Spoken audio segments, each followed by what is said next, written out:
Good morning. Good morning. It is Thursday, February the 19th. Wow, this month is almost gone. I hope everybody is having a wonderful morning. If you don't have your coffee yet, go get it. And we're going to get into the fifth day of the Alex Murdaugh trial. Um, this is just us rewatching the trial because I felt like after we watched the appeal process, which is something we usually don't get to watch, and we've heard all these other things surrounding this case since the trial, I just felt like it was a good idea to rewatch the trial so we could refresh ourselves. And then after the trial, we'll get into some of the stuff that went on and was discovered after the trial. So, but if, as always, I'm working in the process of streaming this, so I'll try to catch the breaks so that we can kind of zoom through those so we don't have to sit here and go through the breaks and everything too. So, but I will be in and out, so make sure you say hi. And if you like what you see here and on this channel, how about doing me a solid and hit the thumbs up and maybe give me a subscribe. It's free and it does help me a little bit with YouTube. So I do appreciate it and thank you again for watching. So let's get into it.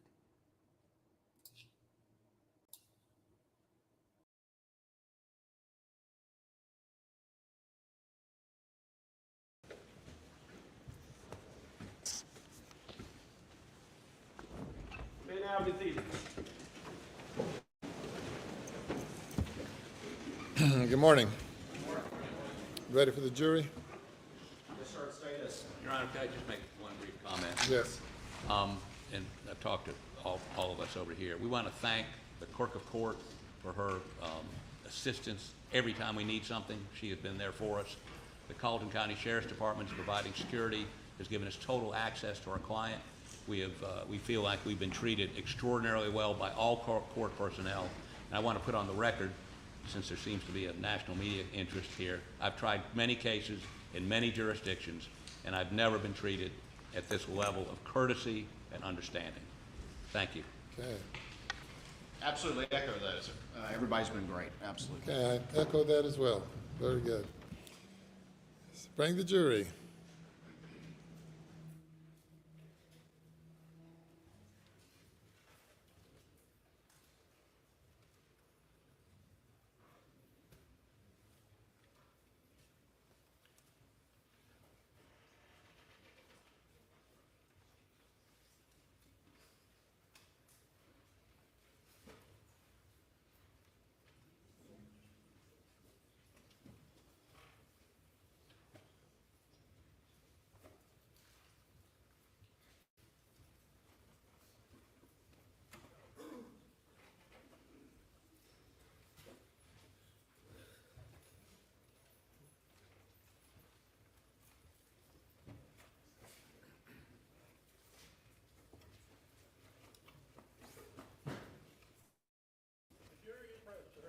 Okay, good morning.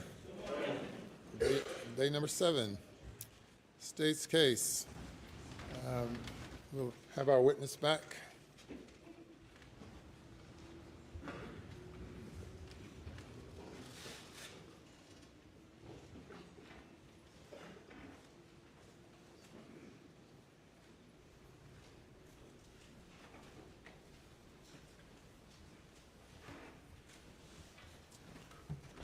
Yeah, remind you, you're still under oath. Yes, sir. Cross-examination. Mr. Griffin. Good morning, Agent Ross. Good morning, sir. On June 8th, I understood that was your first involvement in this case, is that correct? Yes, sir, that is correct. And you went to Moselle on the morning of the June 8th? I was en route to Moselle got rerouted to the office, and then went and conducted an interview, and then back to Moselle. That's right, you interviewed Rogan Gibson and then went to Moselle. That is correct. And what time did you get to Moselle? I was around lunchtime when I got there. And as I understood from your testimony, that your role primarily was because, in this case, is that because you know a lot about guns and ammunition. Did I understand that correctly? That was not my sole role. I was at the search of the residence because of my familiarity with firearms. Yes, sir.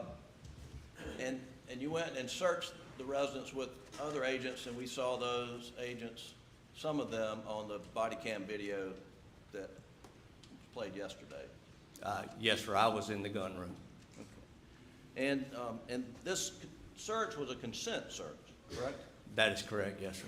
I mean, you weren't there executing a search warrant, right? No, sir, I was not. And were you aware, though, that there was a search warrant that had been obtained the night before? I was aware of the consent, the search at the incident location. It's common practice that they get a search warrant to process the scene. Yes, sir. Were there any limitations that you were aware of on the scope of the consent to search? No, sir. And so, as far as you knew and understood then and understand today, you or other agents at SLED could have searched that house from top to bottom on the 8th, is that correct? Other agents went through the residence with family members. And there were no limitations on what the other agents could have looked for, right? Again, I can't say what limitations was placed on them as they walked through the house. I was in the gun room. Okay. Well, to your knowledge, did anyone look for bloody clothes or dirty clothes in the house while you were there on the 8th? I was in the gun room, and I was collecting guns and ammunition, sir. Now you mentioned that you had been provided some information about the type of ammunition that was used down at the crime scene where Maggie and Paul were murdered. Is that correct? That is correct. And one one ammunition was a .300 blackout shell casing. Were you aware of that? Yes, sir, I was. And who relayed the information to you as the type of ammo that was used for the murder of Maggie and Paul? It came from the investigative team. I don't recall exactly who called me or who told me the information, but I was relayed the information through our investigative team that was at the scene.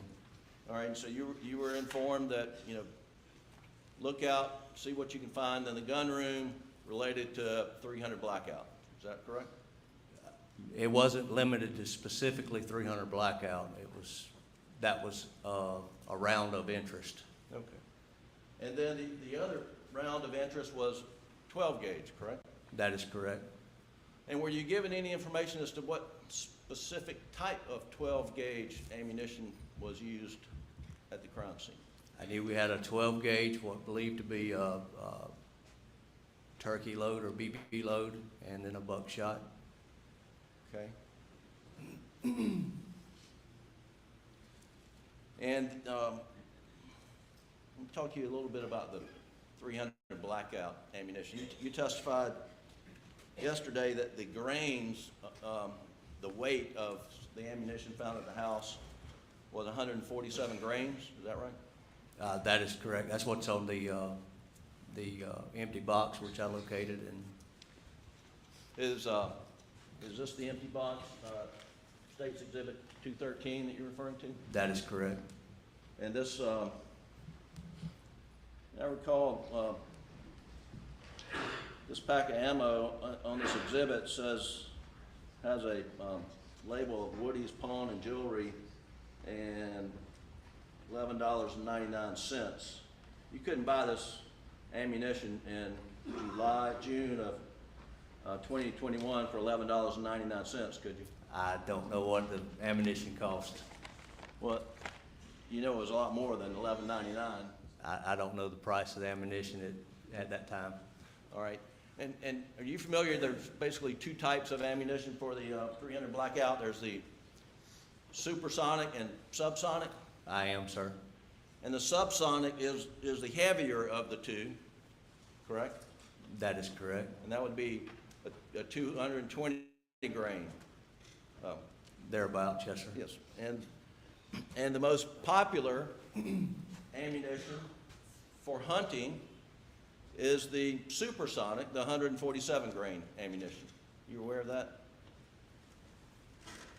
I can't say the most popular would be, but I am aware that 147 grain is used for hunting. And you're aware that the 300 Blackout has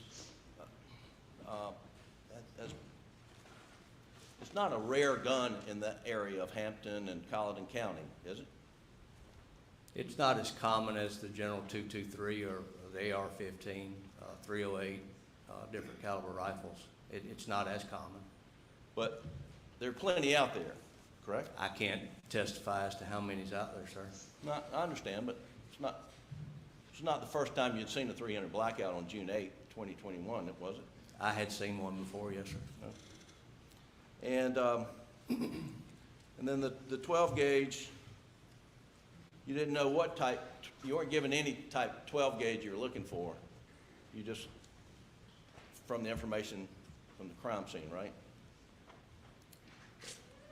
The type of weapon I was looking for? No, Yes, sir. sir. No, sir. And then, were you given information as to the size of the 12 gauge shell? 2.5 inch, 3 inch? It was, I was given, 3-inch Magnum was what I was given. And that was on the buckshot? I was given 3-inch Magnum of shotgun capable of shooting a 3-inch Magnum. Okay. Now, and we're gonna get to some of these shotguns here in a minute, but that, the Browning Light doesn't even shoot a 3-inch shell, does it? It does not, 2 3/4 what it shoots. Right. And yet you seized it, I secured it, yes, sir. and you brought it here in your courtroom and introduced it in this case. I did, sir. Yeah. A gun that couldn't even fire the bullet that killed Paul, right? It did not fire the rounds that was located at the scene. Right.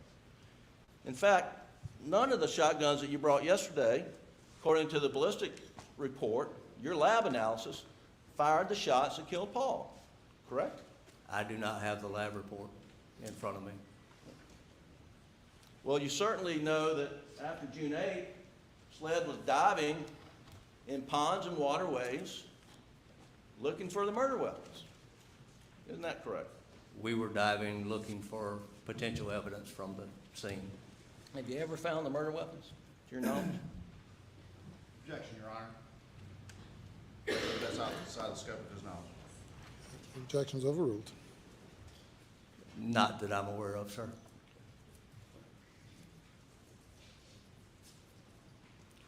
And are you familiar with what ballistics tests were done on Buster's 300 Blackout? And whether that was excluded as a weapon used to kill his mother?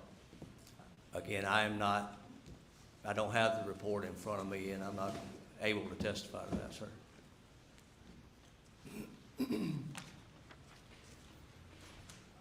And you brought these empty turkey load, exhibit 214, I believe, brought these into evidence, the box of turkey shells?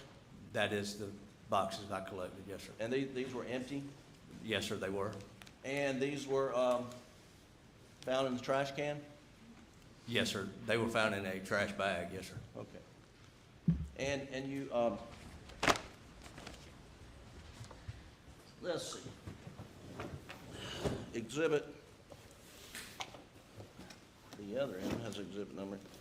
Exhibit 90 is the Browning Auto 5 Light, 12 gauge, which we already talked about wouldn't even hold a 3-inch shell, but there was no shells, no ammo in the Browning weapon, which is exhibit 90 you brought to court, right?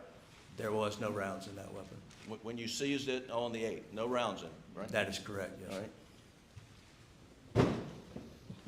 The Mossberg model Ulti-Mag, and which is Exhibit 89, you have a 12-gauge shot shell written on the outside. So there was one shot shell loaded in this gun, correct? That is correct, yes, sir. And do you remember if it was buckshot or birdshot? It was black. I don't remember what it was. Will you be able to look at it and tell us? Yes, sir. All right, I'm gonna hand you Exhibit 89 and ask if you can pull out the ammo in there and tell this jury if that's birdshot or buckshot first.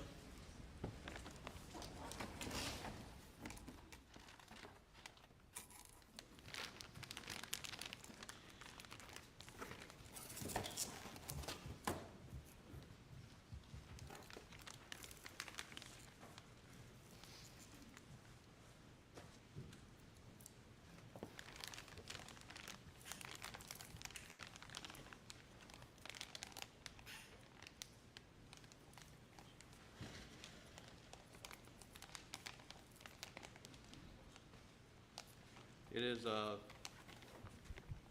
Browning 12 gauge, 3.5-inch Magnum, 2 1/4, number 7 and 9. And that's for hunting turkeys, right? That's my understanding, yes, sir. All right, thank you. Put it back in there.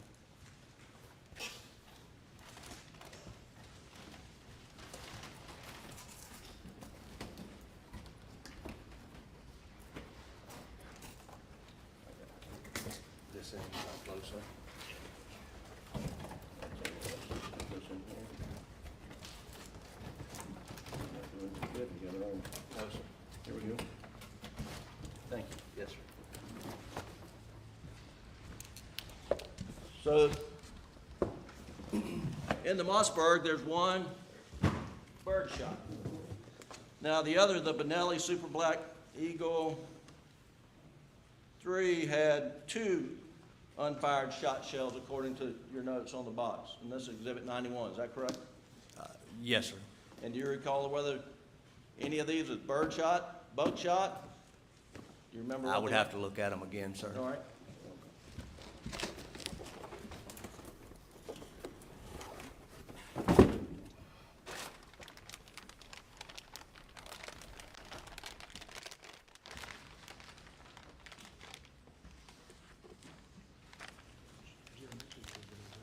Excuse me.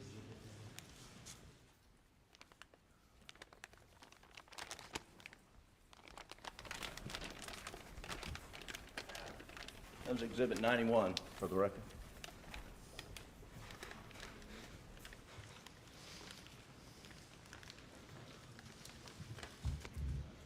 There's a black round in here that's a 3-inch number 4 pellet, and then there's a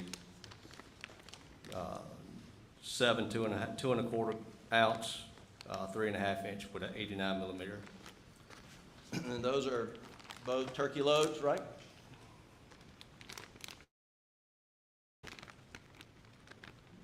It could be used for turkey, yes, sir. Well, let's just be clear, neither one of those are buckshot, correct? No, sir. Thank you.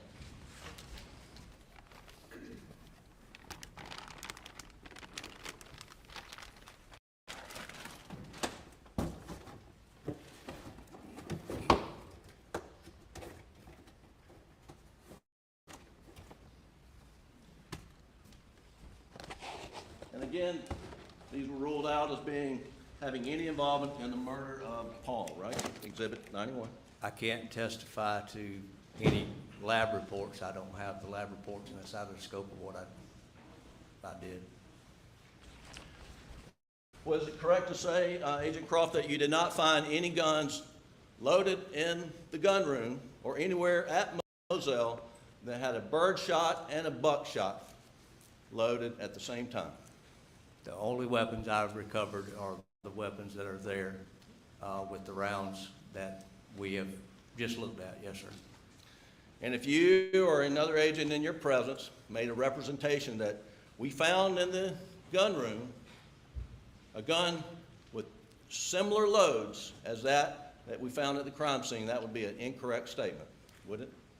I don't think it would be incorrect to say that guns were loaded in a similar fashion using two different types of ammunition, two different loads. Well, there's no buckshot in any of the two guns that you found loaded, correct? Not when we collected them, no, sir.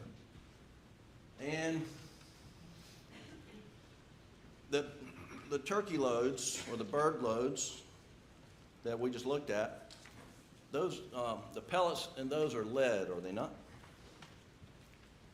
I would have to look at the actual box that it came in or the pellets that are in it. Some of them are steel, I'm not sure.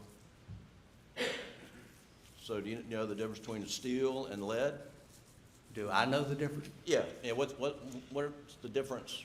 Why would you have steel versus lead?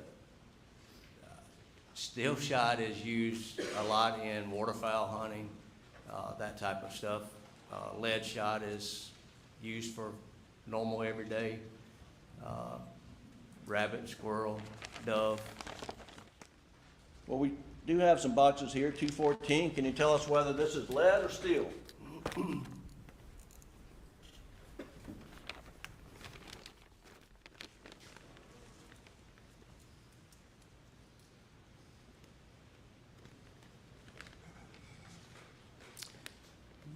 The Winchester 12 gauge shot lock lead is a turkey load, number 4.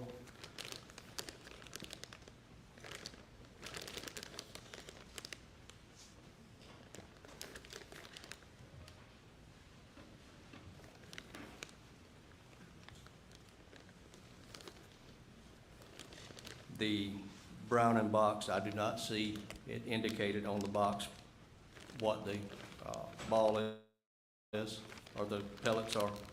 Well, let me ask you, is there a turkey on the face of that box? There is a turkey on the face of the box, yes, sir. And is turkey a waterfowl bird or land bird? Turkey is a land bird, sir.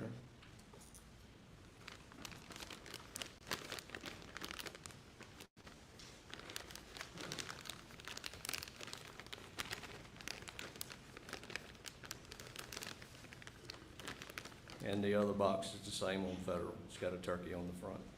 All right. So those 3 boxes look like they're turkey loads, right? That's what it appears. Okay.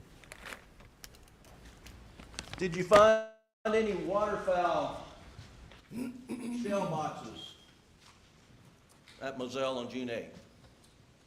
I did not collect any waterfowl shell boxes from Moselle. Did you collect any waterfowl unfired shotgun, 12 gauge shotgun shells at Moselle on June the 8th? Not that I'm aware of, sir. Have you ever collected unfired shotgun shells for waterfowl at Moselle in part of this investigation? I do not recall collecting any waterfowl shot. Are you aware, sir,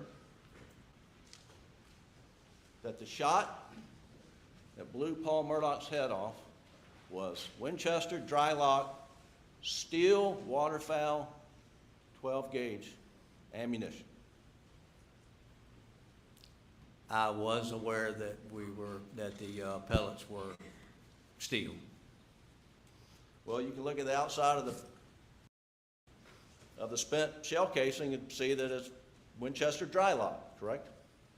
If I had the shell casing, yes, sir, I could see it. And you know that to be a waterfowl, a duck load, correct? I know that it's primarily used for duck load, yes, sir.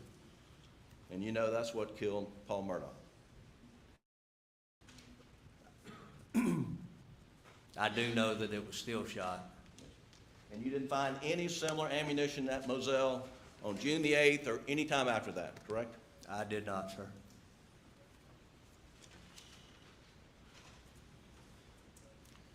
Now, you were showing pictures of the gun room and and I think you testified there were some 25 guns and gun racks. It's roughly 20 to 25 guns. And this is 1,700 acres of hunting land? Yes, sir. And, I mean, did it shock you to see that many guns? And they were all hunting guns, were they not? did not shock me to see that many hunting guns. And a lot of people in Hampton, Colleton, this part of the Low Country, when they hunt with those types of guns. Isn't that correct? Yes, sir. And nothing, you didn't find anything unusual about the number of guns they had in their house, right? I did not, sir. Thank you. Now, you mentioned that you know something about the injection pattern of the 300 blackout. Do you remember testifying about that? I remember testifying that it ejects to the right and slightly backwards.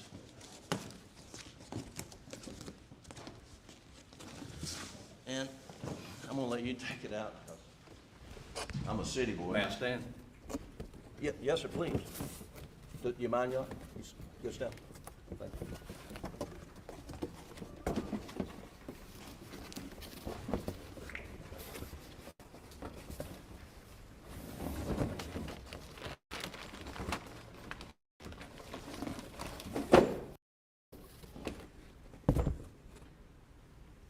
So if you could, while you're standing, if you could just step down and point the gun at that door, and hopefully no one comes through, and show the jury the direction that the shells would go. Can I point it up further? Point it up than would the be door? great. That'd probably be safer. Told you I was a city boy. The rounds would be ejected from this side across would be my right shoulder. Okay. And so it's a semi-automatic, meaning you have to pull the trigger each time, is that right? That is correct, sir. And every time you pull the trigger, it shoots a shell, ejects off toward your right shoulder, toward the rear, right? As long as there's ammunition in the magazine. And how far does it go before it lands, roughly? I can't answer that, sir. Foot, 2 feet, 3 feet? I can't testify to how far an ejected shell is gonna expend from the Okay, weapon. that's fine. Can you put it back, please? Yes, sir. Just what way you have it up, when you point to the jury, I think they saw it before, but let's just be clear. The thermal scope, can you point that out? This would be this item here. And you've got to charge that, right? That's sort of you've got to plug it in, battery operated of some sort? It would have some sort of power. I don't know if it's a rechargeable battery or batteries that has to be replaced. Okay. And the thermal scope is for hunting at night, is that right? It could be used for hunting at night, yes, sir. A regular scope To is pick up infrared, it's heat sensitive. kind of hard to hunt at night with a regular scope because it doesn't pick up Scope and infrared a heat. light would work, but this is also used. Yeah, okay. All right, thank you. Yes, sir.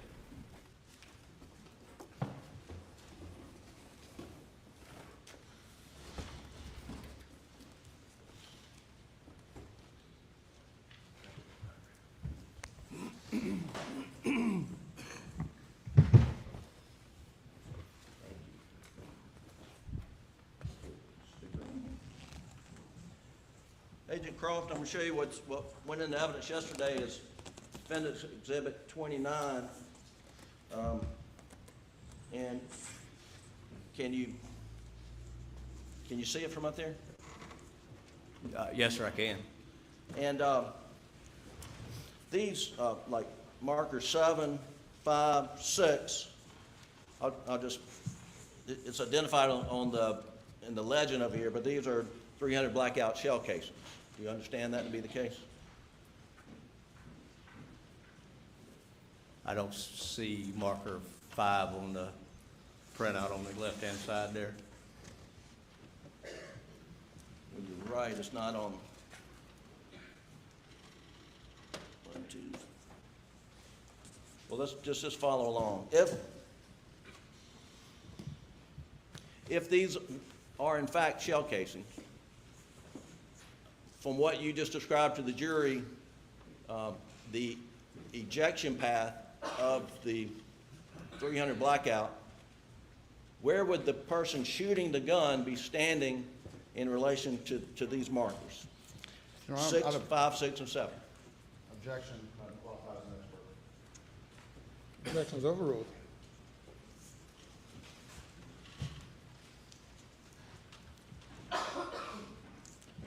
If 7, 5, and 6 are shell casings, it would be likely that the shooter would be to the upper side of those rounds. Somewhere near this line in that area? I can't testify to that line or any kind of angle of that line, no, sir. Understand, but it would be on the side of the line. It'd be up in here somewhere, right? It would be on the left-hand side of where those numbers are. It would be likely that the shooter would be on the left-hand side of where those numbers are if you're looking at it from where I'm sitting. The shooter would be on the left-hand side of these numbers and a little forward of these numbers, is that right?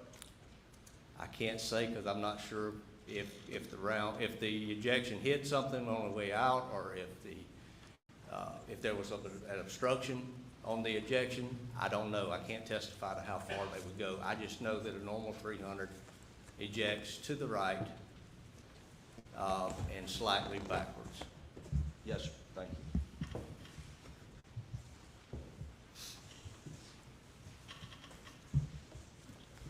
Oh, you were at Moselle on the 8th. I think we've established that. And did you go back on the 13th? I did, sir. And you went to the house on the 13th as well? I did, sir. Okay. And we saw body cam from where you're picking up shell casings around the side door, 300 blackout shell casings around the side door. And I think, was that the 8th when you got the shell casing next to the That was around 2 o'clock on the 8th, a little after 2. Now, jury will have the video if they want to see it, but as you're standing out there, you could see the rooftops of the shed building and some other structures down at the kennels where the murders took place. You remember you could see the rooftops?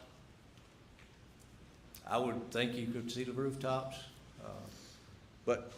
But that's all you could see, correct? You couldn't see sled agents working around down there by the dog kennels. No, sir, there is planted pines between the residence and the kennels. So the fact of the matter is, you can't see people at the dog kennels from the house based on your personal observations. Is that correct? From where I was standing, no, sir. Now, you also testified about the location of Maggie's phone, how it was found. Yes, sir. Did you go out there when it was located? Yes, sir, I did. You recall how it was located? Yes, sir, I do. How was it located? We sent information to the phone company for a ping. The ping was actually 20-something hundred meters, which is a long ways. We then learned that she had Find My iPhone on her phone.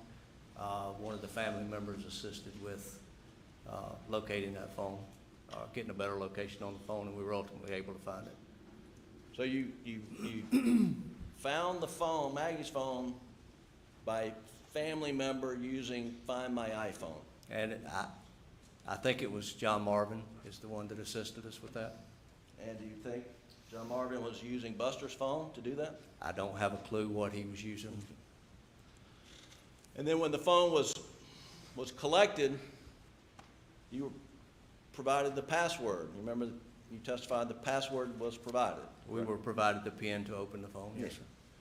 Now, are you aware that Alex Murdaugh provided the PIN to SLED so they could open Maggie's phone? Again, I don't know where the passcode or PIN came from, but we were provided a PIN. Do you know what a Faraday bag is? Yes, sir, I do. Did anyone have a Faraday bag? I did not have a Faraday bag that day. What's the purpose of a Faraday bag? To prevent any tampering from outside sources once a cell phone is collected. And you can put the cell phone inside a Faraday bag so it can't hit Wi-Fi, cell phone towers. Again, it prevents any tampering from outside to prevent anybody from being able to communicate with the phone. It from any helps. outside sources. It's a tool to secure the evidence to prevent tampering. It is one- inadvertent or intentional tampering, right? Yes, sir, it is one tool that can be used. And was Maggie's phone put in a Faraday bag when it was seized on the side of Moselle Road? No, it was not. Did anyone ask or bring up the fact that, hey, maybe we should get a Faraday bag before we move this phone? I did not ask, Anybody ask in your presence? not that I'm aware of.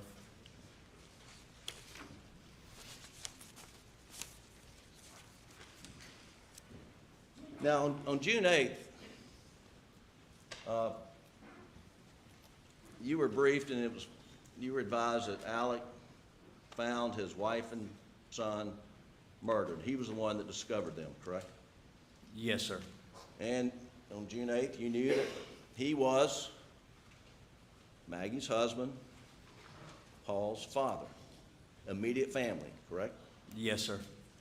And as part of your long-time experience investigating crimes, murders in particular, someone who finds the bodies and is related to the victims is always going to be looked at. Is that fair? That would be a fair statement, sir. And y'all were looking at Alex on the 8th. Sled was, correct? Yes, sir. And would you have a label? Was he person of interest or suspect on the 8th? We were looking at Alec being the one that found the deceased, being the husband, the father, in an attempt to get Mr. Alec out of that immediate circle. And you've described this investigative circle. So you draw a circle around potential persons of interest, and Alex was in that circle, correct? We don't draw a circle around any individual person. We work with the crime scene, which is what we consider the circle, and we work from our way inside out in order to find any potential suspects, identify suspects, clear individuals. So we start with the small circle. So when you started with the small circle, although you don't draw it, I mean, it's a sort of investigative mental tool, who was the person in the small circle? We had Miss Maggie was in the crime scene, Paul was in the crime scene, and Alec was in the crime scene. And you remember that on the morning of the 8th, there were media reports that Alec was a person of interest in the murder of his wife and son. Do you remember that being public knowledge? I try to avoid the media on any investigation because I don't want to be influenced by anything that's said. And what do you recall SLED putting out a press release on the morning of the 8th that the public need not be alarmed? I do not recall any press release being put out by SLED. Never. Well, the point being, on the 8th, there was a circle, and it was only around Alec. He was the only living and breathing person in the circle. Is that correct? That is the only person that we could place in the circle at that time. And on the 8th, SLED knew that, from what interviews with Alec, that he said he left Moselle shortly after 9 p.m., went to visit his mother in Alameda, stayed for a while, and came back. SLED, and you were aware of that fact. I am aware of that, yes, sir. Did anybody at SLED ever, on the morning of the 8th, hightail it over to Alameda and search the house for any evidence whatsoever? I did not go to Alameda and search the house on the 8th. Are you aware of anyone ever going to Alameda to search the house until sometime in September of 2021? There was a number of agents out working. I'm not sure what the other agents did. Wouldn't it have been a good idea to go to Alameda on the morning of the 8th, where the guy in the circle says he was, right? I did not go, and I can't testify to what other agents did. Well, you've been working this investigation. Are you the lead case agent? No, sir, I'm not. Who's the lead case agent? David Owen. All right. Now, every interview that Alex Murdaugh gave, you participated in, right? I did, sir. So were you working, sort of Agent Owen's right-hand man in this investigation? I was assigned by the captain to assist Agent Owens. So it's fair that you knew daily developments as the investigation progressed, right? We had briefings with each other on the case. Yes, sir. And you knew that at no point in time, in June, July, August, anyone went over to Alameda, searched the house, searched the property for any dirty clothes or any murder weapons. I know that I did not go, and I'm not sure what the other agents in the investigative circle had done. Well, if you went over there, if you had gone over there on the morning of the 8th, scoured the place and not find anything, that would sort of help nudge Alec outside this investigative circle, would it not? I can't testify to what ifs, sir. I did not go. Okay.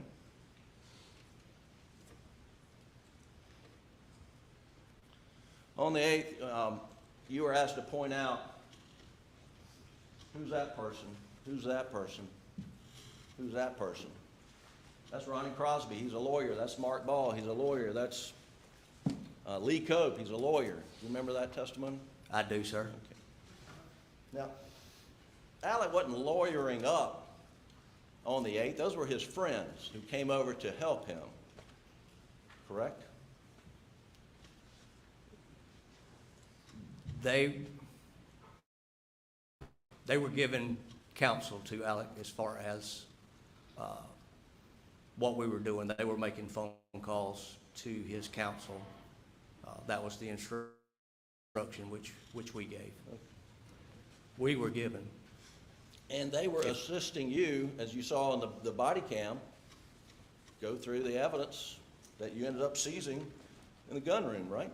They pointed out some items that they had concerns about. Did you find that their efforts were obstructing your investigation? They didn't obstruct our search within that gun room, no, sir.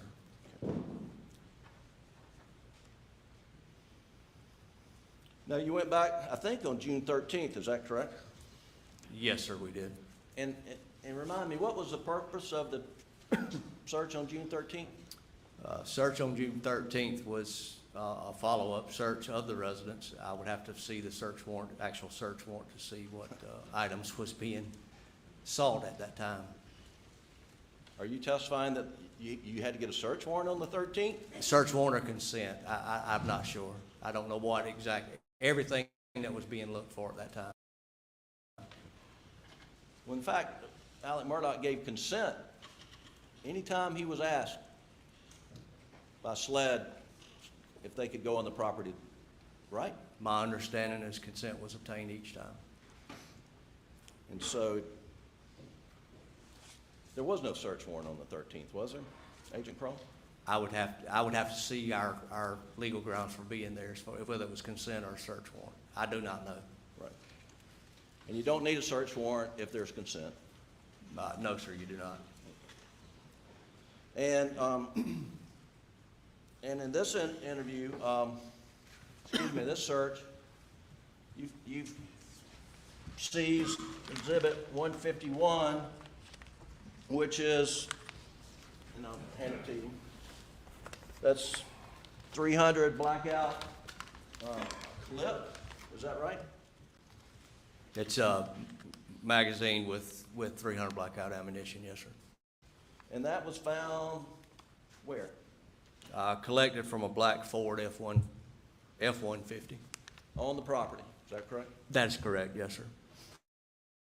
And I think you testified it was found on the floorboard of the truck. Is that right? I didn't testify to where it was found, no, sir. Do you know where it was found? No, sir. Did Just you a black find Ford F-150.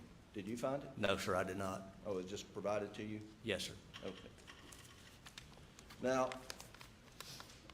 the jury heard this videotape interview of Alec on June 10th, where he told you that Paul left everything everywhere.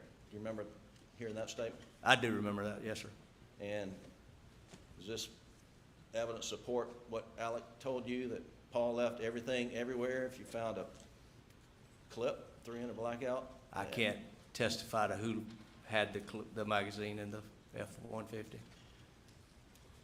Do you know who last drove that F-150? I do not, sir. Was any analysis done of that clip? The way it's packaged there, it does not appear that there's been any analysis done. Were any fingerprints taken of that clip? Again, sir, the way it's packaged, it does not appear that there was any analysis done. And I think there was another clip that was seized from the shelf in the gun room. I don't have that pulled up, but I think it's 150 perhaps. Did you remember seizing another clip from the gun room? Yes, sir, there was another magazine with 300 blackout. And any fingerprints taken from the clip seized from the shelf of the gun room? I don't think so, sir. Was there any analysis done of the clip taken from the shelf in the gun room? The way I recall it being packaged yesterday, it would appear that there was no analysis performed. Yet you brought it to court. You want this jury to have it. Why is that?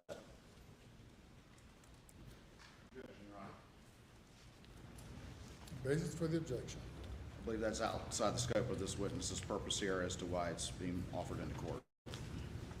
Response to the objection. You're not asking his knowledge, not anything beyond his knowledge. He can say, I don't know, or if he has a reason. Overruled objection. Can you repeat the question, Yeah. please, sir? Do you know why you were asked to bring those clips here to court and put them in evidence before this jury? I do not, sir. All right.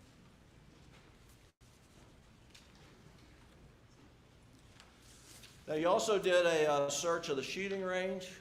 I couldn't, going through my notes, and I don't have a date. Was that on the 13th or a different day?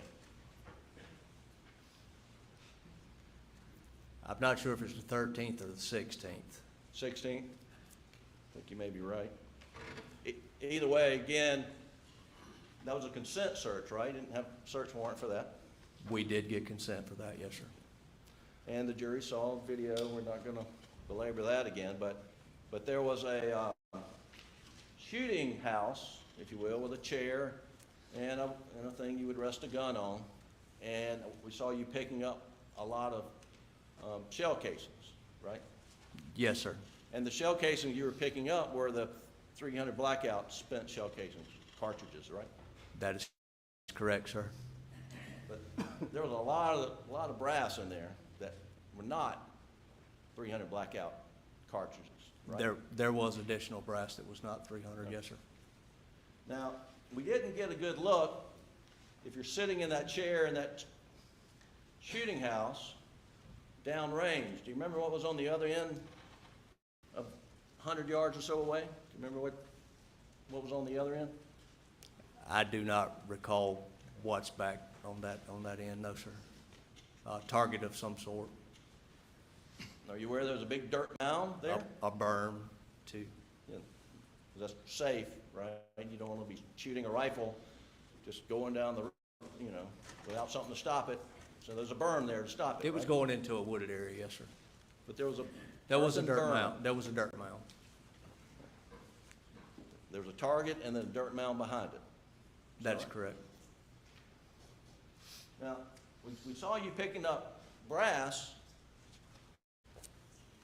Who went down to the other end and started digging in that earthen dirt mound to find fired projectiles? I did not go down to the other end, no, sir. In fact, nobody at SLED went to that other end to dig out 300 blackout fired projectiles, did they? I did not, and I don't know what the other agents did, no, sir. Well, you're assisting Agent Owen. You're going to briefings. You didn't hear at any point in time while we should have, or we did dig out projectiles from the dirt mound. I never heard of anyone digging out the dirt mounds, digging out brass from dirt mound. If you had dug out projectiles from the dirt mound, that could have been sent to the ballistics lab at SLED and done a comparison to projectiles found at the crime scene, correct? There would be a lot of elements that would go into whether it could actually be looked at or not. Or you could certainly compare it to what was, I mean, you could take a 300 blackout, shoot it out of Buster's gun right there leaning next to you and compare it to the projectiles. You're aware that could be done at SLED, right? Yes, sir, I am. But it wasn't, was it? I'm not sure what testing was done on this particular rifle to compare it to anything at the scene. Okay. Now, let's go to the June 10th interview.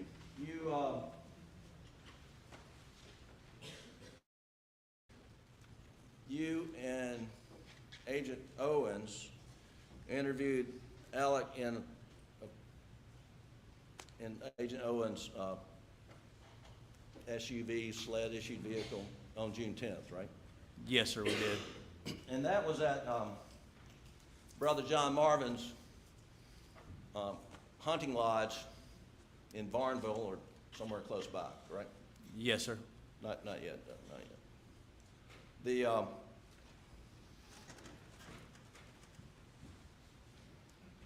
lot of people were interviewed that day, right? There was a number of interviews going on at the same time, yes, sir. And well, again, that was consent, correct? The interviews were consensual. Yes, sir. And you interviewed, the folks being interviewed that day not only included Alec, but they included John Marvin, his brother, his son Buster, and his other brother Randy. Is that correct? To my recollection, yes, sir. And when you pulled up on June the 10th, it's about, was it early afternoon it seemed like? The timestamp should be on the video. I don't recall what time it was. But it was a little bit like the cavalry coming, wasn't it? Because there were a lot of cars that pulled up at one time, right? They were aware we were coming. They were, how many agents went? We took agents to interview each person that was there. You took 2 agents for each interview, right? I think there was 2 agents for each interview, yes, sir. And each agent came in their own car, right? I think I may have rode with Special Agent Owen. I'm not sure if the others drove their own cars or not. Well, and so there's at least 4, could have been more than that, cars, right? There was probably full cars, yes, sir. And you put each person, Randy, John Marvin, Buster, and Alec, in a separate car all at one time. Pretty close to the same time, yes, sir. Each one got in a car with agents. And that's a law enforcement investigative technique so that you don't want witnesses to be comparing notes, and you want to interview them in separate places, same time, and to get what's fresh on their mind without learning of what another witness has said, right? We wanted to interview them individually, yes, sir. And you said they knew that they were coming, but did you alert anyone that we're all going to be coming in, at least 4 cars, and we're going to interview you separately at the same time? There was some other things that was going to take place while we were conducting the interviews, so it was arranged that they would all be at that location, and we were going to meet them there and conduct the interviews. And you also had a guy there to do a phone extraction. Yes, sir. Those are the other things I'm talking about. Now, that wasn't told to Alec or John Marvin or Buster or Randy before SLED rolled in on the 8th at John Marvin's hunting lodge, right? It's my understanding that they knew we were coming and that we were going to request the phone analysis be done.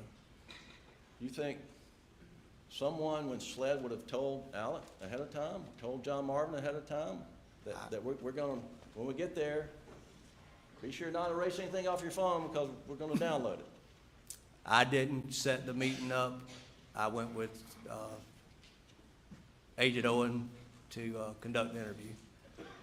So, but one of the first things you did in the interview was, you and Agent Owen, was ask Alec if he would give over his phone so that it could be extracted, correct?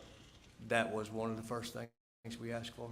And that extraction was done, by another agent who came in a separate vehicle, I assume. Is that right? He's not an agent with the South Carolina Law Enforcement Division, no, sir. Okay, he was investigator with 14th Circuit Solicitor's Office, That's my understanding of his job title, yes, sir. and that would be Investigator Hightower, is that who did that? That is my understanding, yes, sir. And during the interview, you also, at the end of the interview, you got a buccal swab from Alec, right? I did, sir. And you got a buccal swab from, not you, but everybody who was interviewed gave buccal swabs, meaning John Marvin, Randy, Buster, and Alec, correct? I know that Alec, we secured a buckle from Alec. I'm pretty sure that there was one collected from Buster. I'm not sure about John Marvin and Randy. Now, yesterday,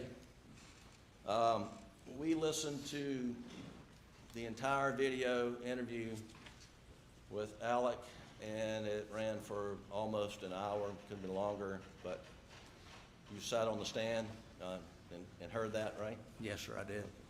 And at various points in time, you were asked, what did he just tell you? Did he just tell you this? Do you remember that? I do, sir. And then you get to one point in the interview where you're asked, what did he just say after you said it must be tormenting? And you testified that Alex said on the video, captured by audio, that it was so bad, I did him so bad.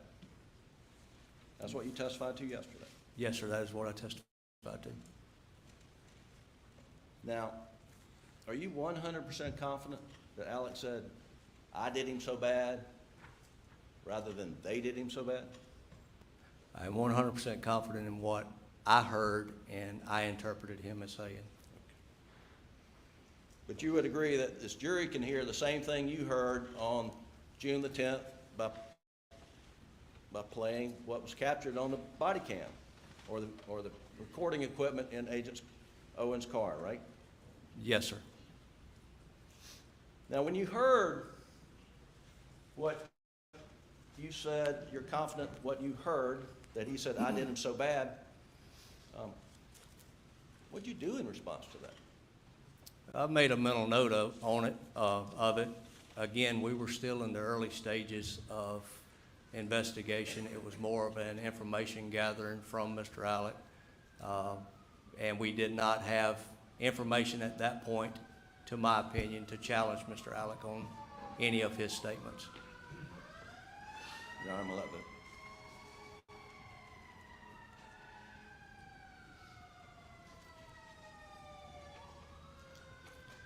So, Alex Murdaugh was the one and only in this circle on June the 10th. You're in the car with him, and according to your testimony, he says, I did him so bad. That is what I understood him to say, yes, sir. And yet, you just said you took a mental note of it. Yes, sir, I did. I mean, if the guy in the middle of the circle, the only one in the circle, says, I did him so bad, isn't that a significant statement if he actually said that? It's definitely something we would follow up with. You never followed up with it, did you? There was a third interview conducted with Mr. Alex. There was a third interview. There was a third interview conducted on August the 11th, 2021, right? I don't recall the exact date.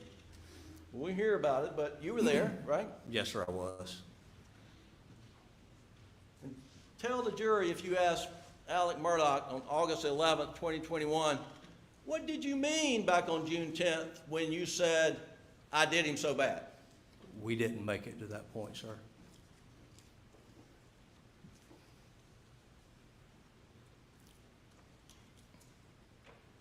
In fact, back on June 10th, after you had this,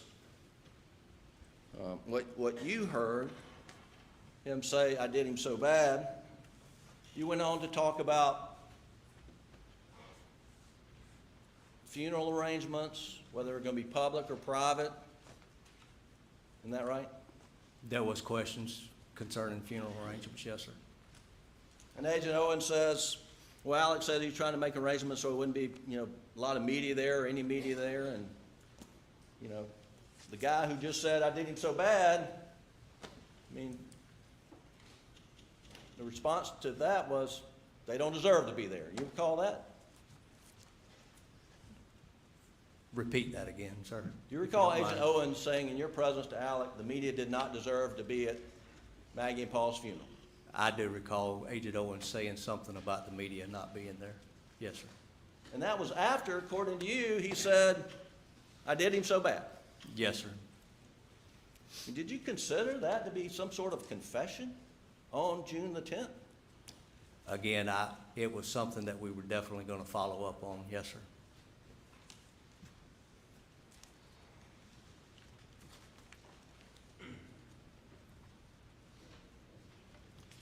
Getting ready for your testimony yesterday, Excuse me. did you review a transcript that was prepared by SLED of that interview of June 10th with Alec? No, sir, I have never seen a transcript that was prepared for that. Are you aware the transcript was prepared at SLED? No, sir, I am not. Are you hearing that the first time? Yes, sir, I am.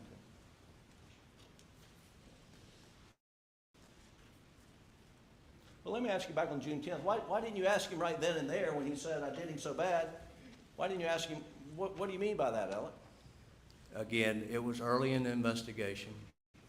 It was more of an information gathering interview, if you would call it an interview, with Mr. Alec. And we did not, at that particular time in the investigation, we did not have evidence to challenge anything that Mr. Alec would have told us. It was decided that we would not cross that at that time. I mean, my question wasn't, why didn't you challenge him? My question is, why didn't you ask for clarification? Like, what are you talking about, you did him so bad? Asking for clarification of I did him so bad would ultimately be a challenge of what he said. So what were the things going through your mind when you heard or misheard, I did him so bad? I mean, like, I wasn't a good dad? I spoiled him? Or I killed him? I mean, what was going through your mental note? There was a mental note that it was definitely something that we needed to follow up on and ask at a later time.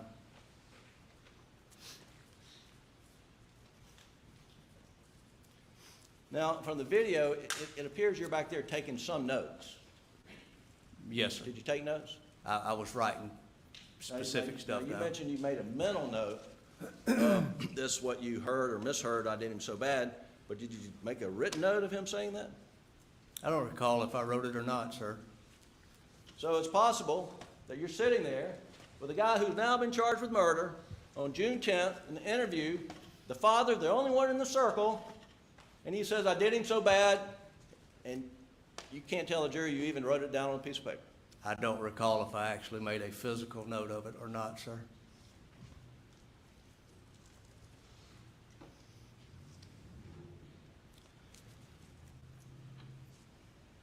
I'm going to play that clip from State's Exhibit 243, which is in evidence. I want you to listen again with the jury. Hang on, Your Honor.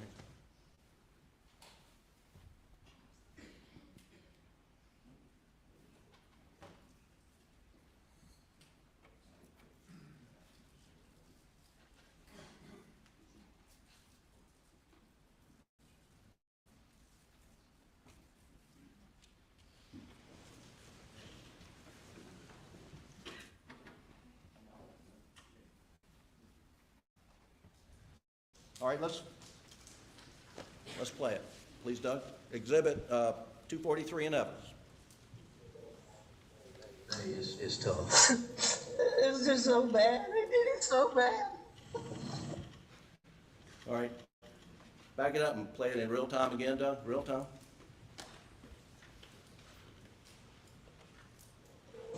Are not easy. I know it's hard.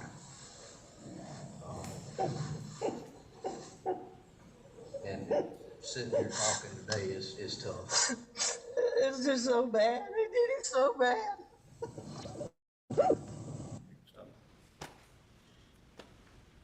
Did you hear now, they or I? I will still testify that my hearing, I hear I. Your Honor, we'd like to play it again at 1/3 speed to slow it down. It's the same. Thank you. I would reject playing it at 1/3 speed. There's no foundation laid for who's manipulating it, how it's being manipulated. I think obviously we have it in real time, but there would have to be some additional foundation. Play at 1/3 speed.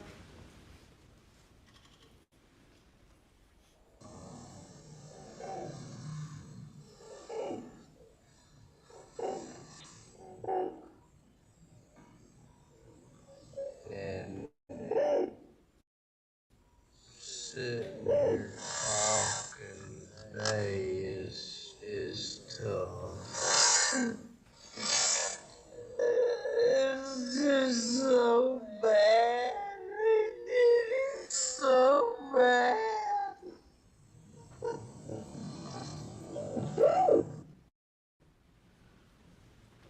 Did you hear they then? No, sir, I did not. Okay.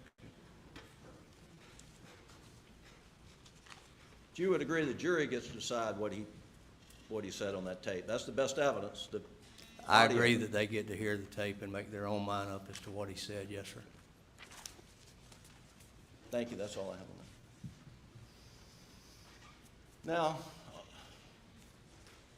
I said the date August 11th. You said you weren't sure, but there was another interview with Alex Murdaugh came to the SLED Low Country office, and you and Agent Owen sat down and interviewed him, correct? That is correct. Now, on all these interviews that were conducted and that have been played somewhat, or body cam conversations, except for Ella, when you're doing them, do you tell the person that you're interviewing, hey, I'm going to turn the audio recorder on, you're now being recorded? Is that standard operating procedure? We normally don't advise that we're recording, no, sir. Okay. And you certainly didn't advise Alec that you're recording him on any of the interviews that you conducted with Agent Owen, correct? I never advised anyone that I was that they were being recorded. And and this meeting that you had, were you aware that Alec was asking for the meeting so that he could get an update on whether you made any progress in the investigation of the murder of his wife and son? I was aware that Alec had requested a meeting to raise some questions as to what was going on. I mean, he wanted information as to what was going on, right? That's my understanding, yes, sir. But y'all had other plans for that meeting, correct? No, sir, I'm not going to say we had other plans for that meeting. It was an interview. Yeah, I mean, he came there he didn't go to that meeting thinking, I'm going to be interviewed, to your knowledge, did he? To my knowledge, I don't know what his thinking was. He knew he was coming there to meet with myself and Agent Owen. Okay. And during that interview, pretty much you made it known to him that, well, I mean, you asked him point blank, did you kill your wife and son? He was asked that.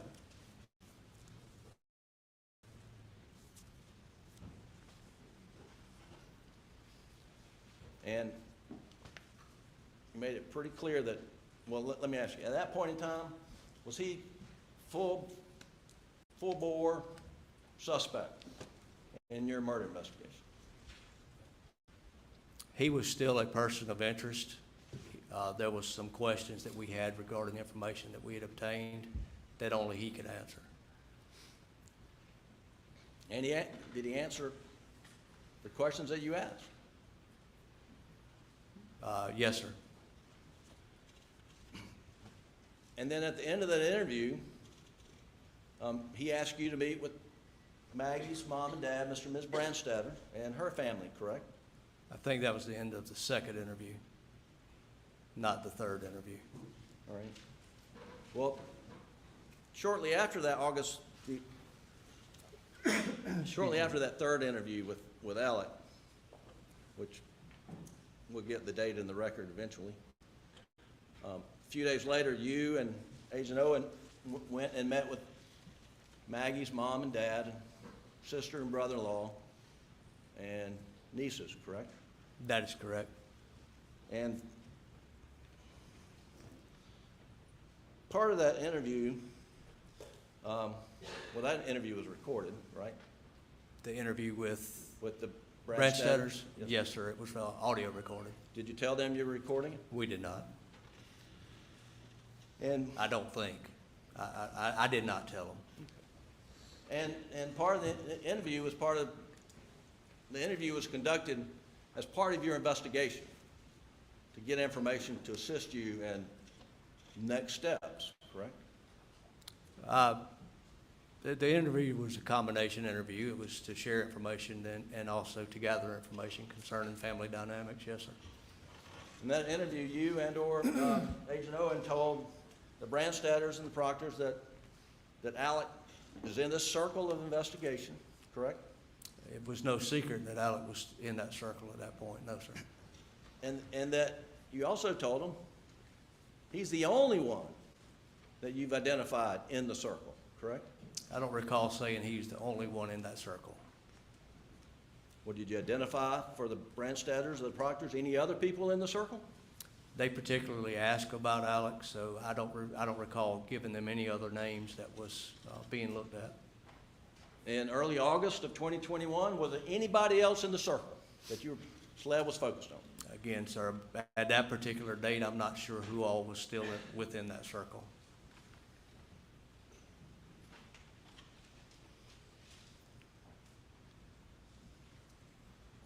And during this interview, Maggie's mother, Ms. Kennedy Branstetter, her father, Mr. Terry Branstetter, her sister, Marion Proctor, and brother-in-law, Bart, and their children described for y'all their observations of Alex's relationship with Maggie and Paul, correct?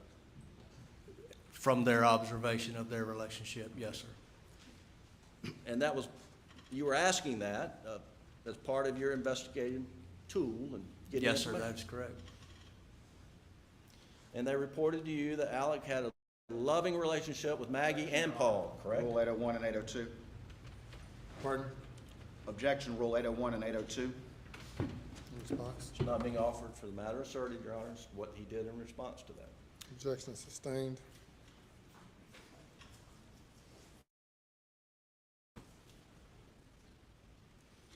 Were you given information in that interview? Did they identify other people who had warned Maggie that word on the street in Hampton that there was some risk to her family's safety resulting from the boating accident? I don't recall any specific information concerning warning of threats or of any nature. No, sir, I don't recall that. You don't recall being provided the name Barbara Mixon? I do recall being provided names of those that may have information, but as far as specific information, I do not recall any specific information that was shared by the Bransteaders. Do you know whether Ms. Mixon was ever interviewed following your meeting with the Bransteaders? I know I never interviewed Ms. Mixon. Were you given information about Ms. Keena Traherne of a similar nature? Again, I never interviewed Ms. Traherne, if her name was given, no, sir. 1 minute, Your Honor, may I check to see what I left?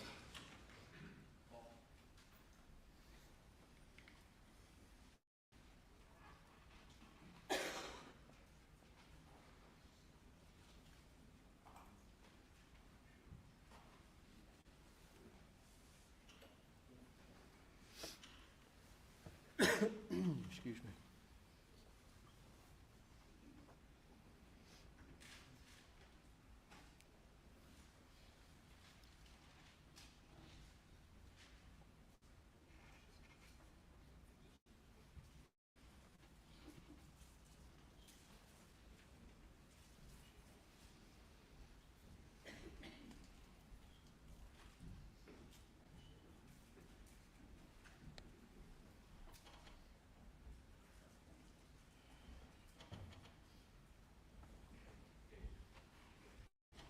all the questions I have, Your Honor.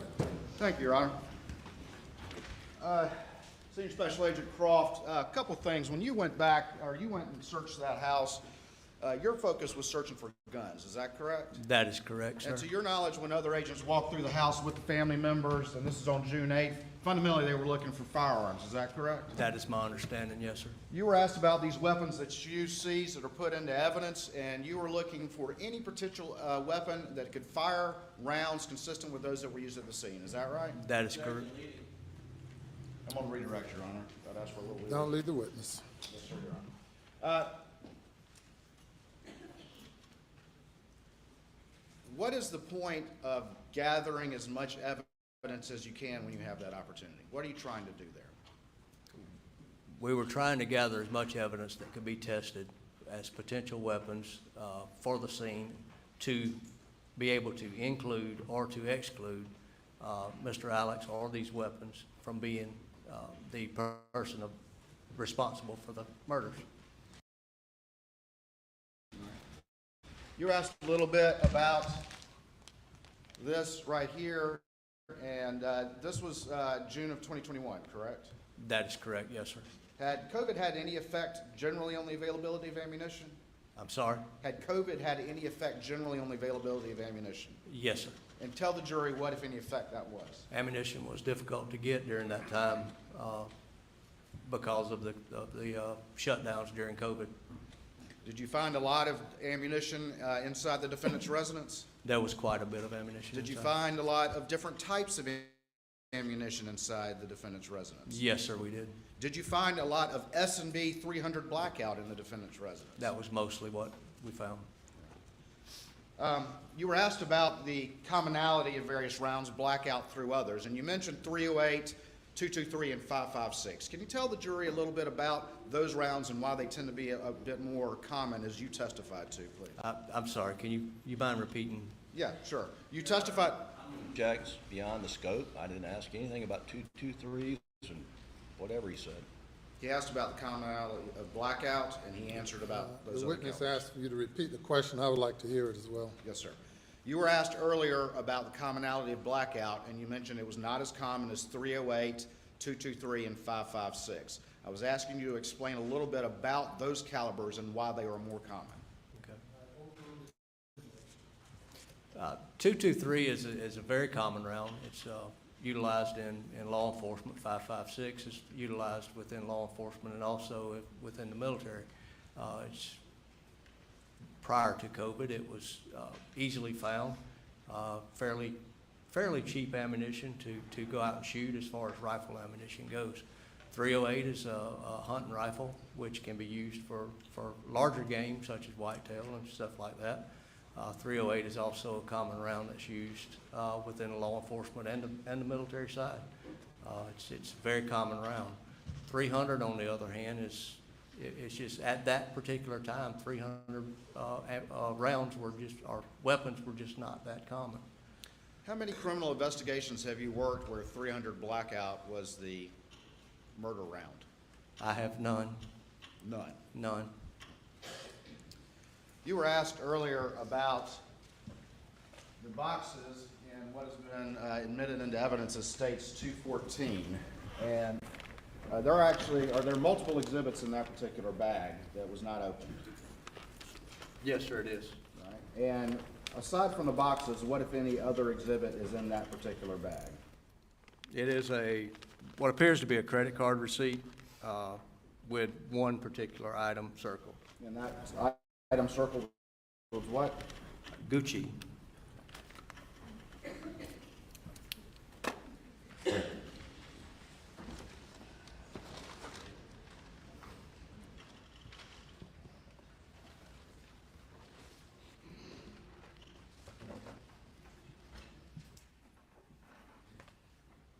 course, the dog was one over here.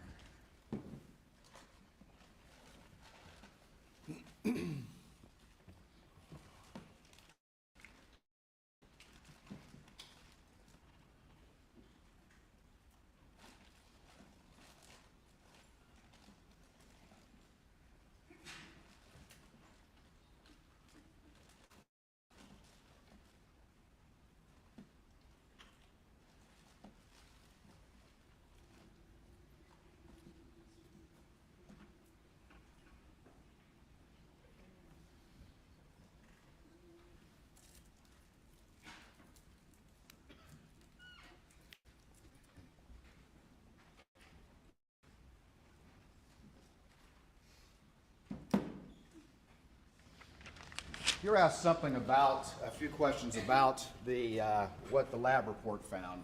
And where your experience is in general firearms knowledge, is that correct? That is correct, yes, Are sir. you a firearm marks and tool mark examiner? No, sir, I'm not. Is it your role to do that specific analysis? It is not, sir. Is that analysis for others to do? That is, sir. That is correct, sir. Others who will testify later? That is correct, sir.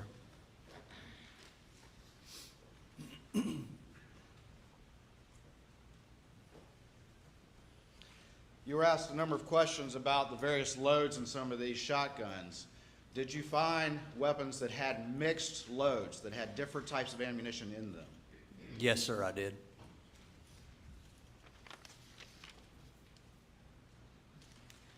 You were asked a couple of questions about the board that Mr. Harpootlian put into evidence yesterday. You recall those? Yes, sir, I do.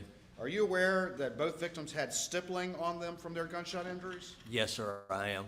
And what is stippling? Stippling is a powder burn pattern which is left on an individual due to a close range shot. To a close range shot. That is correct. Thank you.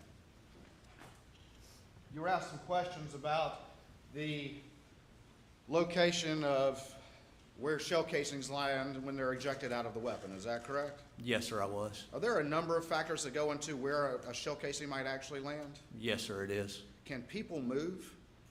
I'm sorry, sir. Do people move? People can move, yes, sir. You were asked a couple questions about the cell phone and whether or not it was put in a Faraday bag. Do you know if that phone was put in airplane mode? I think it was, yes, sir. You've been asked a number of questions about the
I'm sorry, guys.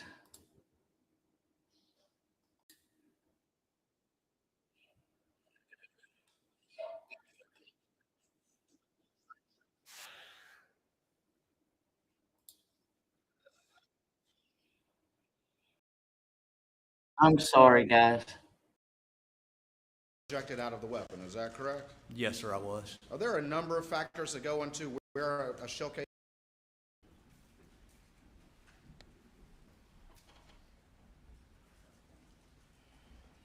Okay. I'm so sorry. The power flickered off and everything shut down in the process. So, Thank you, Your Honor. all right, here we go. Senior Special Agent Croft, a couple things. When you went back, or you went and searched that house, your focus was searching for guns, is that correct? That is correct, sir. And to your knowledge, when other agents walked through the house with the family members, and this is on June 8th, fundamentally they were looking for firearms, is that correct? That is my understanding, yes, sir. You were asked about these weapons that you seized that are put into evidence, and you were looking for any particular weapon that could fire rounds consistent with those that were used at the scene, is that right? That is correct. I'm going to redirect, Your Honor. I'd ask for a little bit. Don't lead the witness. Yes, sir, Your Honor. What is the point of gathering as much evidence as you can when you have that opportunity? What are you trying to do there? We were trying to gather as much evidence that could be tested as potential weapons for the scene to be able to include or to exclude Mr. Alex or these weapons from being the person responsible for the murders. You were asked a little bit about this right here, and this was June of 2021, correct? That is correct, yes, sir. Had COVID had any effect generally on the availability of ammunition? I'm sorry? Had COVID had any effect generally on the availability of ammunition? Yes, sir. And tell the jury what, if any, effect that was. Ammunition was difficult to get during that time because of the shutdowns during COVID. Did you find a lot of ammunition inside the defendant's residence? There was quite a bit of ammunition. Did you inside. find a lot of different types of ammunition inside the defendant's residence? Yes, sir, we did. Did you find a lot of S&B 300 blackout in the defendant's residence? That was mostly what we found. You were asked about the commonality of various rounds blackout through others, and you mentioned 308, 223, and 556. Can you tell the jury a little bit about those rounds and why they tend to be a bit more common as you testified to, please? I'm sorry, can you mind repeating? Yeah, sure. You testified. Objects beyond the scope. I didn't ask anything about 223s and whatever he said. He asked about the commonality of blackout, and he answered about those The other witness calibers. asked you to repeat the question. I would like to hear it as well. Yes, sir. You were asked earlier about the commonality of blackout, and you mentioned it was not as common as 308, 223, and 556. I was asking you to explain a little bit about those calibers and why they are more common. Okay. 223 is a very common round. It's utilized in law enforcement. 556 is utilized within law enforcement and also within the military.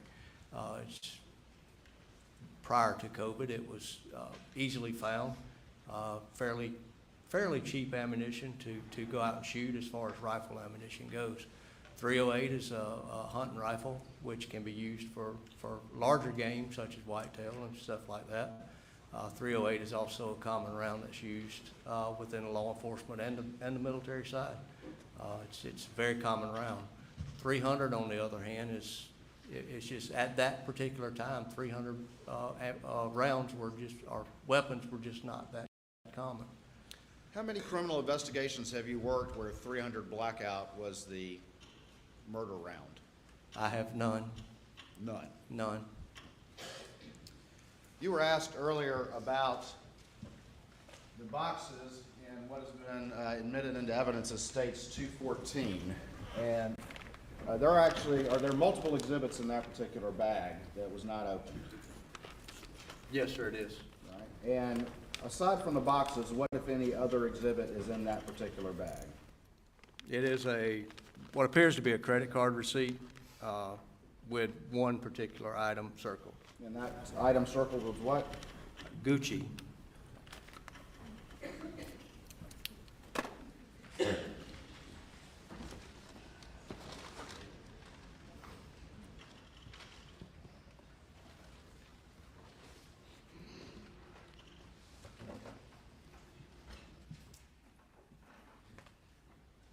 starts the dog's one out here.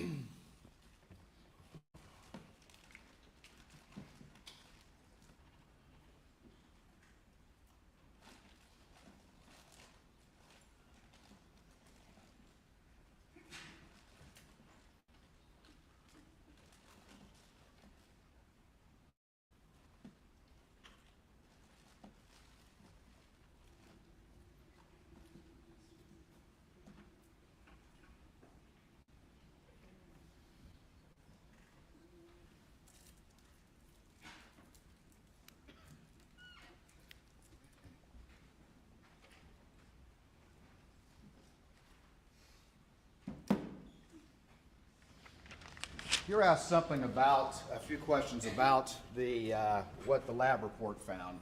And where your experience is in general firearms knowledge, is that correct? That is correct, yes, Are sir. you a firearm marks and tool mark examiner? No, sir, I'm not. Is it your role to do that specific analysis? It is not, sir. Is that analysis for others to do?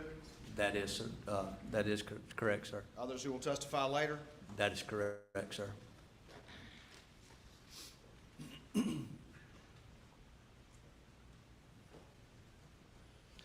You were asked a number of questions about the various loads in some of these shotguns. Did you find weapons that had mixed loads, that had different types of ammunition in them? Yes, sir, I did.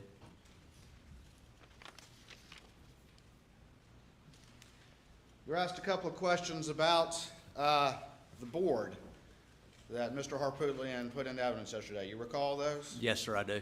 Are you aware that both victims had stippling on them from their gunshot injuries? Yes, sir, I am. And what is stippling? Stippling is a powder burn pattern which is left on an individual due to a close range shot. To a close range shot? That is correct. Thank you. You were asked some questions about the location of where shell casings land when they're ejected out of the weapon. Is that correct? Yes, sir, I was. Are there a number of factors that go into where a shell casing might actually land? Yes, sir, it is. Can people move? I'm sorry, sir. Do people move? People can move, yes, sir. You were asked a couple questions about the cell phone and whether or not it was put in a Faraday bag. Do you know if that phone was put in airplane mode? I think it was, yes, sir. You've been asked a number of questions about the defendant and the investigation. Do you recall during the course of the interview on June 10th, did Agent Owen mention that y'all had talked to 100 people at that point? I do, yes, sir. All right. And was the investigation just focused on Alex Murdaugh, or was it focused on anyone and everyone it could focus on? It was absolutely not just focused on Alex Murdaugh. Did, in that particular interview, did Agent Owen mention victim advocates or any sort of grief counseling to Alex Murdaugh? Is that correct? Yes, sir, he did. When you're that early in an interview and you are interviewing someone who might be in the circle, as Mr. Griffin describes it, are you trying to keep your ears open? Yes, sir, I am. Are you trying to keep the lines of communication open? Yes, sir, I am. Are you going to confront somebody that early on, or are you going to try to keep the dialogue going? Action leading, Your Honor. Don't lead the witness. What is your goal when you're that early in an investigation in interviewing witnesses or potential subjects? Again, based on what we had in this particular case, the interviews conducted with Mr. Alec was more of an information gathering type of interview. It wasn't of an interrogation by no means.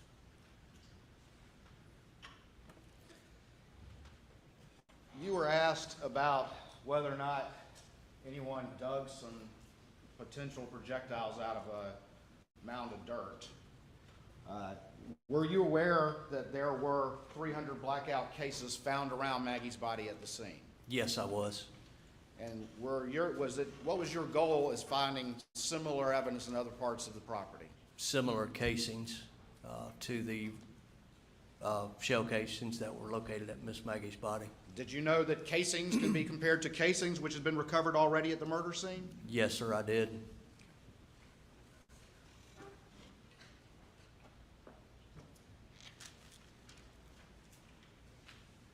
Did you find cases outside of the side door? Yes, sir, I did. 300 blackout cases? Yes, sir, I did. Did you find 300 blackout cases at the range across the street? Yes, sir, I did.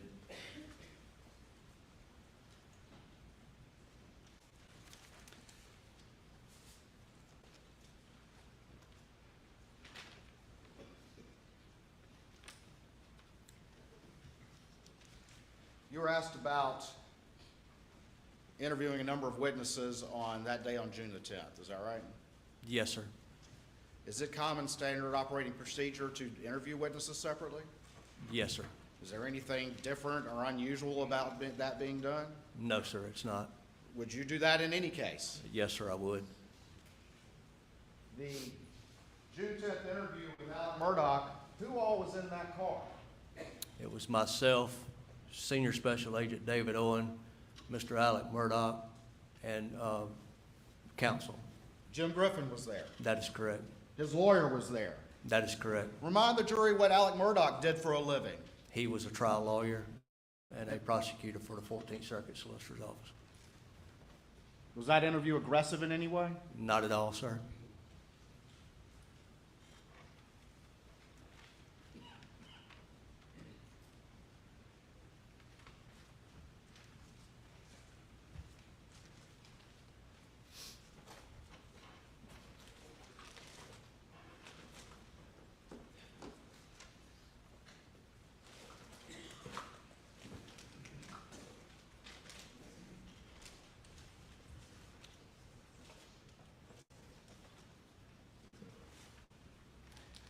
You were asked a number of questions about various firearms evidence that was seized in this particular case. Is that correct? Yes, sir, that is correct. Did you personally seize every single piece of evidence, firearms-related evidence in this case? Not personally, no, sir. And describe just generally what the SOP is. When you have multiple agents working a scene and they find evidence, what do they do with it? They generally will mark it or locate it, and then one particular person actually does the collection to package and make sure that it gets to our lab. All right, and there could be multiple individuals doing that collection? Yes, sir. And then where does it go from there? What happens to sync it all back together? It's generally packaged, turned over to a crime scene or an analyst at our lab. Chain of custody is provided to track that particular piece of evidence as to where it went. Are efforts made by those collecting it to avoid tampering with the evidence? Absolutely. Is the evidence collected in a manner to preserve it as much as possible in its form? Yes, sir. Is that standard operating procedure for all of SLED? Yes, sir.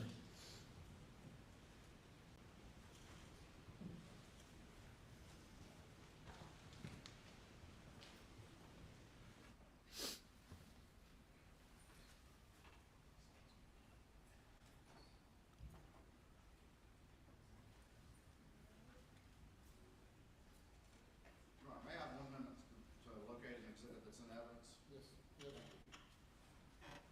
So I'll stand for a moment.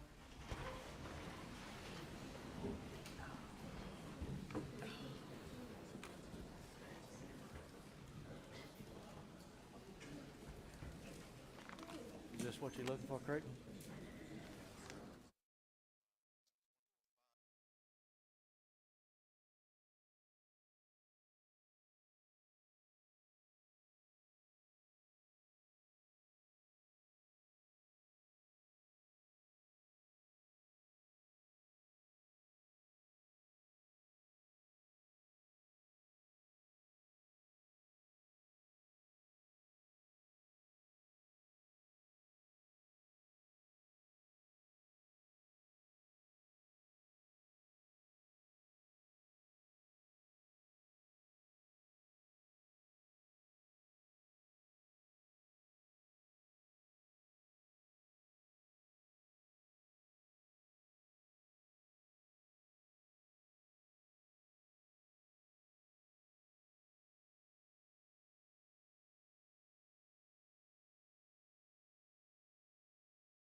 about the bottom.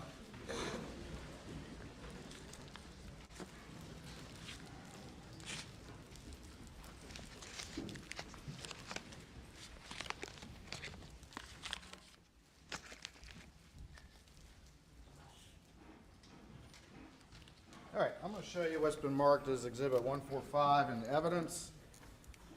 And can you publish what the crime scene notes reflect about where that was recovered?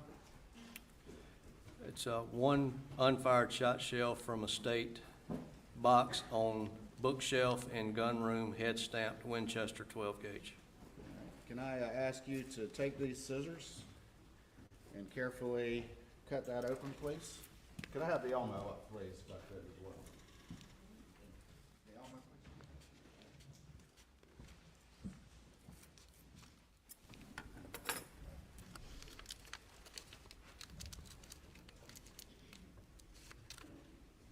All right.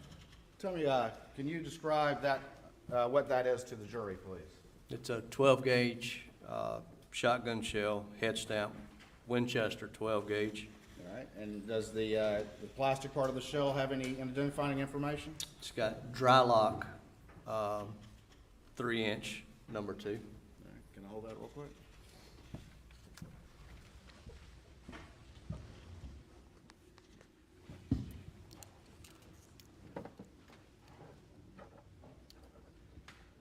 Is this what the round you were just seeing?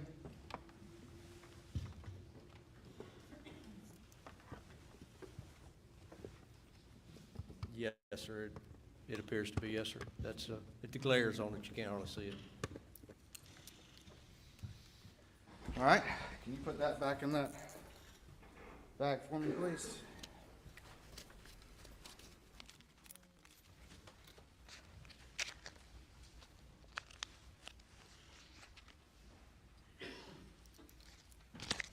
All right, I'm going to hand you what's been marked and entered into evidence of States 149. And if you could, first of all, publish again what the crime scene notes say about that particular round. Just one unfired shot shell from a state box on bookshelf and gun room, head stamped Winchester 12 gauge.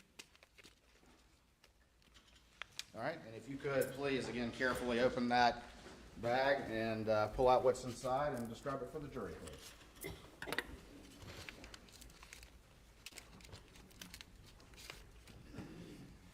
So black in color, Winchester 12 gauge. On the side, the writing is dry lock, 3-inch, number 2.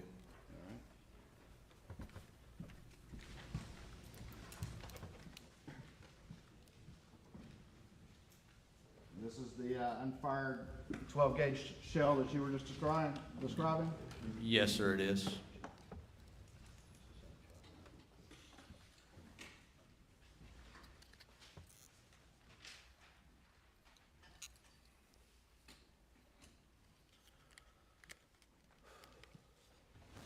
All right. And again, what's written on this particular round?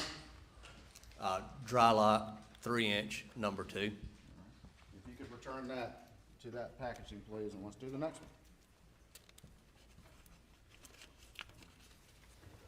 one.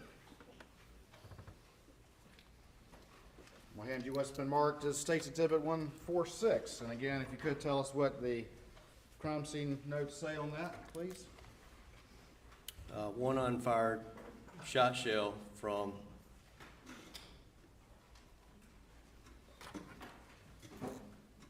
Kent box on bookshelf and gun room, head stamp Winchester 12 gauge. All right, and if you could, again, carefully open that and see what's inside and describe it for the jury, please.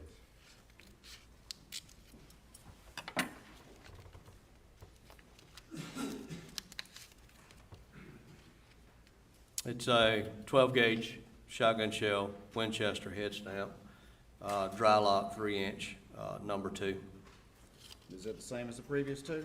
Yes, sir, it is. Can I hold it? All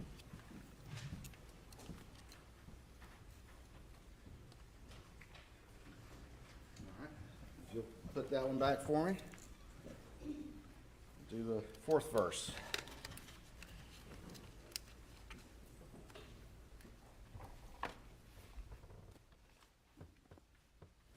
Again, if you'd sort of publish those crime scene notes, and then we'll follow the same procedure, please. One unfired shot shell from nightstand in Paul's room, head stamped, Winchester 12 gauge.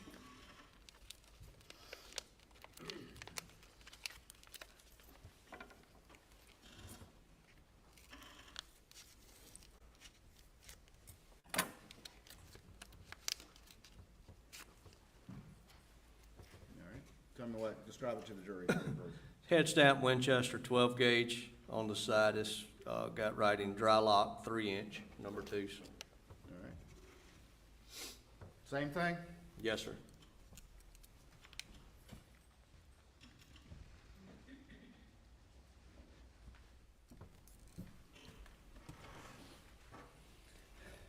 All right, let's move on to the next one.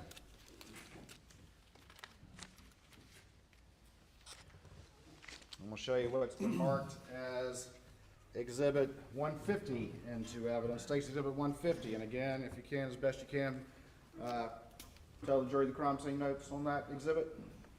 It's one, and I can read shell head stamp 12 gauge, found from red bin on workshop bench. The State's exhibit tag is over the writing. Gotcha. On workshop bench, correct? Yes, sir. All right, if you would, carefully open that and then describe what you find to the jury, please.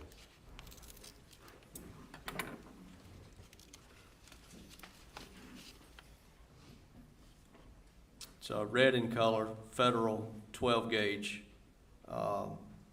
shotgun shell.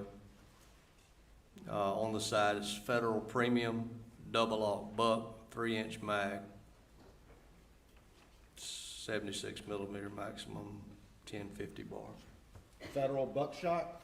Federal buckshot, yes, sir. All right, can I see that? Yes, sir.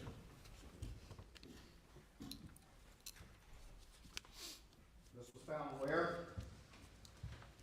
On the workbench, from the red bin on the workbench.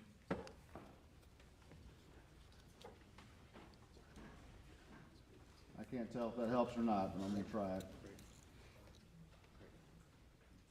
You can't read it on there, sir. I'll just walk it back again.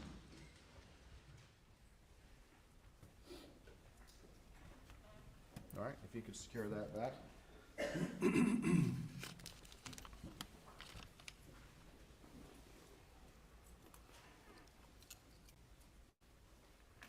All right, I'm going to show you now what's been marked as States 144. Let's do the same procedure. If you could tell the jury what the crime scene notes on that particular exhibit reflect. One unfired shot shell head stamp 12 gauge Federal from red bin on workshop bench. Okay. And if you could carefully open it and describe to the jury what you found.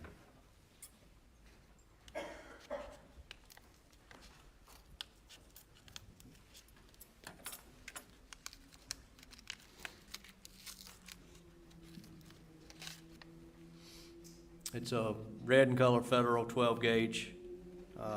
Writing on the side is Federal Premium double aught buckshot, double aught buck 3-inch Magnum. All right.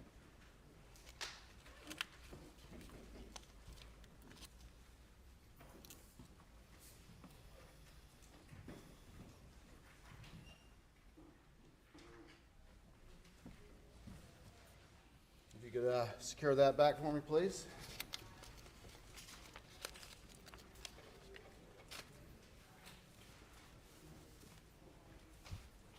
I'll show you what's been marked as State's Exhibit 143 and have you take a look through that one if you would, please. If you could read what the crime scene notes say. One unfired shot shell head stamp 12 gauge Federal from red bin on workshop bench. All right. Again, carefully open it and describe to the jury what's inside.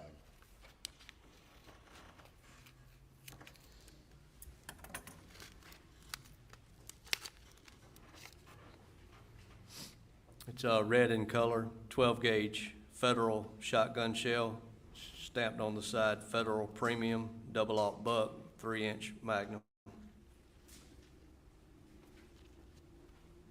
Same thing as that previous two? Yes, sir, it is. Federal buckshot, correct? That is correct.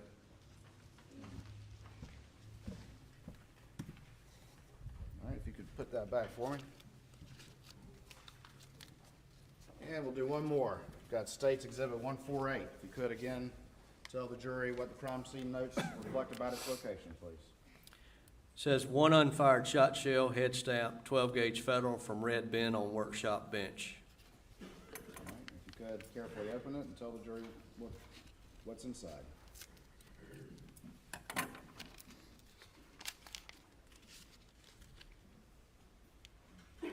It's a red in color, Federal 12-gauge shotgun shell. On the side writing is Federal Premium, double-aught buck, 3-inch mag. Same as the previous three, is that correct? That is correct, sir.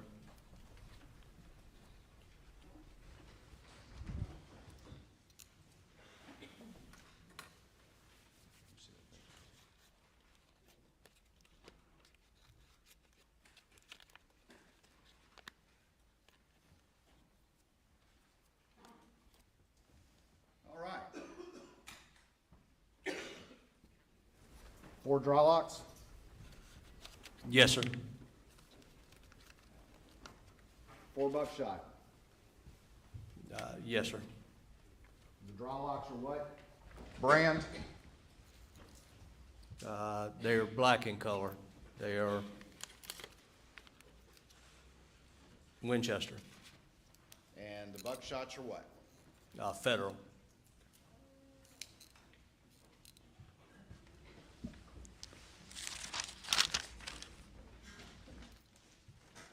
Just got a couple more questions for you. You were asked whether or not you took down any notes at any point in the interview or at a particular point in the interview. Yes, sir. The interview's being recorded, is that correct? That is correct, sir.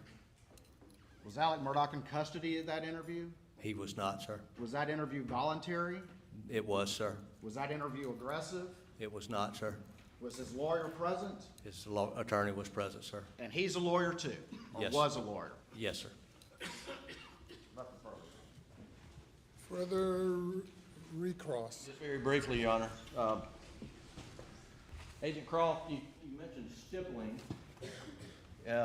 with regard to the injuries of Maggie. Do you know how many bullet wounds she had that had stippling? I know at least one bullet wound had stippling. Yes, sir. Just one? That's all you remember? Yes, sir. All right, and then talking about on the June 10th, y'all had interviewed 100 people or more, broad investigation, but did you have anybody else in the circle on June 10th besides Alex Murdaugh? We had names of interest that we were interviewing. Yes, sir. And then you were asked about projectiles versus shell cartridges. Are you aware that projectiles were found? 300 blackout projectiles were found in the dog house and the dog bed? I am aware of that now, yes, sir. And that there's a 300 blackout projectile found in the dirt by the tire track? Yes, sir. So there were projectiles that were found, That's correct, sir. yet you're out of the range, you don't look for projectiles, right? I was collecting the 300 blackout spent shell casings from the gun room, or not the gun room, I apologize, the shoot house. Now you were showed a number of shot shells, buckshot, and apparently dry lock. What date were those seized?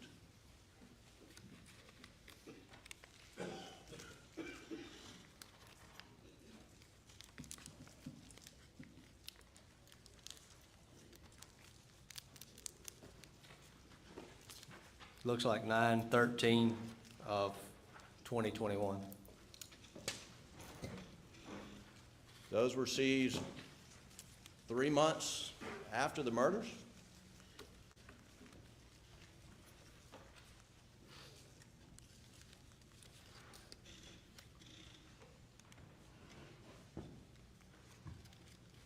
Hang on a second.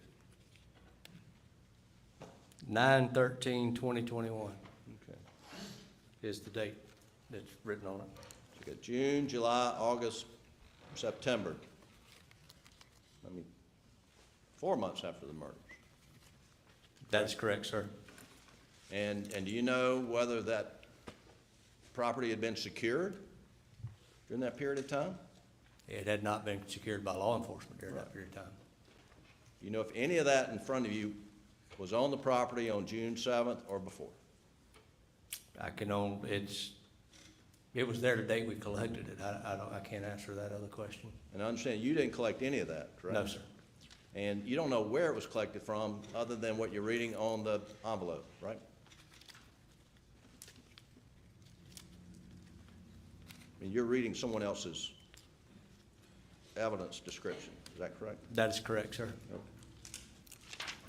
That's all I have, Your Honor. Thank you. You may step down. Thanks, sir. And we'll take a break now, about 10 minutes or so.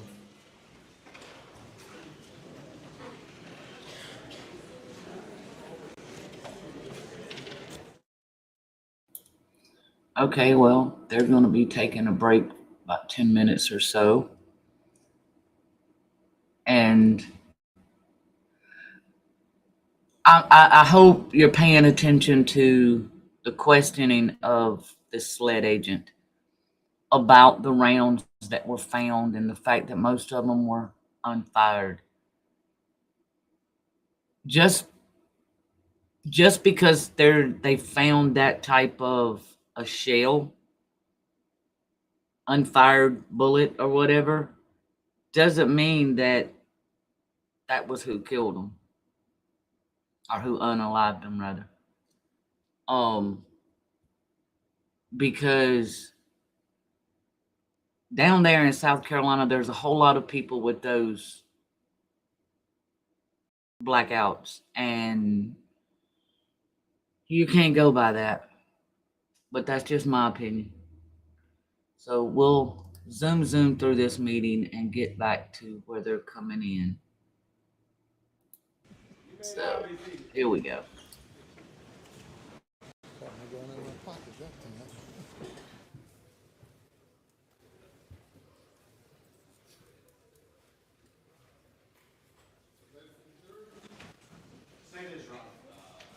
Also is. If you bring the jury, please.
All right, thank you. You may call your next witness. Thank you, Your Honor. Turn it over to Mr. Conrad. State calls Anthony Nisht.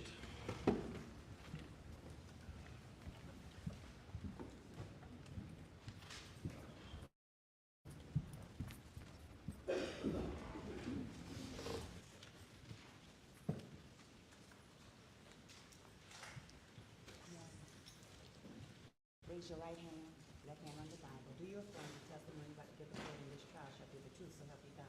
I do. Pleading the witness stand, state your name again for the record. Spell your last name, please.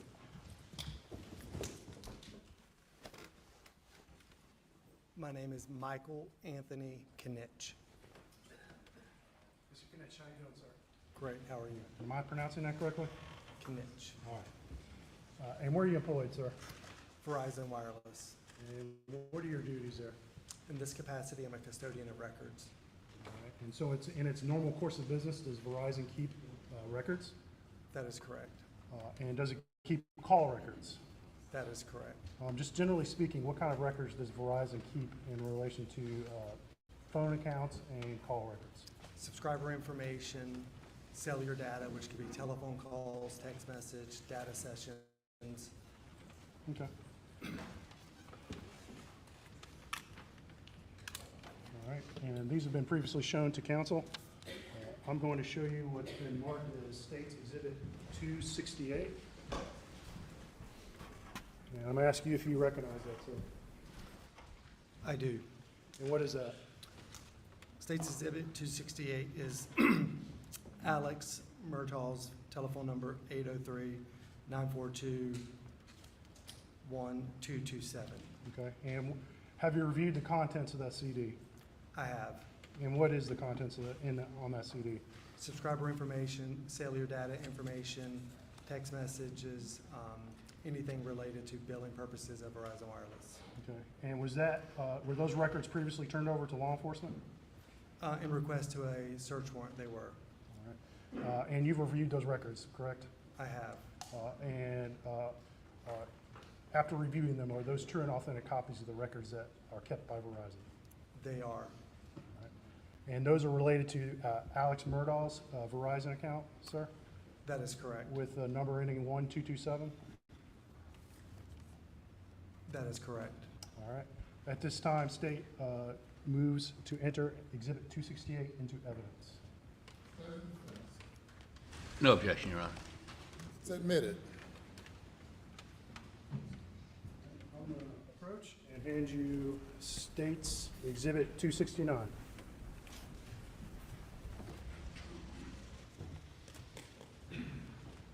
Do you recognize that, sir? I do. And what is that? State's Exhibit 269, Paul, cell phone 803-842-7845. And have you had an opportunity to review the contents of that CD? I have. And what is the contents of that CD? Cellular information, subscriber information, in response to a search warrant. Okay. And are the contents of that CD accurate, true and accurate copies of records kept by Verizon in normal course of business? They are. And at this time, State would move to enter Exhibit 269 into evidence. No objection, Your Honor. It's admitted. And I'm going to hand you, this is Exhibit 265, so a little bit out of order. And do you recognize that, sir? I do. And what is that? State's Exhibit 265, Maggie, cell phone 803-842-9041. All right. Have you had an opportunity to review the contents of that CD? I have. What are the contents of that CD? Subscriber information, cellular data information in response to a search warrant. All right. And that's in relation to the number associated with Paul, is that correct? Maggie, Oh, excuse me, yes, Maggie. And what's the last four digits of that number? 9041. All right. And that's Exhibit 265, correct? That is correct. All right. And at this time, State would move to enter Exhibit 265 into evidence. No objection, Your Honor. I'm going to approach, and I'm going to hand you what's labeled as State's Exhibit 262. Do you recognize that, sir? I do. And without reading any phone number, full phone number, what is that? State's Exhibit 262, Claude Rowe Records. All right. And have you had an opportunity to review the contents of that CD? I have. And what are the contents of that CD? Subscriber information, cellular data information in response to a search warrant. All right. And those are related to the account associated with Claude Rowe, correct? That is correct. And there is a phone number associated. We're just not going to read it in the record. Is that correct? That is correct. At this time, and what number is that? State's Exhibit 262. This time, State will move to enter Exhibit 262 into evidence. No objection. Admitted. I'm going to approach and hand you State's Exhibit 263. Do you recognize that, sir? I do. And what is that? State's Exhibit 263, Marty Cook. All right. And is there a phone number associated with that without reading it? There is. And that's a Verizon phone number, correct? That is correct. What are the contents of that CD? Subscriber information, cellular data information in response to a search And warrant. you've had an opportunity to review that, correct? I have. And those are a copy of the same records that were provided to law enforcement pursuant to a search warrant. Is that correct? That is correct. All right. And what number was that again? State's Exhibit 263. All right. This time, state will need to enter Exhibit 263 into evidence.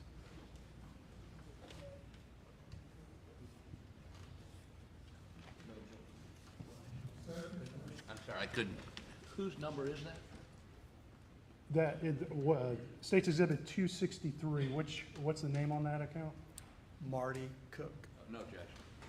Let's admit it. All right, I'm gonna hand you State's Exhibit 264.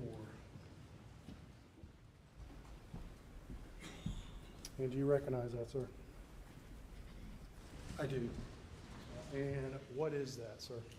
State's Exhibit 264, Rogan. All right, and is there a phone number associated with that? There is. All right, and we're not gonna read that into the record, but have you had an opportunity to review the contents of that CD? I have. And what are the contents of that CD? Subscriber information, cellular data information in response to a search warrant. All right, and the contents of that CD are a accurate copy of the original records provided by Verizon to law enforcement pursuant to search warrant? They are. Okay. All right, and that's Exhibit 264, correct? Yes, sir. All right, at this time, state will move to enter Exhibit 264 into evidence. No objection. Let's admit it. I hand you is marked as State's Exhibit 266. And you recognize that, sir? I do. All right, and what is that? State's Exhibit 266, Connor Cook records. All right, and is there a Verizon associate and account associated with those, with Connor Cook? There is. Have you had an opportunity to review the contents of that CD? I have. All right, and what is the contents of that CD? Subscriber information, cellular data information in response to a search warrant. All right, and that's a true and accurate copy of the records originally provided by Verizon to law enforcement pursuant to search warrant? That is correct. All right, and what's that number you have again? State's Exhibit 266. All right, this time, state will move to enter Exhibit 266 into evidence. No objection. Admit it. And last one, this is State's Exhibit 267. I'm going to hand this to you. Do you recognize that, sir? I do. Do you recognize that? I do. All right, and what is that? State's Exhibit 267, Buster cellular information. And there's a number and a Verizon account associated with Buster's phone records? That is correct. We're not going to read that number to the record, but have you had an opportunity to review the contents of that CD? I have. All right, and what is the contents of that CD? Subscriber information, cellular data information in response to a search warrant. All right, and is that an accurate copy of the records originally provided by Verizon to law enforcement in response to a search warrant? They are. All right. And what number do you have with you? What number is that again? State's Exhibit 267. All right, at this time, state would move to enter Exhibit 267 in evidence. No objection. Let's admit it.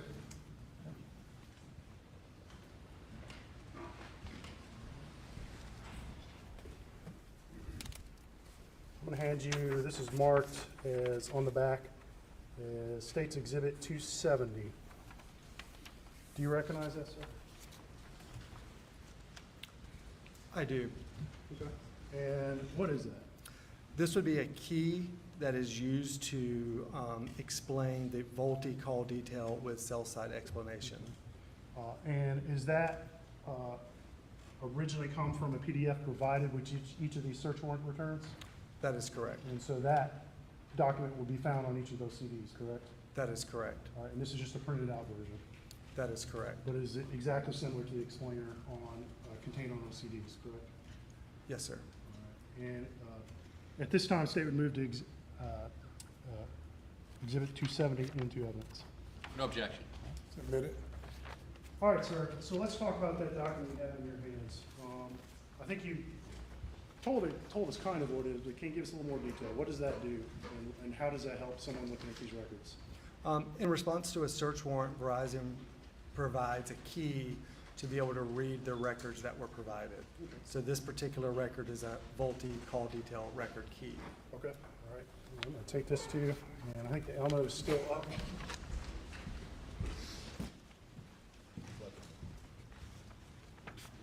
We need the Elmo up, please.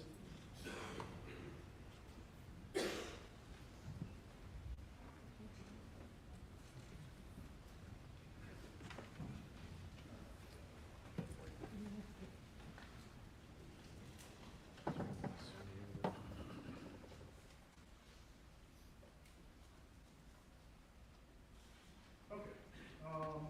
So looking at Exhibit 270, State's Exhibit 270, we see several columns of information across that. Is that correct? That is correct.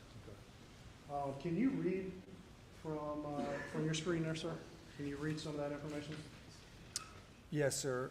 The first column is record open date and time. The second, would you like me to read across? Well, let's lay a little more foundation. The records that are provided on those CDs and they're in digital format, correct? That is correct. And what program are they sent in? Excel. Okay, Excel format. That's a spreadsheet, correct? That is correct. And so when we look at these records, they're all provided in columns in an Excel spreadsheet, correct? That is correct. And each column going left to right is a different sort of information that is on the records, correct? That is correct. All right, and so we'll look at an example in a few minutes, but this is the key to look at to understand what each column is in reference to, correct? That is correct. Okay, so let's look at the far left column, and I believe that says record open date time. What does that mean, sir? That would be the date and time the call record transpired in local time. In local time, okay. And what's the second column from the left? That would be the date and time the call transpired in Greenwich Mean Time. Okay, and Greenwich Mean Time is that also known as Universal Time? That is correct. And on June 7th of 2021, do you know the approximate offset for local time and Eastern Time with Greenwich Mean Time?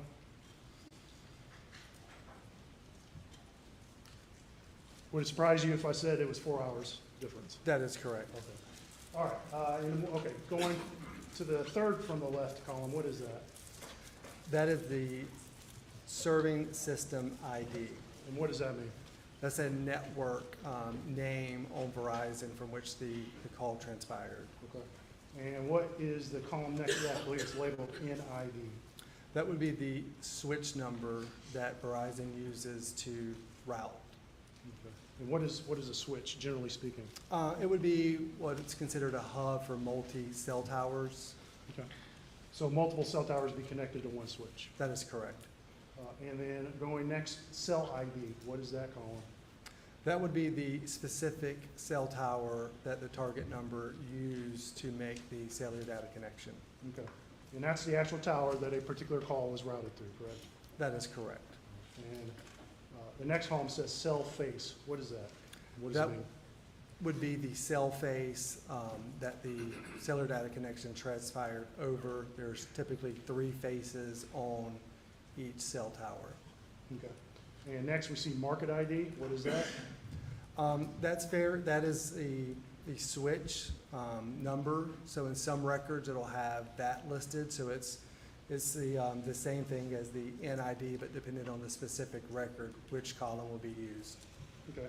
And then next column it says ENB. What is that?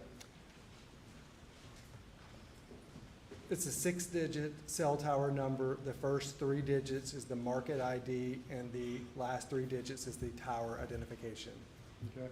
Next column says DIR. What does that show for, and what does it mean? That's the direction that the call transpired over the Verizon network. And when you say direction, you mean incoming call or outgoing call? That That is sort of correct. direction, not north, south, east, or west, right? That is correct. All right. The next column says NSISDN. What does that mean, sir? That is the Verizon subscriber number that the record is for. Okay. And it says this is your target number, and that's in reference to the search warrant, correct? That is correct. And so when a search warrant asks for records for a certain number, that's the target number, correct? That is correct. And that's what that column identifies, correct? That is correct. And next column says called number. What does that mean? This is the number dialed to initiate the call. For inbound calls, this number will be the same as the mobile directory number, MSISDN column, and the out calls This is the number your target dialed. Okay, so simplifying it, it's simply the number that was called when someone placed a phone call, correct? That is correct. Next column is CPN. What is that, sir? This is the calling party number that initiated the call. If the call is outbound, this column will be the same as the mobile directory number, MSISDN. If the call is inbound, this is a number that dialed your target. Okay. And the next column says SOU. What is that, sir? Seconds of duration. Okay, and that's how long the call lasted, correct? That is correct. And the next column says RAT. What does that mean, sir? That is the type of cellular connection that the data session or call transpired over. And so we see several different categories underneath that. I see a 3G voice, 4G voice, and some others. What does that stuff mean? The Verizon wireless technology that's used to allow that call to take place. Okay. So 3G and 4G are different types of technology Verizon uses? That is correct. And depending on which tower and where the phone is located, it could be, a call could be routed over 3G or 4G. Is that correct? That is correct. Okay, getting pretty close to the end here. The next column says VICE endpoints. What does that mean, sir? It's a VoLTE connection with an endpoint, so that's a type of device that can boost the Verizon signal. It's an indicator if that was used or not. Okay. And VO, you call it VoLTE. What is that? Voice over LTE is a type of technology similar to the 4G. Okay. And that's a voice call that's routed over the digital network, correct? That is correct. And finally, we see VZWNE, network extender, excuse me. What is that column, sir? That is a device that allows consumers to connect to a network extender to boost their indoor coverage. So there'd be a difference in the call type listed in the records. So Verizon provides to certain customers network extenders for them to use in buildings to help them connect calls in buildings. Is that correct? That is correct. And if a call were routed through such a connector, it would be listed in that column. That is correct. Okay, I'd like to switch over to the laptop, please. I'm gonna hand you back Exhibit 270 in case you need to look at it here.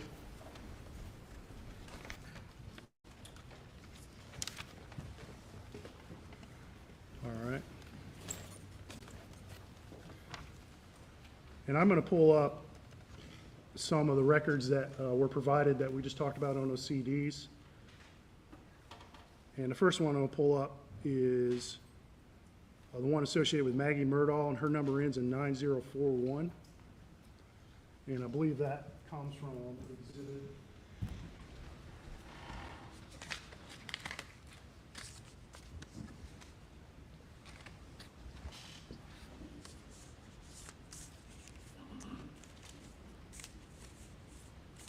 That's State's Exhibit 265.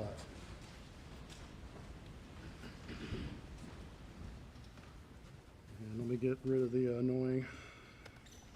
Okay, so we're going to scroll down, and we're going to talk about a couple of these calls just so the jury understands or can understand some of these records.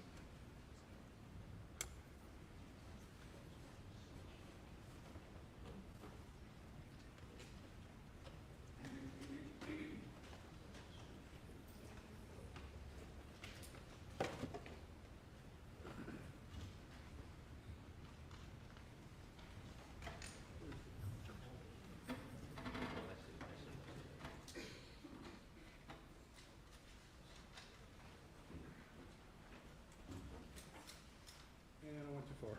Bear with me, please.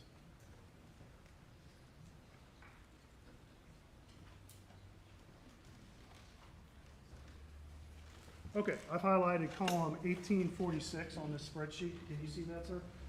I can. Okay. So let's walk through this particular call. All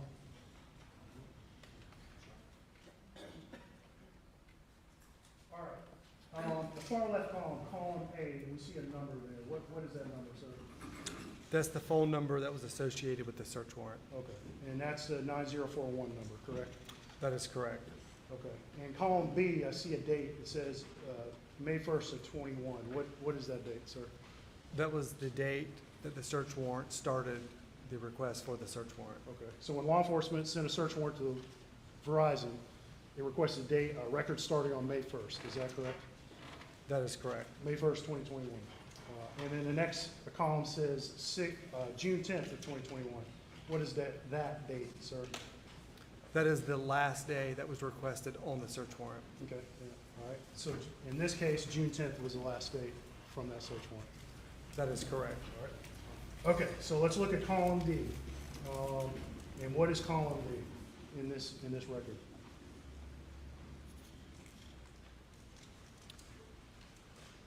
That is the time that the actual call took place and local time. Okay, and what time is that? 19:50 and 20 seconds. All right, can you convert military to civilian time? Are you good at it? I am not good at it. Okay. So generally you subtract 12, is that correct? That is correct. So would that be 7:50 PM? That is correct. Okay. All right, and then the next column, we see, it says June 7th, 2021 at 23:50. What is that column? That's the record in Greenwich Mean Time. All right, and so that's in the universal time, correct? That is correct. And can you convert that to local time? Well, subtracting 12, would it be It would be 11:50 50 PM? p.m. All right, next column, there's a digit that says 13. What is that digit, sir?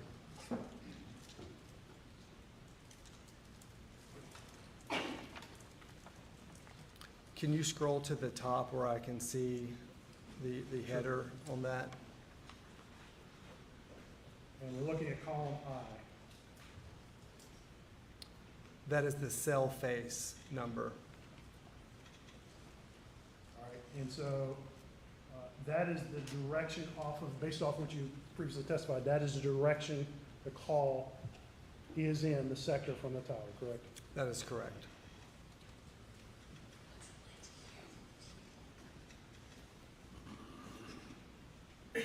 Scroll back down.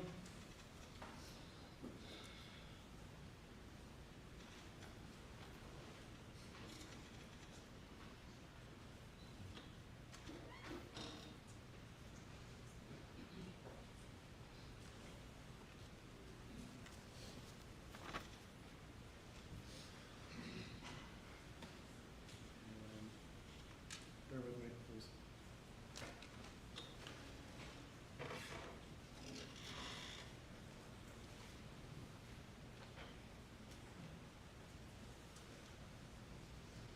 Okay, we're back on June 7th, and we're back at column 1846. So we just said the 13 was the direction from the tower, correct? That is correct. All right, and so we see a number next to that that says 459. What is that number, sir? That is the market ID. Okay. And market ID, again, what does that mean? That would be the switch on Verizon Wireless Network. Okay. All right, and then next to that is column K, and that says, there's a digit that says 459240. What is that, sir? That is the ENID. The first three digits are the switch. The second three digits are the cell tower information. Okay. And so that identifies the actual tower that call was routed through, correct? That is correct. And then next to that, in column L, we see MO. What does that mean, sir? Mobile originated. All right, and what does that mean? The cell phone in question to the search warrant originated the call. So this means this call is placed with Maggie's phone, correct? That is correct. Okay. And then next to that, we see a phone number in column M, and it ends in 9041. Is that the target a phone number? That is correct. And next to that, we see a number that ends in 0853. What is that in column M? That was the number that 9041 dialed. Okay. And then column O, and we see that 9041 number again, and remind us why that number's there again? That was the number that dialed the 0853. Okay. And then next column P, we see 165, a digit of 165. What does that mean? That is time in seconds. Okay, so that's how long the call lasted? That is correct. And then column Q, it says LTE. What does that mean? That's the Verizon technology type that was used to make the call. Okay, so this call is routed over LTE, correct? That is correct. And that's a 4G technology? That is correct. Okay. So let's look at the column below that, and that's column 1847. And let's just go ahead and look directly at column D, and that's the date where it says 2021 680104 24. Remind us again what that column means. Which column? Column D, and we see the date of June 8th of 2021, and it is a time that says 010424. That is the time in Greenwich Mean Time. Okay. Now, you previously testified that in column D, that time is normally provided in local time. Is that correct? That is correct. But in this particular record, we see a time in Greenwich Mean Time, correct? That is correct. Why is this, in this particular call, why is it in Greenwich Mean Time? Because this call connected to Verizon, but the call was not answered on the cellular connection and routed to voicemail. Okay. So, because this call was not picked up, the call is routed to Verizon server, right? That is correct. And because of that, Verizon records the record in Greenwich Mean Time. That is correct. But I hate to do this. Let's convert that back into local time. So subtract 4 from 010424. And would that yield a time of 9:04:24 in Eastern Time, sir? That would be correct. Okay. PM, correct? That's correct. Okay.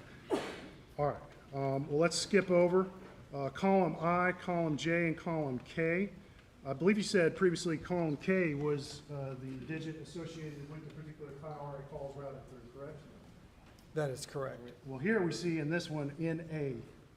Is that what that says? That is correct. What does that mean? Why does it say NA?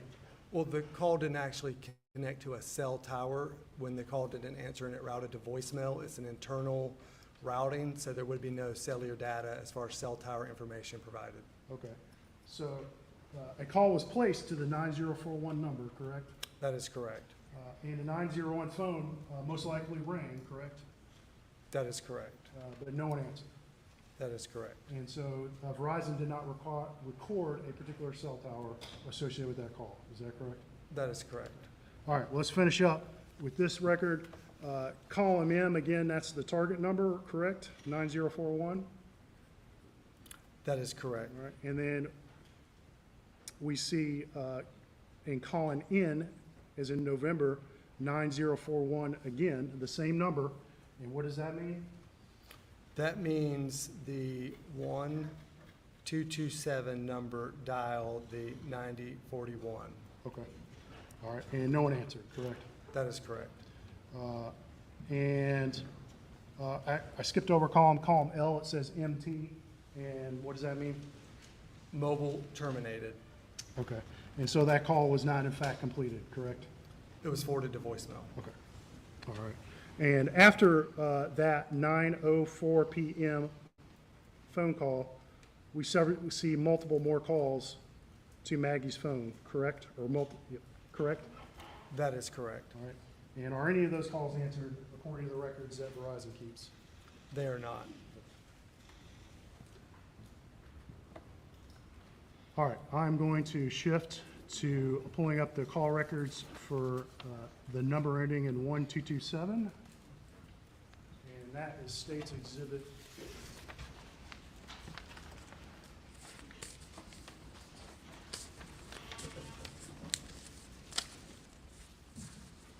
268, and that's the number associated with Alex Murdaugh's phone, correct? That is correct. All right, bear with me.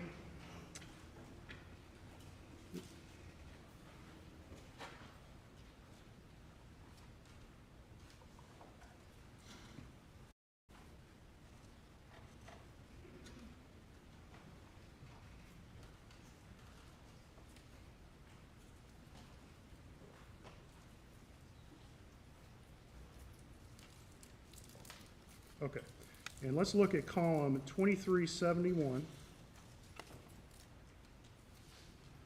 All right, you see that on your screen, sir? Yes, sir. All right, and we see a time, and column D, and that says June 7th, 2021, of 21:04:24. Is that correct? That is correct. And this time is in local time, is that correct? That is correct. And a quick conversion on that, or excuse me, so no conversion is necessary on that. So that's 9:04 PM and 24 seconds, correct? That is correct. And that is in fact the same time that we just saw in Maggie's records that we just reviewed, correct? That is correct. All right, and so we see, if we look over in column I, J, and K, we do have cell tower information for the outgoing call from Alex's phone, correct? That is correct. All right, and then we see that this is code MO, and what does MO mean again? Mobile originated. All right, so that means this account is placing the call, correct? That is correct. The account ending in 1227. All right, and it was placed to the number ending in 9041, correct? That is correct. All right. And then looking below that, we're not going to review this line by line, but we see a number of other calls starting at about 9:04 p.m. And onward over the next hour or two of calls made from the 1227 account, correct? That is correct. Okay. All right.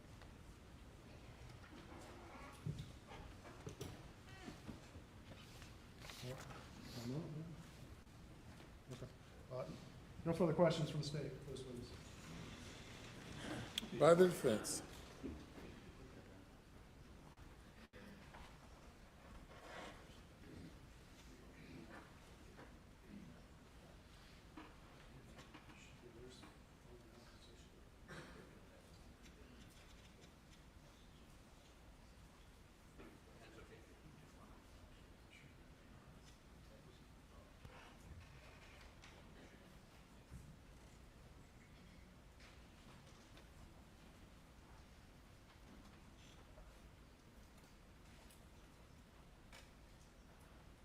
He's looking for, I apologize, the technology's about with me here.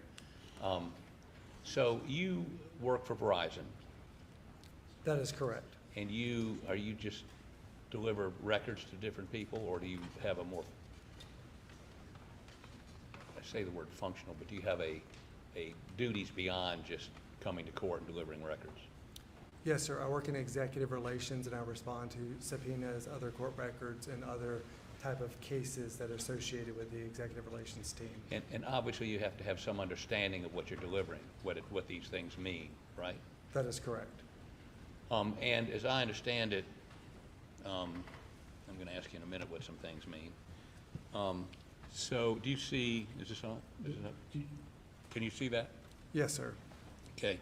So if you look down, any way to put that up there? No, okay, never mind. So if you look down at 6, 7, and if you look at, I'm trying to find some consistency here, those NAs in lines I and J on several calls above that, you see those? I do. What does that mean? That means that the call was routed to voicemail. So these are voicemails to Alec. This record is for 1227. So based off of this record, 1227.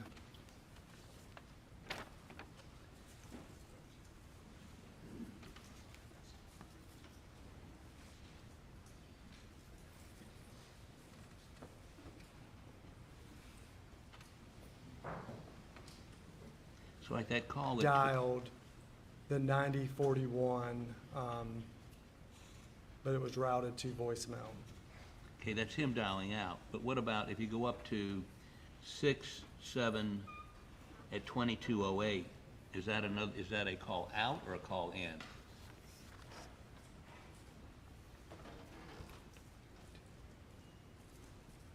Is that the line that you have highlighted? No, I'm talking about go up to 67, maybe go highlight, okay. Which one is Six, this one, either one of these right here. Here? Right, yeah, that's fine. Is that an outgoing or ingoing call, incoming call? That was mobile forwarded, so it was forwarded to voicemail. I get it's forwarded to voicemail. Was Alec making it or somebody else was making it? Who initiated the call?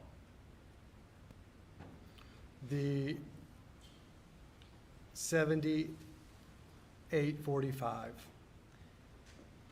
7845. So that was a call into Alec. That is And it went correct. to his voicemail. That is correct. And tell me where I look on this to see what's outgoing and what's incoming.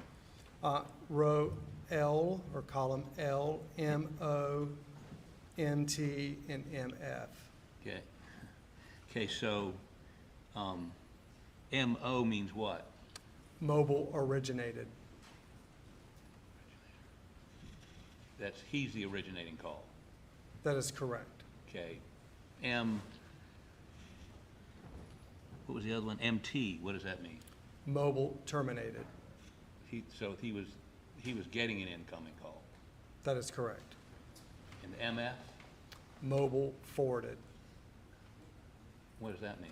routed to voicemail. So there's two of them all of them mean voicemail, but what's the difference between MT, MO, and MF?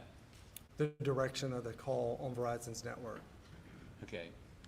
Mobile terminated is he was making a call and it went to voicemail. MO is whoever called them initiated the call and went to voicemail. No, MO means the cellular subscriber, in response to this search warrant, made a phone call out. MO. So that would be Alex calling somebody that went to voicemail. Correct. MT is somebody called him and it went to voicemail. Mobile terminated means that our subscriber, in response to the search warrant, is the one that the call placed to and could have answered. And so one of them's coming in, goes to voicemail. Another one's going out, goes to voicemail. And MF is what? No, sir. MO means mobile originated, a phone call transpired over our network. So we could have answered the phone call, it would show up as MO. We being who? Yeah, on this, if Alec had answered the phone call, it would have, It would be mobile terminated because our subscriber answered the phone call. oh, okay. So MO, he answers it. Are you losing me or am I losing you? MO is mobile originated. So that means subscriber 1227 dialed out on Verizon's network. Okay, and it was answered. It could have been answered, yes. I mean, it was a call that transpired and it would create a cellular connection which would connect to a cell tower. Okay, and it wasn't answered by voicemail, Which record? the MO. MO is mobile originated, which I got means that. I got that part. I just want to know how you differentiate between these calls as one's going out, one's coming in, one's going to voicemail, either way. MF is mobile forwarding. So Right. that call would have went to voicemail. Whether he was getting it or giving it. Whether he Well, was if making- someone were calling him Right, and he didn't answer, then it would be forwarded to voicemail. that's MF. That is correct. Okay, I got it. I finally get it. Took me a while. But again, I'm not a technological expert here. So, as you look at his calls, to the extent that they are made at certain times, you can figure out whether it was coming, going, or went to voicemail based on these records. That is correct. Now, could I see Maggie's phone for just a second, please?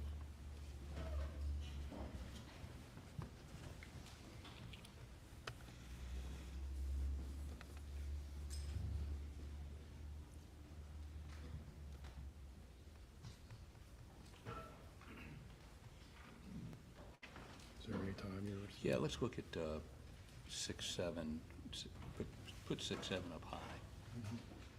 So we go below 6, 7. Okay, so these are all calls. 6, 7. Okay, and these are her phone calls starting at 7:02. And when we get down to,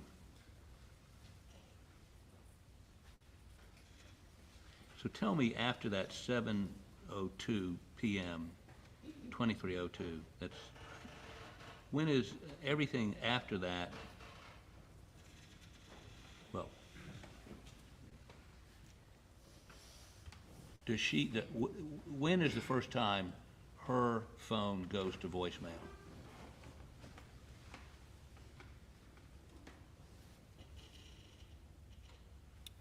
The 2340 call went to voicemail. Then the next call log after that is a mobile originated, which means there were 2 outbound calls made. And then after those 2 calls, the rest of the calls were routed to mobile telephone number 9041's voicemail. What's the last time she made a call out?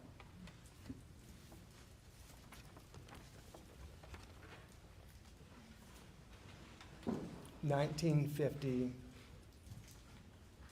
What time is 20. that in non-military time? 1950 is,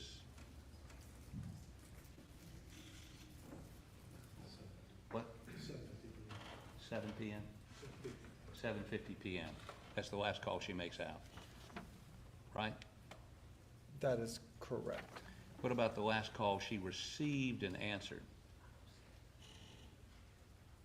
Well, the 2 calls that were mobile originated, after that, the rest of them were routed to voicemail. Yeah, but what are the 2 calls after that? Could you please highlight? It's complicated, I know, even for you.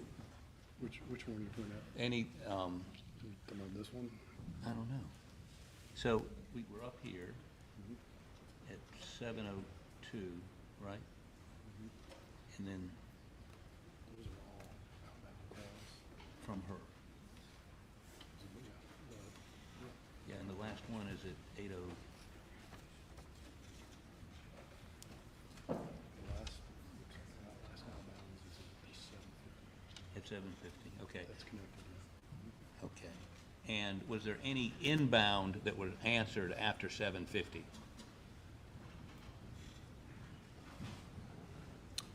There were not. Okay, and one other thing.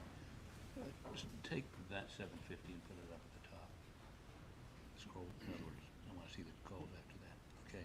And this, and, I know. Okay, no, it's okay. So, now go back down a little bit. Matter of fact, let's start with 6:09. Okay, can you scroll that up to the top?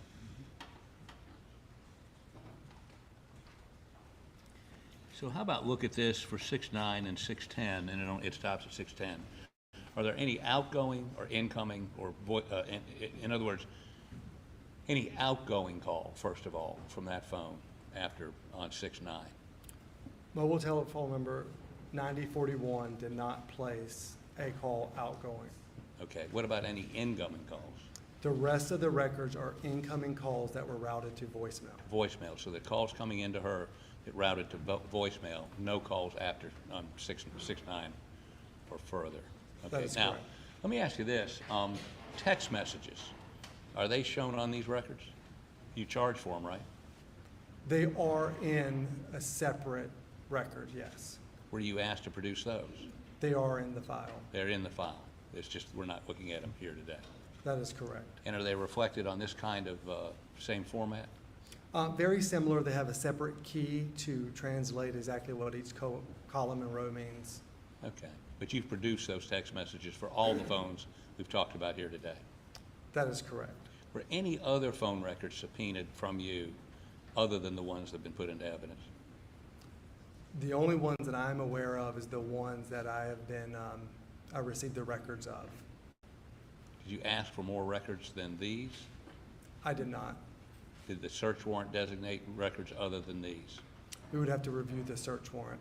You don't have it with you? No, sir. Okay, beg the court's indulgence for just a moment.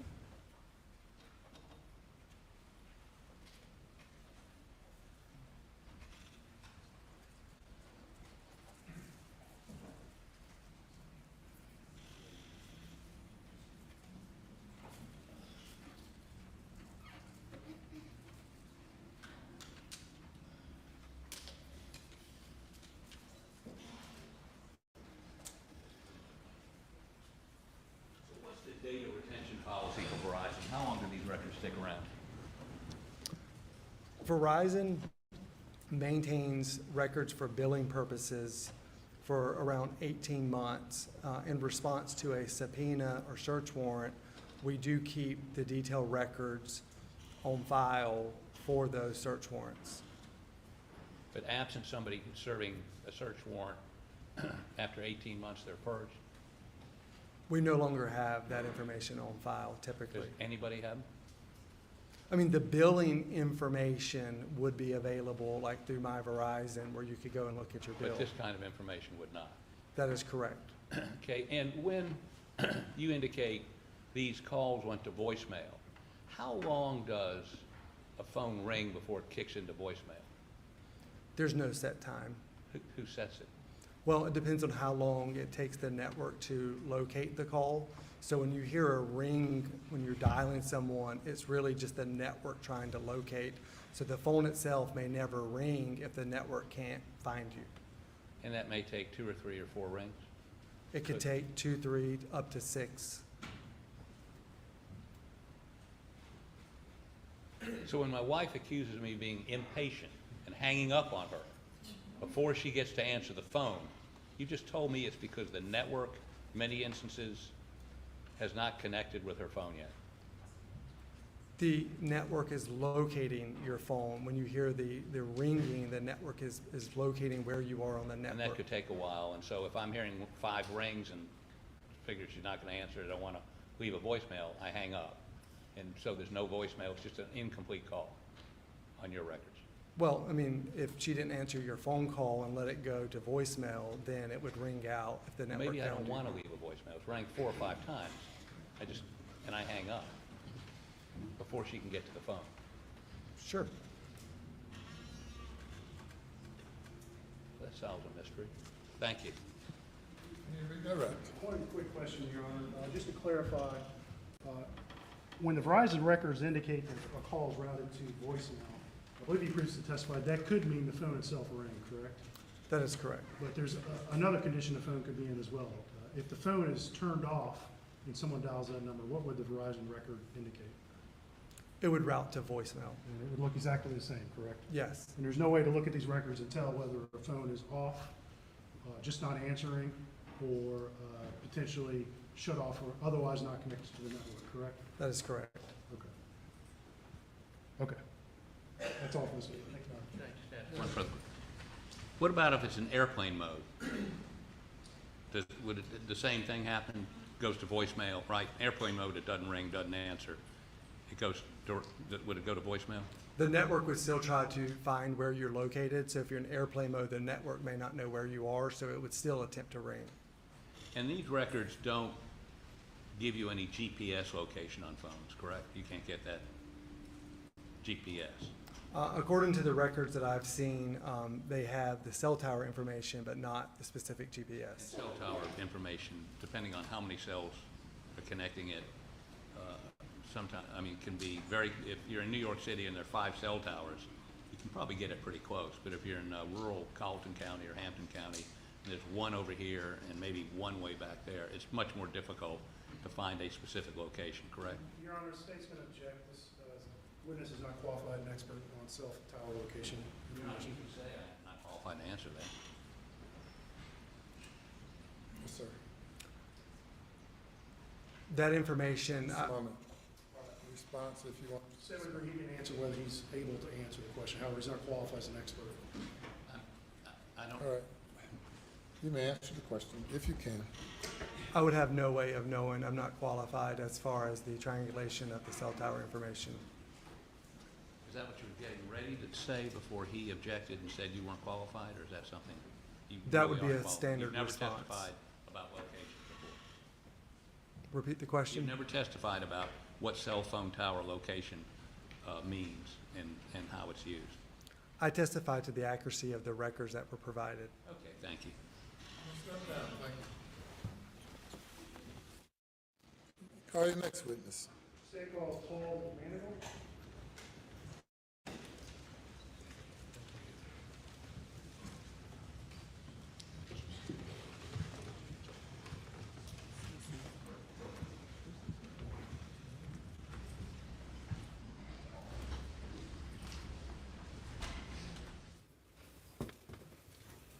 Raise your right hand. You affirm the testimony about to give the court in this trial shall be the truth, so help you God. I do. Please state your name for the record. Spell your last name loudly, please. Paul David McManigal, M.C., M.A.N.I.G.A.L. Good morning, Mr. McManigal. Good afternoon. Oh, good afternoon, excuse me. Where are you currently employed, sir? I am currently employed as a sergeant with the Charleston County Sheriff's Office. All right, and what are your duties there entail? I'm currently assigned to the United States Secret Service as a task force officer on the cyber fraud task force.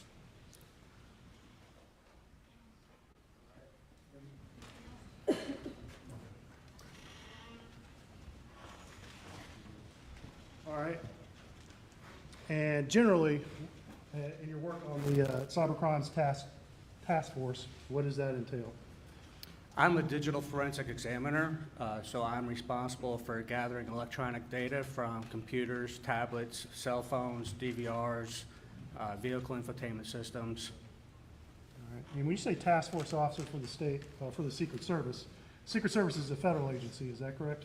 That is correct. All right. But you're actually paid and are still an officer with the Charleston County Sheriff's Office, is that correct?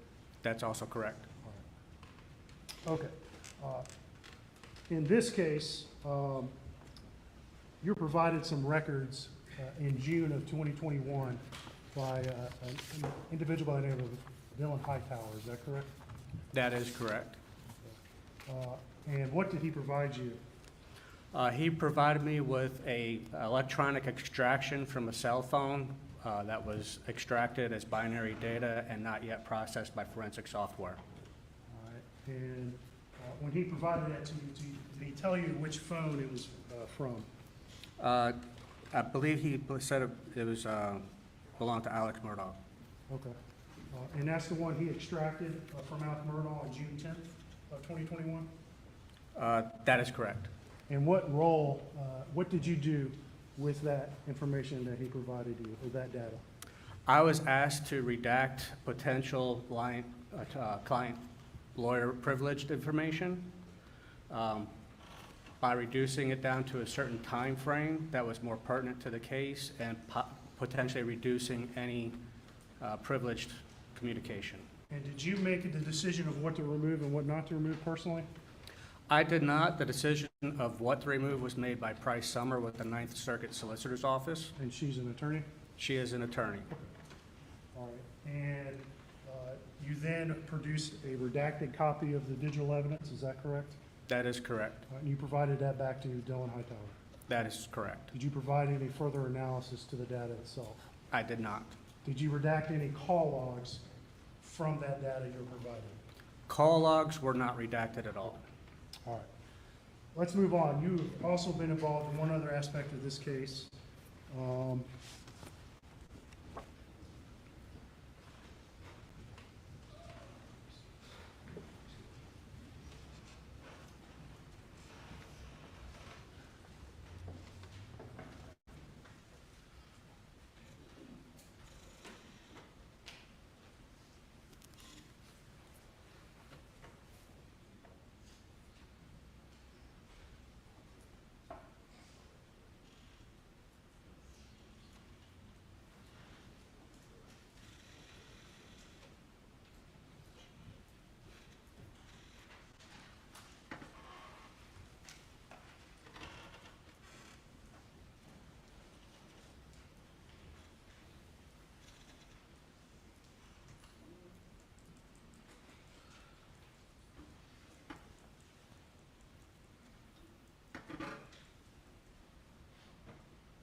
show you it's been marked as State's Exhibit 299. Do you recognize that, sir? I do. And what is it? This is a chain of custody form from the South Carolina Law Enforcement Division, which we commonly referred to as SLED. All right, and do you see any handwriting on there that is yours? I do. All right, and what date did you sign that form? June 9th, 2021. Okay, and that form is related to what phone exactly? There was a Apple iPhone 11 that was collected and brought to me by Special Agent Ryan Kelly with SLED. Okay, and was that phone locked when he provided it to you? It was. All right. And did you, in your forensic investigation, did you attempt to unlock the phone? I did. Were you successful? I was not. All right. And is that Paul's phone? I believe it was, yes, sir. Okay.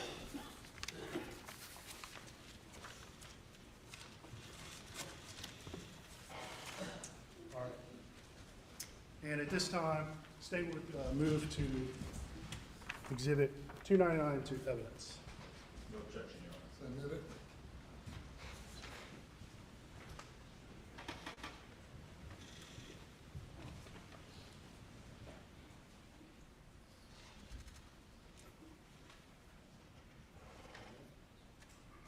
And I'm going to hand you what's been marked, excuse me.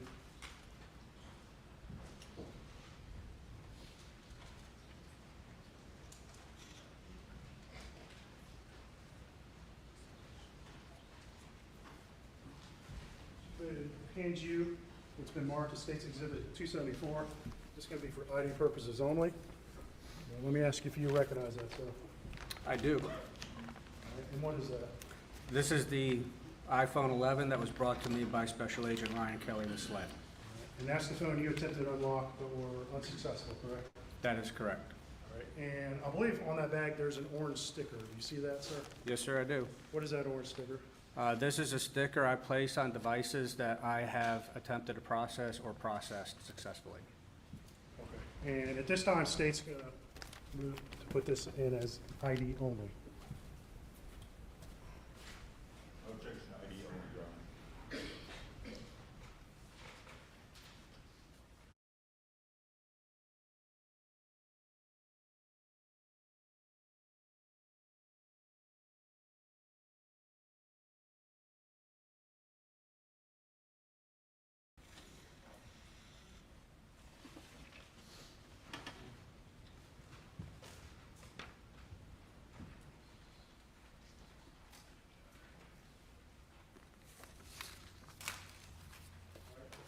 This time, I'm going to hand you State's Exhibit 298.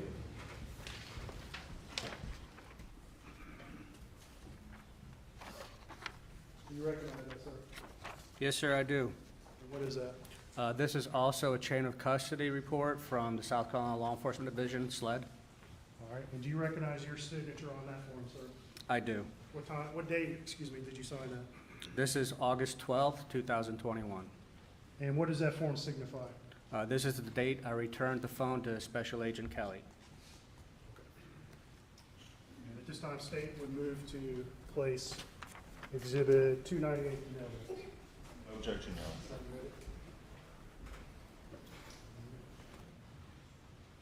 And so you attempted to unlock Paul's phone, correct?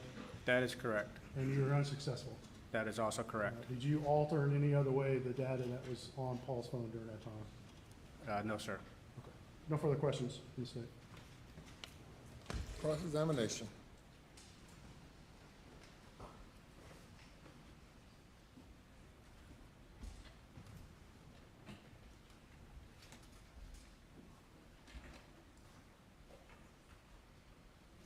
Good afternoon, sir. My name is Philip Barber. I'm one of the attorneys for Mr. Murdaugh. Good afternoon. I really just have one question. When you received this phone, was the battery completely dead? The phone was powered off when I received it. Did you charge the phone after you received it? I did. But do you know whether or not it was completely dead, battery dead when you received I it? do not recall if the battery was completely drained. No further questions, Your Honor. Anything further? Nothing from the state. Thank you. You may step down. Thank you, Your Honor. Call your next witness. Police court. State calls John Van Outen.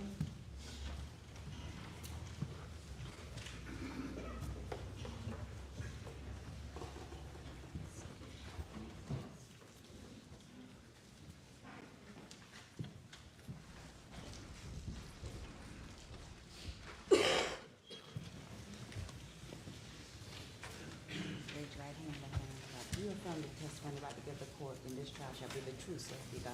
I do. Take a seat and you stand. State your name again for the record. Spell your last name.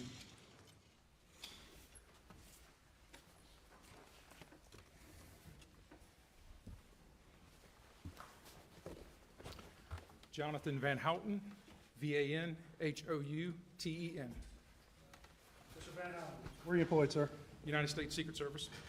All right. And how long have you employed there? This April will be 3 years. All right. And are you currently a law enforcement agent? I am not. Okay. And you're a civilian employee of Secret Service? I am.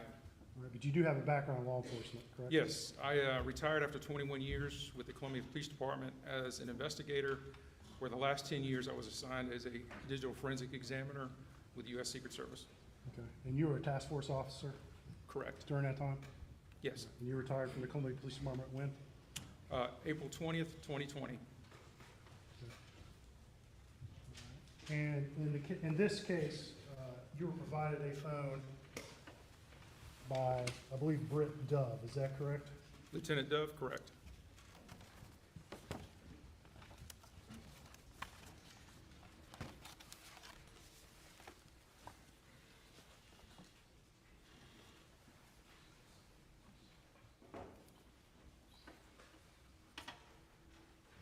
I'm going to show you State's Exhibit 271. I want to see if you recognize this document, sir. This is the SLED Law Enforcement, or Stock County Law Enforcement Division chain of custody that was submitted to me by Lieutenant Dove. All right. And do you recognize your signature on that form? I did sign this form. All right. What day did you sign that form? March 21st, 2022. Okay. All right. At this time, State would move Exhibit 271 into evidence. No objection, Your Honor. Admitted. Okay, I'm going to hand you State's Exhibit 272. I'm going to see if you recognize that, sir. This is an evidence photo that I acquired of the device that was submitted to me. You took that picture? I did. And do we see a sticker on the back of that phone? There is a yellow sticker on the phone. What is it? Can you read that sticker, please?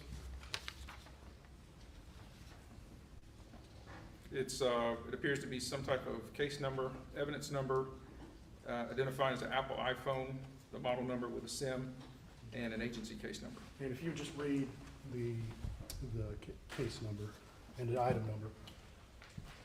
7021-0204, item number 10. Thank you, sir.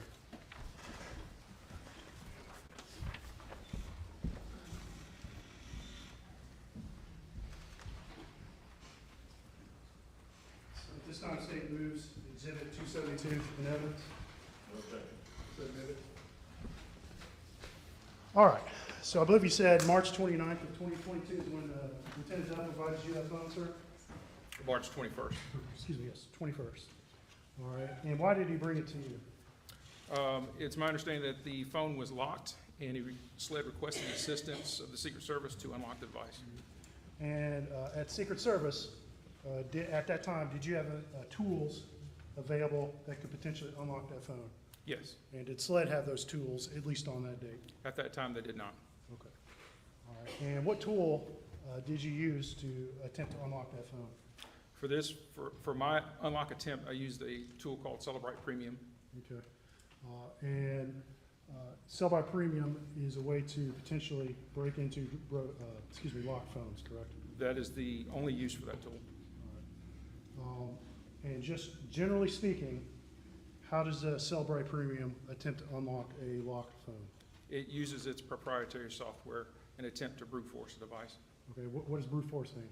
Brute force is if we don't have the code, we will attack the device, attack the data on the device to try to brute force the passcode to get the code for it to unlock the device. And a device that's locked, why does it need to be unlocked for you to access the data? What underlying condition exists that prevents you from seeing the data? Well, for Apple iPhone devices, there are two types of locks. There are before first unlock and after first unlock.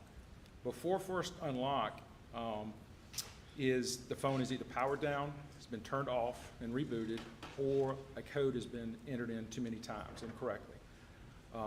If you were to, an analogy for it, if you think of it as a bank vault, it is the before first unlock, at which we have to brute force the device, is like the big steel door.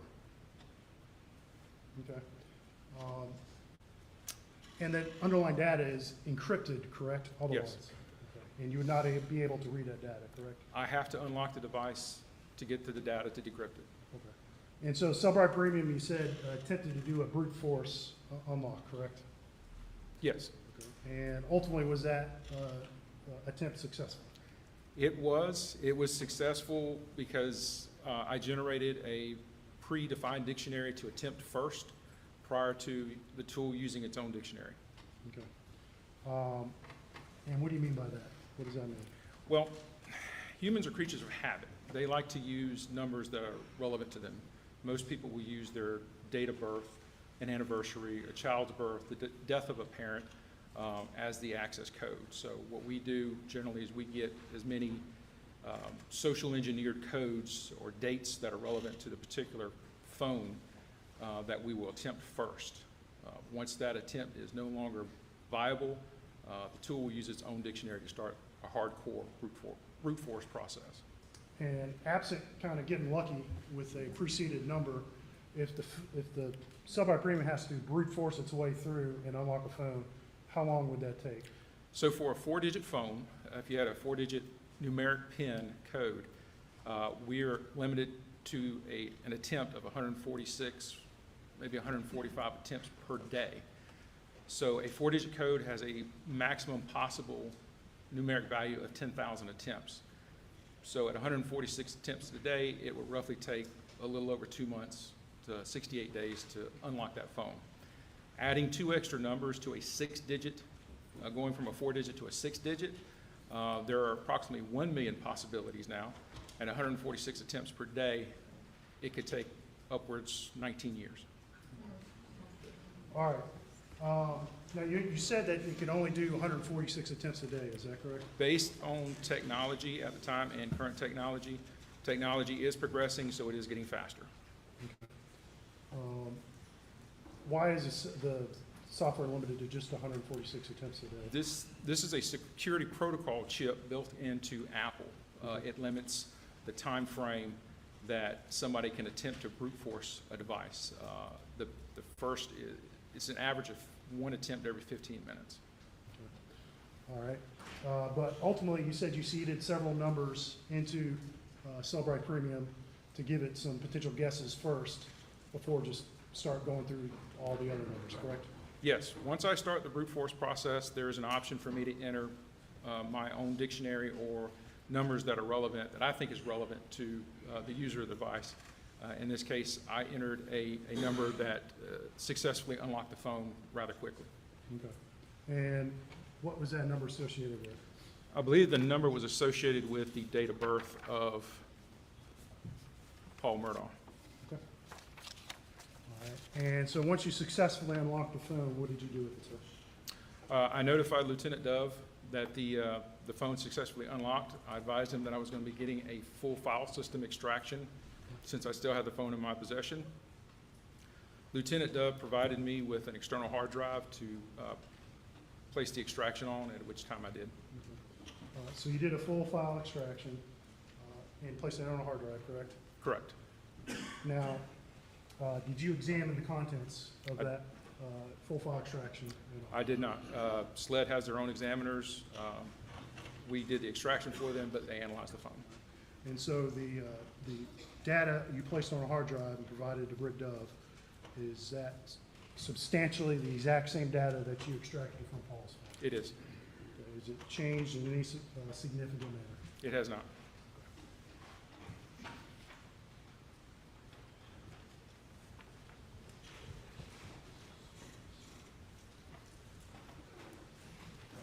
I'm going to hand you State's Exhibit 273. Do you recognize that document, sir? This is the South Carolina Law Enforcement Division chain of custody where I returned the phone to Lieutenant Dove. All right. And do you recognize your signature on there? I do. All right. And what date did you sign that? March 24th, 2022. All right. And you then provided Paul's phone back to Lieutenant Dove, correct? Correct. At this time, State would move to enter Exhibit 273 into evidence. Submit it. Okay, and I'm going to show you what's been marked as ID. I believe this is 274. Do you recognize that item, sir?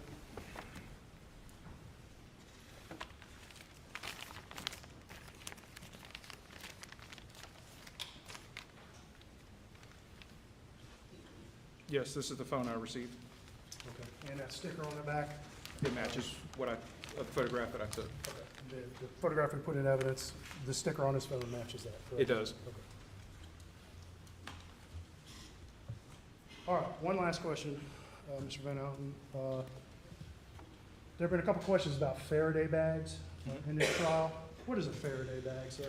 A Faraday bag is basically what it is a bag that shields electronic signals from entering or exiting the bag.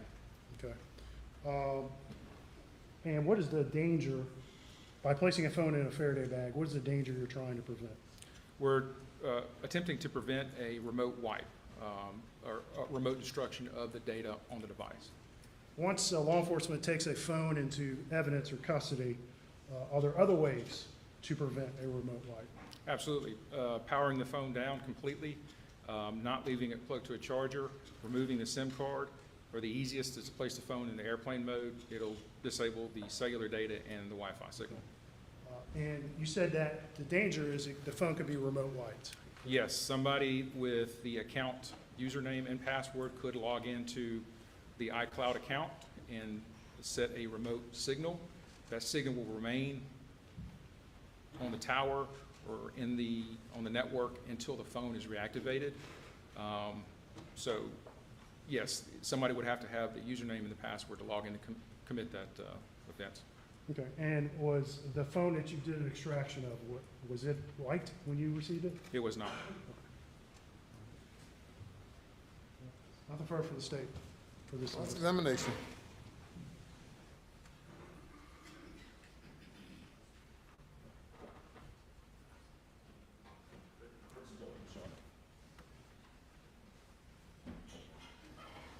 No questions, Your Honor.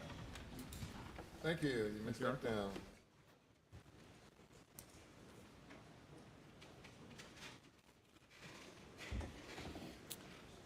We will recess until till 2:15. Recess till 2:15. Please do not discuss the case. Well, okay. They're taking a break. Right now we're in the evidence, and I do that with the air quotes, stage of the trial, and they're presenting all the evidence. So we're gonna, the advantages of internet these days.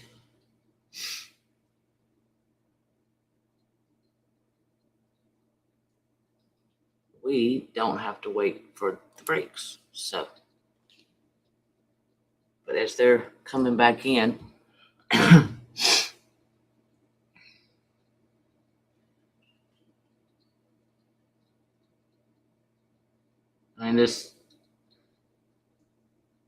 I don't understand how a lot of things that were allowed to come in was allowed to come in. But that's just me. So here we go.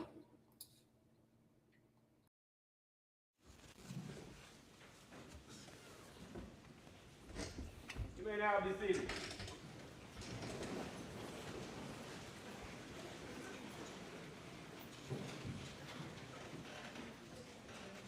Yes, sir. Please report, Your Honor, before the jury brought in, I have a matter of law I'd like to deal with. Yes, sir. Your Honor, we've been informed by the Attorney General, has been very accommodating, and telling him who he's going to call this afternoon or this morning.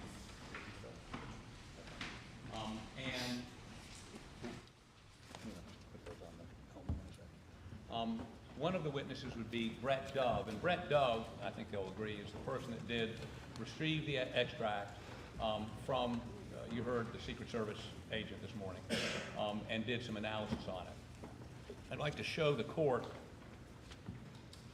Is this working? Can I have the Elmo on, please?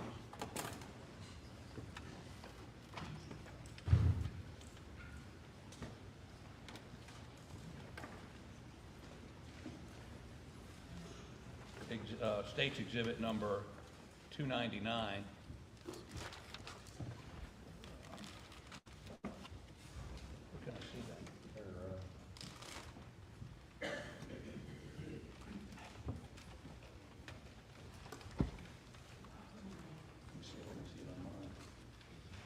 Okay, and this is, wait, just let me have you push it up in just a minute. You don't need to. That's a receipt of property for Paul Murdaugh's phone, and if you'll slide the thing down a little bit, no, the other way. You'll see that Bobby, what's his last name, Bancroft? Right. Received it from David Owens, who gave it to Bobby Bancroft, who then gave it to, gave it to who? R. Kelly? Yeah. Right. And then Paul McGonigal, we heard from this morning, gave it to, he was at the Charleston Sheriff's Office, gave it to, whose name is that?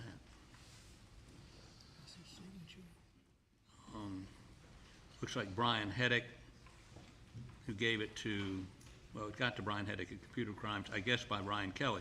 The point I'm trying to make, Judge, let me show you the second page, is there are a number of people in the chain of custody on this phone who haven't testified yet. As a result, if Mr. Dove is allowed to testify about the contents of the phone, which he received from Secret Service, we believe that breaks, that would not complete the chain of custody. All we're saying is call these other people, and I mean, they're not going to be long witnesses, to complete the chain, to authenticate that what exactly came out of that phone was the phone that was found at the scene on Paul Murdaugh's body. I don't know if this is complicated or not, but it seems to me that they ought to have to do that. Mr. Waters. Thank you, Your Honor. Just very quickly, as we look at the chain on and I'll take those, thank you, on Paul's phone, and again, Mr. Conrad is going to call Lieutenant Dove here in a bit. We've had testimony from Jason Chapman about David Owen securing that phone. We've had introduction into evidence, Your Honor, without objection of both of these chain sheets. There was no qualification or objection to the information on these chain sheets, no hearsay objection or anything like that on both of these, which carried the chain all the way through. And then, of course, but we have testimony about the collection of that phone. We have testimony from multiple witnesses about the manner in which agents secure phones and the rest of that. And then we have testimony about that phone going essentially through a couple of couriers to Paul McGonigal, who just testified as to his involvement with that phone, as well as to his delivery of that back to Lieutenant Dove. And then you've had testimony from Agent Van Houten, who received that phone and analyzed it and then delivered that back to Lieutenant Dove. And Lieutenant Dove is going to be here to complete that chain. So if you look at the case law, and we do have some cases prepared if you need them. Where's the copies of those, please, Your Honor? This is not fungible evidence, and the case law is very clear, Your Honor, that chain, you don't have to call every single person that touched the evidence throughout the way, that it only needs to be established as much as is practicable, and I think we've done that in great detail. In any That's a critical question. Is it fungible or non-fungible? Is a cell phone fungible or non-fungible? If you look at the exterior, it's fungible. You can't tell one iPhone 11 from any other one until you open it, okay? But is the phone that was found at Paul, is that the same phone? And that's why you have the chain. It was cracked open and they got the material from, they want Doug to analyze. It is, this is an iPhone 11, Your Honor.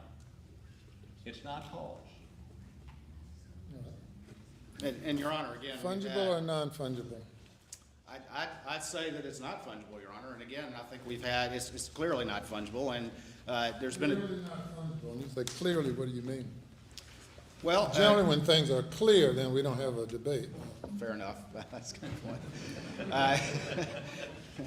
I strenuously object, Your Honor. I apologize. But anyway, Your Honor, you know, when you look at something like cell phone evidence and you look at the class of types of evidence that are clearly fungible, those two are I think, different in the manner in which they exist and the manner in which they are. And I'm not aware of any case that's ever held a cell phone as to be fungible. It is a, you know, it is a physical item. Additionally, this particular one, I'm sorry, John, what does that say? And additionally, this particular cell phone has a serial number and an IMEI that is specifically identifiable.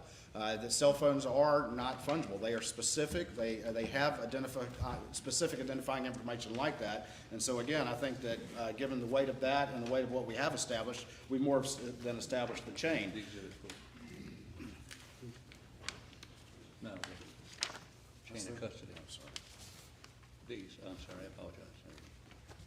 Your Honor, I note on this chain of custody, there's no serial number, there's no IME number, there's nothing on these documents. If you're happy, it's State's Exhibit 298 and 299. There's nothing on these indications. It's just matter of fact, the description is Paul's cell phone.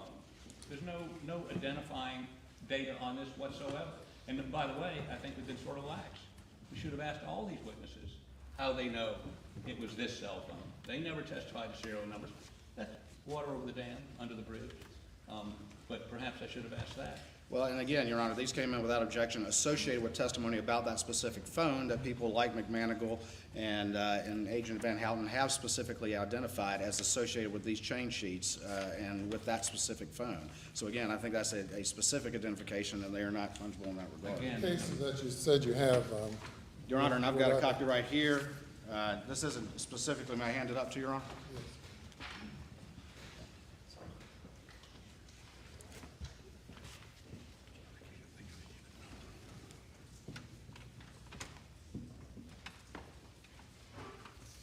Tell me about the case. State again, v. Your Pulley. Honor. State v. Pulley, yes, sir. All right, and again, this is just a general, this isn't related to cell phones in specific, but it does talk about, you know, establishing the chain of custody as far as practicable, and again, it talks about where the evidence establishes the identity of those who have handled the evidence and reasonably demonstrates the manner of handling of the evidence, which we've had testimony as to both of those. Our courts have been willing to fill in gaps in the chain of custody due to an absent witness. Proof of the chain of custody need not negate all possibility of tampering so long as the chain of possession is complete. It goes on, Your Honor, and that, I apologize, that was from Head Notes 4, 5, and 6. It goes on to talk about a perfect chain of custody is not required. I think the evidence here on the whole has been more than sufficient to establish the chain. And additionally, even beyond that, I think that none of that precludes Lieutenant Dove to testifying about, given the foundation that's been laid, to testifying about the contents of that extraction pending, you know, any additional witnesses that will come in. I don't think that's precluded at this time either. He can still go forward and testify as to the extent of his testimony about that extraction, and certainly understanding that any additional witnesses, you know, are still forthcoming. So I don't think that precludes him from testifying as to the contents of that extraction. Your Honor, with all due respect to the Attorney General, footnote says when establishing Head Note 4, when establishing chain of custody of fungible, bolded evidence where multiple people have handled or analyzed the substance, the identity of the individuals who acquired the evidence and what was done with the evidence between the taking and the analysis must not be left to conjecture. And there's nothing in any document we've heard or any witness that is specifically identified that I got cell phone M4381 and gave it to somebody else who says, I got that same cell phone because it had the same serial number. I mean, if that's not conjecture, I don't know what is. And again, what's the big hurdle here? He's got 3 people he needs to call. Unless there's a problem with one of them, that has signed this document that didn't have it. And I think that this is an important piece of evidence. And we ought to just require what's required by this case and every other case where there's a fungible item. Your Honor, again, going back to headnotes 4 and 5, testimony from each custodian of fungible evidence, however, is not a prerequisite to establishing a chain of custody. Again, we've had testimony about collection, we've had testimony about the manner of collection, and we've had testimony from those who actually analyzed it in the interim to get to Lieutenant Dove, who will then complete that analysis. So we've got testimony about collection, we've got chain sheets supporting that, and then we'll have every person who actually analyzed it. And I think that's more than sufficient chain to establish its admissibility at this time. Anything further? Last word. Nothing from the state, Your Honor. Nothing from the defense. All right. To the extent that this is a motion to exclude this testimony, the motion is denied. I do not believe that the portion of this case that State v. Pulley that says the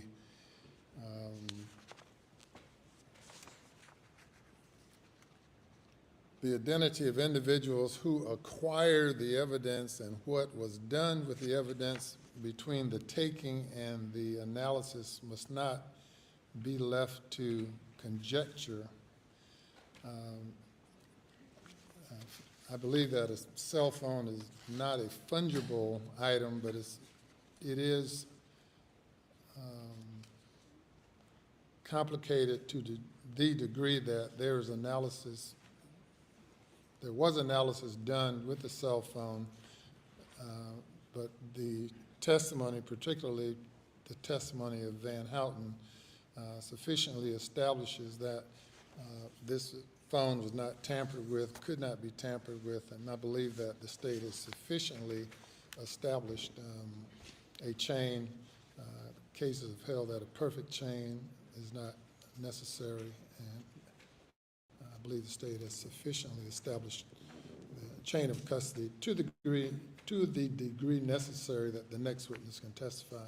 So I deny the motion, and the objection is noted for the record. Your Honor, make sure the record is complete. All due respect, we accept her from your rule. Yes, sir. It's noted for the record, yes. From the old school, I'm sorry. Yes, sir. Bring the jury. Your Honor, to be clear, we do have one interim witness before that witness will testify.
Thank you. Your next witness.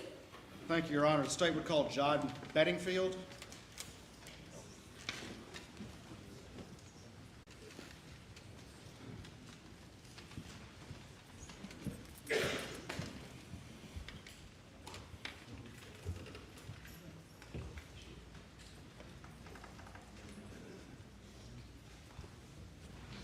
Raise your right hand, left hand on the Bible. Do you affirm the testimony you're about to give the court in this trial shall be the truth, so help you God? I do. Take a seat in the witness stand. State your name again, Caboose. For the record, spell your last name, please. John Bedingfield, Bedingfield. Mr. Bedingfield, how you doing today? Doing good. All right. Tell us where you live. Barnwell. All right. Tell us a little bit about yourself. Did you grow up there, or? Grew up there, born and raised in Barnwell. Worked there my entire career, 28 years with the Department of Natural Resources. Okay. Still live in Barnwell. Where do you work now? I'm the Region 3 captain, which is the Midlands region, Lake Murray, Lake Marion. Okay. And is that a law enforcement position? Yes, sir, it is. Are you a Class 1 officer? I am. And you said you've been with DNR how long? 28 years. Has that been the extent of your law enforcement career? Yes, sir. Are you still employed there? Yes, sir. Do you have any other businesses or any other economic stuff you're associated with? I do. Back in 2016, I got a federal firearms license to sell and manufacture firearms. All right. And tell me how you got into that. What led you to develop that? Is that like a side business? Side business is just a passion I had of working on guns and building guns, decided to turn it into business. All right. And you mentioned federal firearms license. Is that what people know as an FFL? Yes, sir. All right. Just tell me very quickly what it takes. What does it mean to have an FFL? It means you can transfer firearms to individuals. You do a background check upon that sale or transfer. Okay. If you're engaged in sort of the commercial sale of firearms or as a business, do you need an FFL to do that? Yes, sir. All right. And that's different from private sales back and forth. Is that Correct. correct? Okay. And with an FFL, does it come with an obligation to keep certain paperwork with regard to the firearms that you're involved in selling? Yes, sir, it does. And explain to me some of the paperwork that you have to get and some of the paperwork you have to keep when you're selling firearms with an FFL.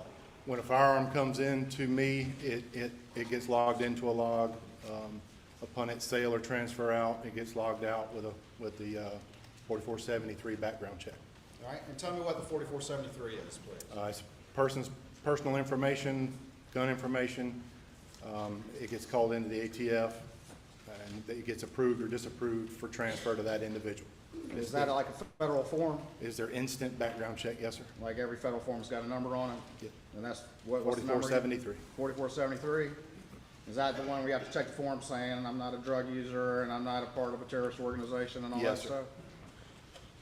All right, but you have to ensure that those are filled out with people that you have Yes, sir. sell firearms to, is that correct? Yes, sir.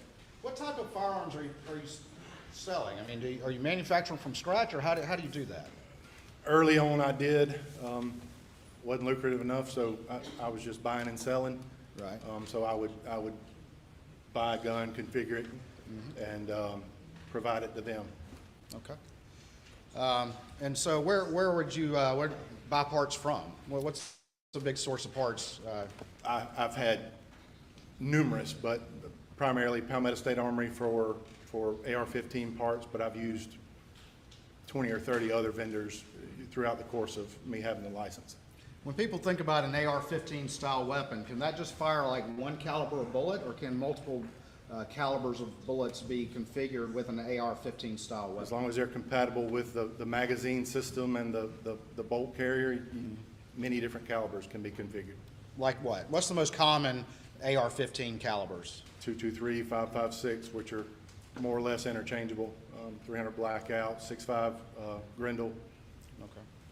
All right. And the most common one you said was 223 and 5.56? Yes, sir.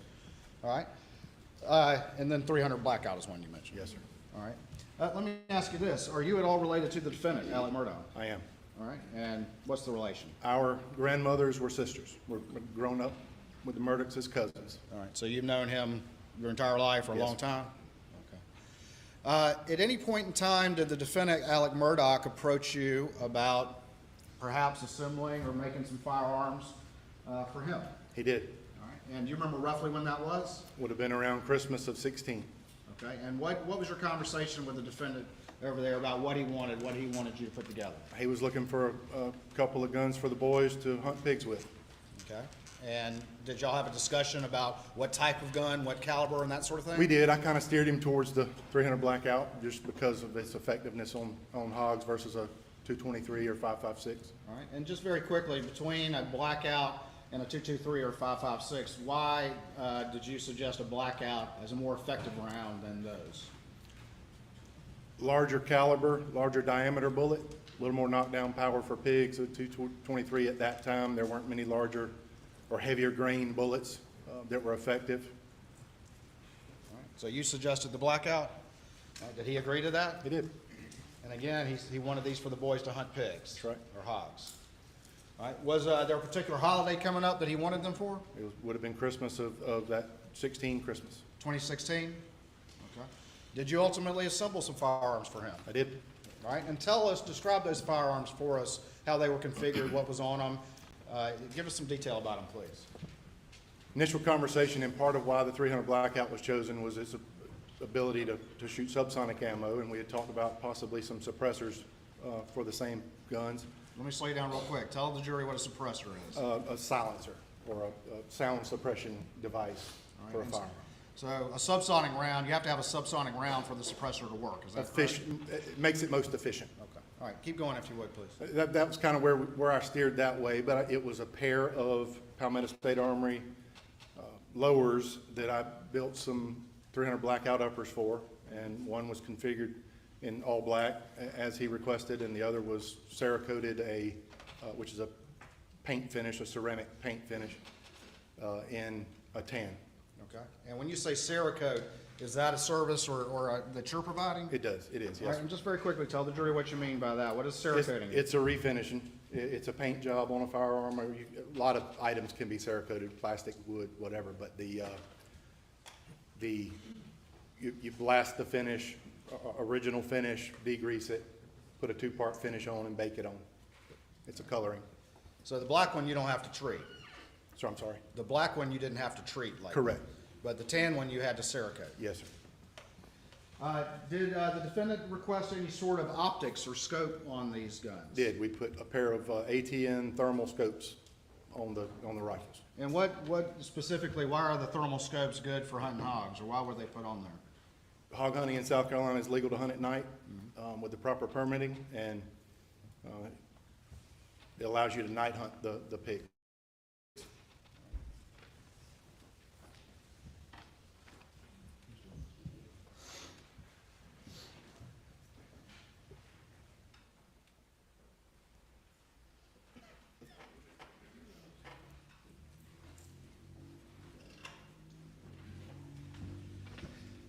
All right, Mr. Bedingfield, I'm going to show you what's been marked as Exhibit 302 for identification at this time, and see if you recognize that image right there.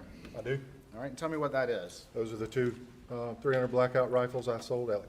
All right, those are the exact two in Christmas, is that correct? Yes. Christmas of Those 2016? would be the original two, yes, sir. Okay, and, all right, let me, Your Honor, this time I would move stakes 302 in the evidence, please. No objection. Admit it. Let me put this on the Elmo real quick.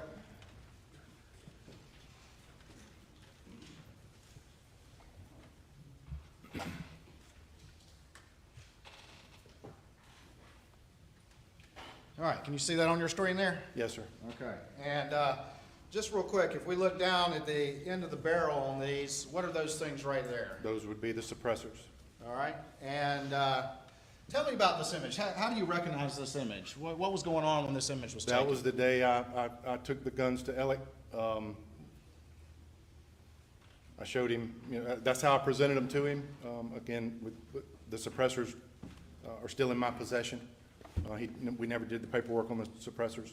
And let's unpack that a little bit. Where did you take those guns to him? Do you recall? His office. All right, and they're in some sort of case. Do you recall that case? Yes, sir. That's my hard case. All right, so you brought him in that case? Yes, sir. Did you leave the case with him, or did you take that back with you? I have the case. Okay. Now, you mentioned that we see the suppressors on there. Did you ever deliver those suppressors to Alex Murdaugh? I did not. All right, now explain that to the jury. Why were you unable to do that? To possess an NFA item, a National Firearms Act restricted item, where the federal government restricted the possession of short-barreled rifles, machine guns, suppressors, and short-barrel shotguns, you have to apply for a tax stamp through the federal government. It's a background check system that allows for the possession once you pass the background check. Okay, and had Alec completed that additional paperwork? No, we never completed it. Is that, for the suppressor, is that additional paperwork in addition to what it takes to normally get the rifle? Yes. Okay.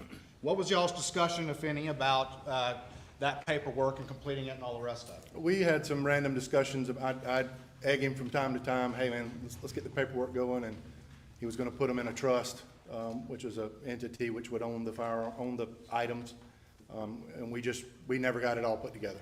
Because of the special legality about suppressors, is it common for people to set up a trust, a legal trust that actually owns those suppressors? Yes, yes, it is. And that was the paperwork that needed to be completed? That and the application side of it, but that was the biggest portion. He was like, I'm gonna get back to you, I'll do it, and just never did. Did he pay for those suppressors? He did. All right, he just never received them. Correct. Where are those suppressors to this day? They're in my inventory at my business.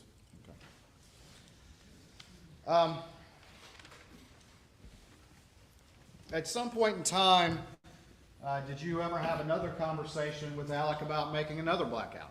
I did. And when roughly was that? Do you recall? It would have been around April of 2018. April of 2018. All right. And what did Alec tell you? What was your conversation with him about making a third blackout? That Paul had lost or misplaced his rifle and he wanted to replace it. Okay. And did you ultimately make him a third blackout? I did. Did this particular rifle, did you put any optic on it? I did not. All right. Did Alex say, don't put an optic on it because they already lost the other one? Yes. Those optics are fairly expensive? They can be, yes, sir. All right. And roughly how much were the thermal optics that we see on this particular picture that's on the screen, the exhibit I previously had admitted? $1,500 to $1,800 each. All right. So the third one did not have an optic on it? Correct. And did you ultimately provide that weapon? I did. All right. Well, tell me how you provided that. Did Alec pick it up or did somebody else pick it up? He did not. When I let him know it was ready, he said he was unavailable and Maggie would come pick it up. Okay. And is that what happened? It is. All right. And so tell me about that. Tell me about your interaction with Maggie when she picked that weapon up. She came to town. We met, did some paperwork, and she handed me a check and drove back to Hampton. And you gave the weapon, the Yes, third sir. weapon? Yep. She would have completed the 4473 with me. All right. So you made 3 blackouts, excluding the optic, roughly in this same configuration. Maggie picked up that third one, correct? Yes, sir. All right. Let me show you some exhibits real quick. Show them counsel.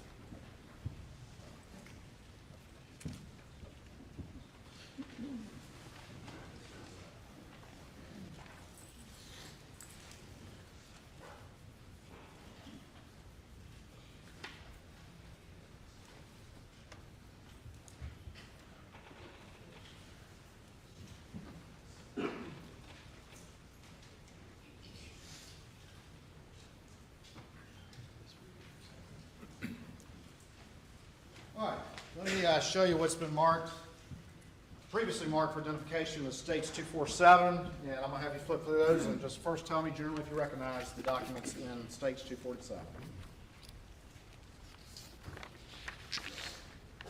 I do. All right, tell me what those are.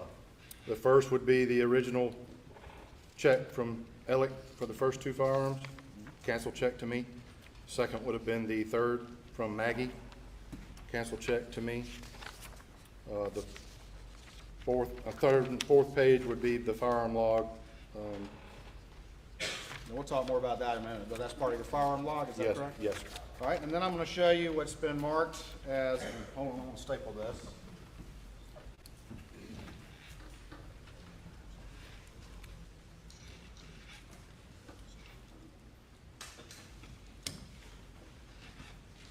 I'm going to show you what's been marked as States 245 and see if you recognize this document. I do. All right, and tell me what that is. It is the original 4473 from the first 2 firearms to Alec. All right, let me see those back real quick. Your Honor, this time we would move States 245 and 247 into evidence. Admitted. All right. Put these up on the screen. All right, this is States Exhibit 247, and we're looking now at the first page.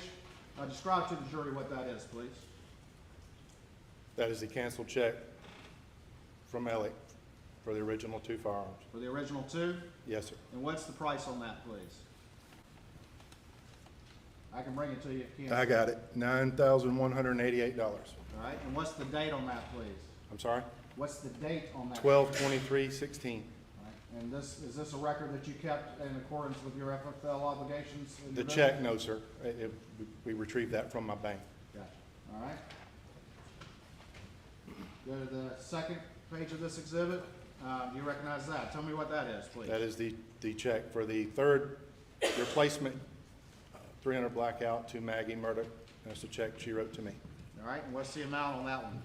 $875. All right, so the first one for two of them was $9,188, correct? Yes, sir. And the second one is only $875, is that right? Yes, sir. And is the difference between those that the second one didn't have the optic and didn't have the suppressor? Is that Slings. part of the difference? Yes, sir. Okay.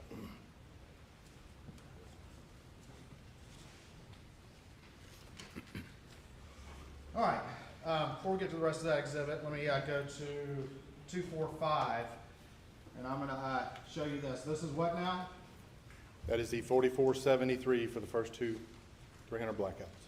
All right, and if we see down here in little letters, it says Form 4473, is that right? Yes, sir.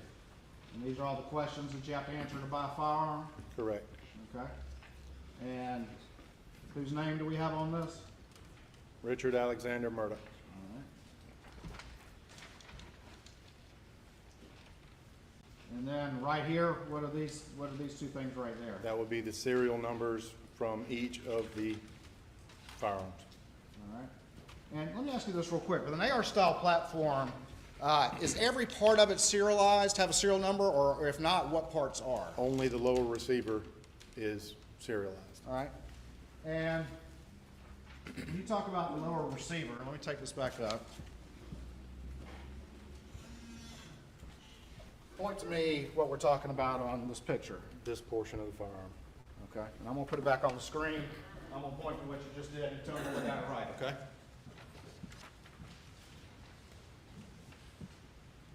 All right, so this portion right here is the lower receiver, Yes, sir. and that's the serialized portion, correct? Correct. All right. And finally down here, what do we have right there? The date, All right, and what's the date on that? January 10th, 2017.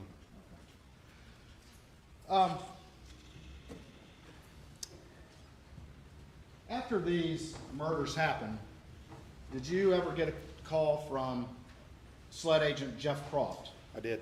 Is that somebody you knew prior to this? Yes. Knowing him from growing up in Barnwell or living in Barnwell? Through my law enforcement career, him at the county and our kids were in school together. Did you have a conversation with Jeff Croft? Yes, Did Jeff Croft ask you to provide him anything? he did. And what did he ask you to provide him? The paperwork you've just submitted, the 4473 and the canceled checks. When you initially responded, did you send him the paperwork for all three blackouts that you made for the defendant? Or Not just not initially, I don't think so. I don't recall exactly. Just the first two? Just the first two, yes, sir. All right. And did you have a subsequent conversation with him some point later in time? Yes. And what was the nature of that conversation? That there was a third, and through an audit, I was able to backtrack and provide what I did on the third. All right. So there was an inquiry made as to where there was a third one, and you said, yes, there was a third one. Correct. Do you have all your paperwork for that third one? No, sir, the 4473 is unaccounted for. All right. So you went back looking and you couldn't find it? Correct. All right. Did you make any efforts, though, to determine which one that gun must have been? Based on the canceled check, the date of it, and the only missing exit from my log, it would have been 111, I believe. Is that? All right. I'm going to take you back, Exhibit 247, and have you look at the last two pages of that exhibit and explain to me what you're talking about. So each firearm that comes in is numbered and described. It's a receipt and disposition form. Then what was different about 111? It was blank. Okay. So did you do some process of elimination here? I did. You looked at the date of that check in April of 2018 for the third blackout? Correct, yes, sir. And looked in your log, and this was the one that didn't have any other information in it? Only one of many years that it could have even been. I'm going to put this up on the screen. And is this 111 right there that you're talking about? Yes, sir. Okay. And then we go over to the second page, and if they were laying next to each other, it's like a logbook? Correct. And if these pages were laying next to each other, this was the blank one, correct? Yes, sir.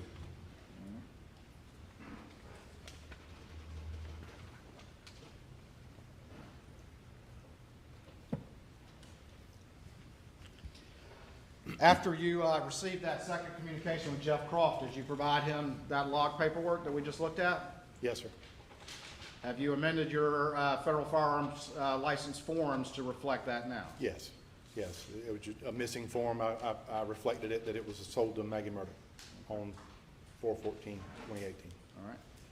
How many blackouts, AR-style rifles, did you make for Alex Murdaugh? 3, And when was that last one made?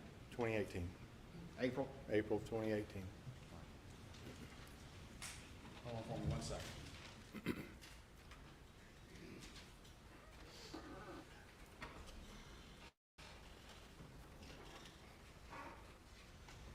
All right. Thank you, Mr. Bedingfield. Answer any questions the defense may have, please. Mr. Griffin.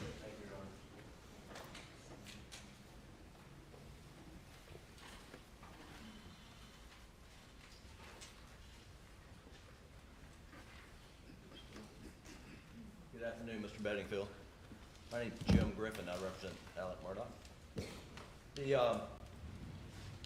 I have Elmo back? Did I lose Elmo? No, I just need Elmo activated. He's not- no, I don't have Elmo anymore. Did they turn Elmo on? Still on. Elmo's still on. Thank you. It is. Mr. Bedingfield, these were the 2 300 blackouts that were sold to Alec for Christmas in 2016, is that correct? Yes, sir. And one was black and one was tan, right? Correct. And and do you know which gun went to which son? I don't recall. All right, and then you built a replacement 300 blackout sometime, I believe you said in 2018, is that right? Yes, sir. And was that a tan one or a black one that? It would have been black. Excuse me? It was black. So The second one was, the third one, I'm sorry, was black. The third one was black? Yes, sir. So if the tan one was lost in this, then Mr. Murdaugh would have had, or his boys would have had 2 black 300 blackouts Yes, sir, I assume so. after 2018. Okay. Now, the original price was $9,188 for the 2 firearms that Buster and Paul got for Christmas in 2016, correct? Yes, sir. And that included the cost of the basic weapon, the AR, modified AR to 300 blackout, correct? Yes, sir. And then it included the cost of the thermal night scope, Yes, sir. and you said that's about $1,500 each? I'm guessing at that, but yes, sir. Okay. And then so that's like 3,000, but for 2 ballparking, right? And then the suppressors, how much are the suppressors? They typically, I don't remember on those, but they around 1,000 apiece. So that's another 2,000, so, but Mr. Murdaugh never took possession of the suppressors because it required some trust or some More paperwork. more paperwork. Okay. And but now the replacement that was purchased in 2018 was only $875. Did you build the replacement? Yes, sir. Did the price go down in 2018? Well, the lack of accessories and the Cerakoting was included in that as well. Slings on this rifle, on the ones we're looking at here, were included in the first one. So, a stripped down model of was the replacement 2018 just stripped down model as basic as you could buy? Pretty much, yes, sir. Similar configuration. As far as I remember, it was a free-floated 16-inch, 300 blackout. And you assembled the ones in 2016 and the one in 2018, is that right? Yes, sir. And did you get the component parts from Palmetto State Armory? I'm not sure exactly where they would have come from. The lower receiver would have been, yes, sir, but the upper components, I would source those out from different vendors. I'm not sure where they would have come from. And when Well, let me ask you about the, I guess, the ejector. Do you know what that is? Ejector? Yes, sir. And is that upper portion, lower portion? Upper. And is it housed in a, would you put the ejectors in separately, or does that come? In a bulk carrier group. They would be already pre-assembled in a bulk carrier group. Okay, and do you know where you bought the ejectors for the 2016? No, sir. Do you know where you bought the ejectors for the 2018? No, sir. Okay. Do you keep ejectors in stock? I wouldn't, no, sir, that they would typically be already pre-assembled in the bulk carrier groups on AR-15 style guns. Right, but do you buy in bulk the pre-assembled No, bulk sir. carrier? As someone requests something, I'll source it out, see where I can find it and build it. Order parts to put together. Are 300 blackouts sold without having to have someone like yourself build it? Yes. Okay, and who carries 300 blackout if I wanted to leave here, go buy one this afternoon? I mean, The most common in the state of South Carolina is Palmetto State Armory. so they assemble That's them where themselves? I was a dealer for them, and I was buying parts for them on a lot of builds as well. And how long have you been selling or building 300 blackouts? So I've been in the business since 2016, so there's a lot of other guns I've built as well. And this list that you had, I'm not gonna go through it, but it is, Exhibit 247. I'll just put it up on Elmo right quick, so I don't mess it up, thanks. And we don't need to publish anybody's name there, but, are all those 300 blackouts or just various?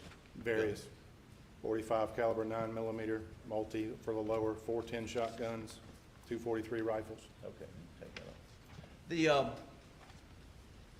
And you said these are used, and that you recommended that these 300 blackouts be used for hog hunting? Yes, sir. And is that, I mean, in this part of the state, are wild hogs kind of a nuisance to game management, property management? A severe nuisance, yes, sir. And explain that, please, sir. They do a tremendous amount of damage to property and crops in this part of the state. How so? They root, as pigs do, they root up crops and woodlands and yards. They're very destructive. And is that a common problem throughout the Low Country? Yes, sir. And have you recommended to a number of customers to 300 blackout to root out the nuisance hogs? I have.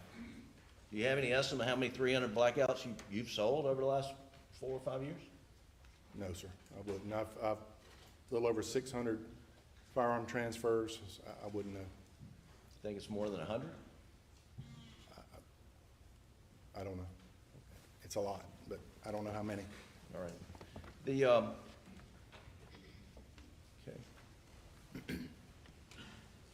You mentioned that you and Alex Murdaugh are related, is that right? Yes, sir. How are you related? Our grandmothers were sisters. Okay, and does that make, and your... I call us second cousins. We're cousins. Your fathers were first cousins, right? Correct. Okay.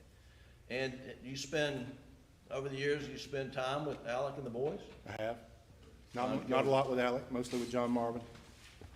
And have you been camping with Alec and the boys at, I think that Dad used to host a big camp every year? I have. And you been fishing with them? Not much. Been hunting with them? No, sir, not Alec. Okay. I have with John. Right. You've known Alec for quite some time? My entire life. Are you, a gift of some $8,000 is a pretty nice gift for 2 boys, right? Yes, sir.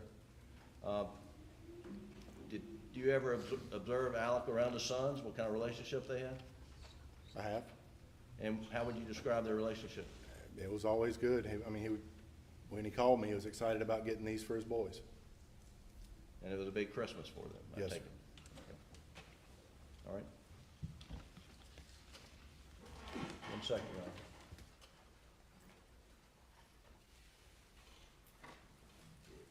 Is it less expensive to buy a 300 blackout directly from Palmetto State Armory rather than have you build one? It can be, depending on configuration, And all any accessories that get added and. the, okay. All right, that's all the questions I have, Your Honor. Very quickly, Your Honor. You mentioned that one of the services that you provide is the Cerakoting on the tin one, is that correct? Yes, sir. And that's kind of a painting process, painting and then bake it, is that correct? Yes, sir.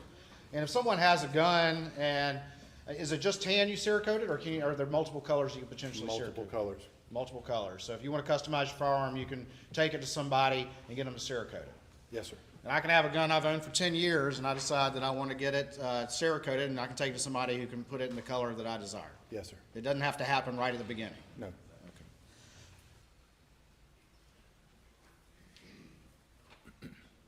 All right, nothing further, Your Honor. Thank you. Anything further? Thanks, sir.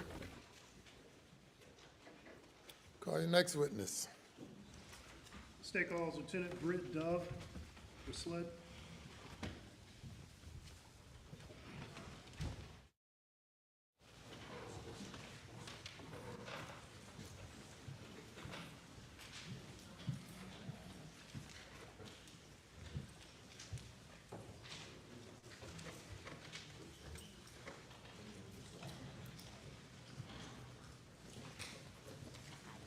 Raise your right hand upon the Bible.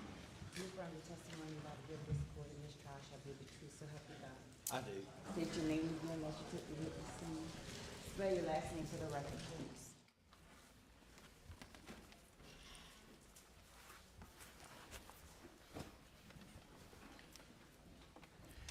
Britt Dove, D-O-V-E. I go by Britt. I'm known as David Britton Dove. And Lieutenant Dove, where are you currently employed, sir? For the South Carolina Law Enforcement Division, known as SLED, and the Computer Crime Center. And what's your rank? I am a lieutenant in the unit. So you're in supervisory capacity over the computer crimes unit? Yes, sir, I am. And how long have you worked at SLED? I began my career at SLED in June of 2008. And did you have law enforcement experience prior to working at SLED? Yes, sir, I did. I began my law enforcement career in December of 1999 with the West Columbia Police Department. I served as a patrol officer and a school resource officer with them. I also was with the Richland County Sheriff's Department for several years as a resource officer. And then I came back to West Columbia as an investigator, handling family violence, elder abuse, child abuse, sexual assault investigations before coming to SLED. And since you've been in SLED, I believe did you just say it was 2008 when you started SLED? Yes, sir. What roles have you filled at SLED since 2008? When I began at SLED, I began as the undercover chat specialist dealing with internet crimes against children and also doing digital forensics, whether it be computers, cell phones, tablets, at the time GPS systems. From there, I moved into the role of working with file-to-file trading of child pornography and dealt with that. And then from there, I moved into the role of doing general investigations while continuing to do digital forensics before I became a supervisor. All right, you're a supervisor over computer crimes, is that correct? Yes, sir, I am. And just briefly, what exactly does computer crimes do at SLED? Computer crimes at SLED, they do several things. One, when local agencies submit digital evidence to us, whether it be a laptop, a tower, tablet, DVR, cell phone, servers, we will go and try to extract the information to look for anything that's relevant to the investigation. We also do handle some investigations. We also do internet and other kind of investigations, along with doing intrusion investigations on servers and ransomware. Okay. Now, you've talked a little bit about computer and phone forensics, and that's something you have experience in, is that correct? Yes, sir. All right. Give the jury a brief description, and we'll get into more details later as we go through some of the evidence, but what is computer forensics and what is phone forensics, and how are they different? Computer forensics, when we receive a computer, whether it be a laptop or a tower, it's going to be treated the same way. We're going to attempt to remove the hard drive from it, connect the hard drive to a physical write blocker, which is a piece of hardware that we connect it to. We also use a software write blocker. That way we can extract the information and get a bit-by-bit forensic copy of all the addressable area on the drive. And then that way, that's what we work off of, is that copy, so that we can then do not disturb the original evidence when we're looking to see what's on there. Cell phone forensics are a little bit different. You can't remove necessarily, especially with the newer ones, you can't go and remove a hard drive from the cell phone. So many times what we have to do is connect the cell phone to hardware devices, whether it be Celebrite, Gray Key, Axiom, or one of the other ones out there. Once we connect it, then we will extract the information from that and then work off that information that's extracted from that in order to do the examinations. All right, and have you had training over the years in computer and phone forensics? Yes, sir, I have. All right, can you briefly describe to the jury some of the training you've had? Yes, sir, if I may refer to my notes. I am currently a certified Celebrite operator. I'm a Celebrite certified physical analyst. I'm certified in advanced smartphone analyst with Celebrite. I'm certified with, used to be Black Bag, Mobilize operator. I'm certified as a blacklight examiner, and I've also received certification for Axon, investigative, certified operator, and examiner. I'm currently a member of the Secret Service Task Force. I'm also a member of the FBI Cyber Working Task Force, and also the FBI InfraGuard, along with the South Carolina Internet Crimes Against Children Task Force. I've received training from Celebrite to receive these certifications and been tested on those. I've also received training with the National White Collar Crime Center for basic data recovery and acquisition, identifying and seizing electronic evidence, encryption, metadata and EXIF tags, electronic law enforcement seminars, basic computer skills for law enforcement, network intrusion response program, introduction to cell phone investigations, virtual currency, blockchain tracing and cryptocurrency anti-money laundering, and the future of preserving digital evidence. I've also attended the National Computer Forensic Institute with the Secret Service and received training in the basic computer evidence recovery, basic network investigative training, point of sale training, advanced forensics training, network intrusion response program, digital evidence investigations, MAC forensics training. I've also received training from Access Data, also known as FTK, and Internet Forensics. I've received training from Texas A&M, their School of Engineering Extension Services through FEMA for forensic or digital forensics basics, network assurance, information security for everyone, cyber incident analyst and response.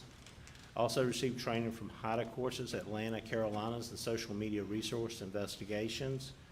Black Bag as technology, where I received training to become a certified mobilized operator.